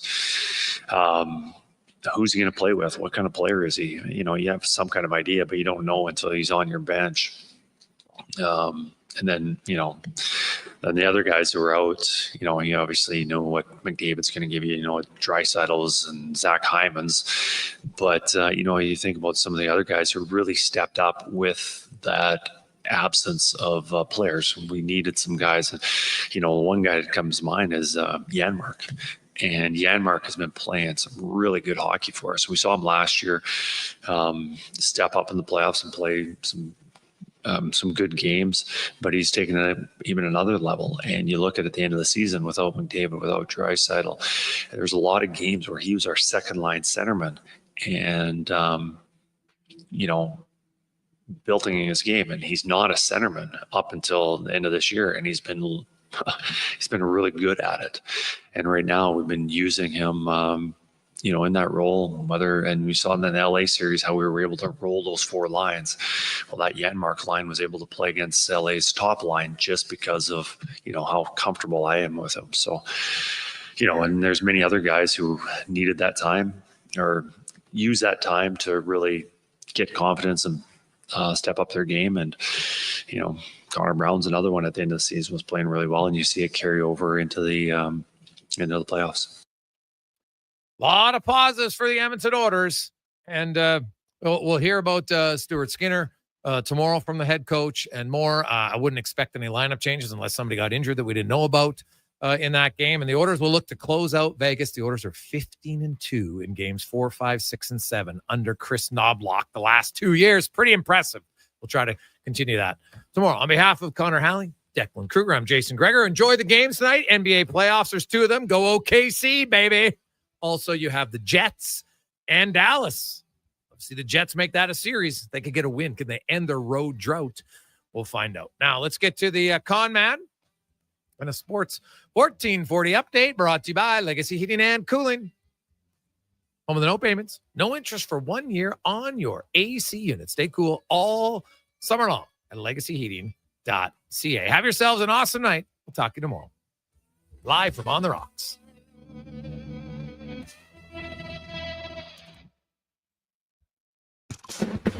This is a Sports 1440 update. Just 1 game tonight in the Stanley Cup playoffs. Jets Stars meeting in Dallas. Puck drop in about 10 minutes time. Dallas in that series 2-1 in the association. In the second quarter, Cavs have a 44-28 lead over the Pacers. Pacers do lead the series 3-1, and it's the Nuggets taking on the Thunder at 7:30 from OKC. That series tied at 2 games apiece. Brutal news for the Boston Celtics as all-star Jason Tatum underwent surgery to repair a torn Achilles tendon. No timetable currently available for his return, but he is expected to make a full recovery. In the majors, the Toronto Blue Jays in action, taking on the Rays. Bottom of the third, they trail 4-2. Elsewhere, the Tigers have a 3-2 lead over the Red Sox. Guardians on top of the Brewers 1-0, and the Pirates trail the Mets 1-0. Bottom of the third. Later tonight, Rockies in Texas taking on the Rangers. Astros host the Royals, Angels, and Padres, and the Mariners up against the Yankees. In the WHL, Game 3, Tigers and Chiefs in Spokane. That series tied at a game apiece. Puck drop gets going just after 8 o'clock. And the PWHL playoffs tonight, Ottawa in action, taking on Montreal. Series tied at 1 apiece. This game scoreless after 20 minutes. Coming up next year on Sports 1440, it is Fox Sports Radio all night long. Live local coverage resumes tomorrow morning, 7 o'clock, with the Kevin Carrier Show with Brandon Douglas. I'm Connor Halley. This has been a Sports 1440 update. Sports 1440, a Stingray radio station broadcasting on Treaty 6 territory. Download the free iHeartRadio app and listen to CKJR wherever you go.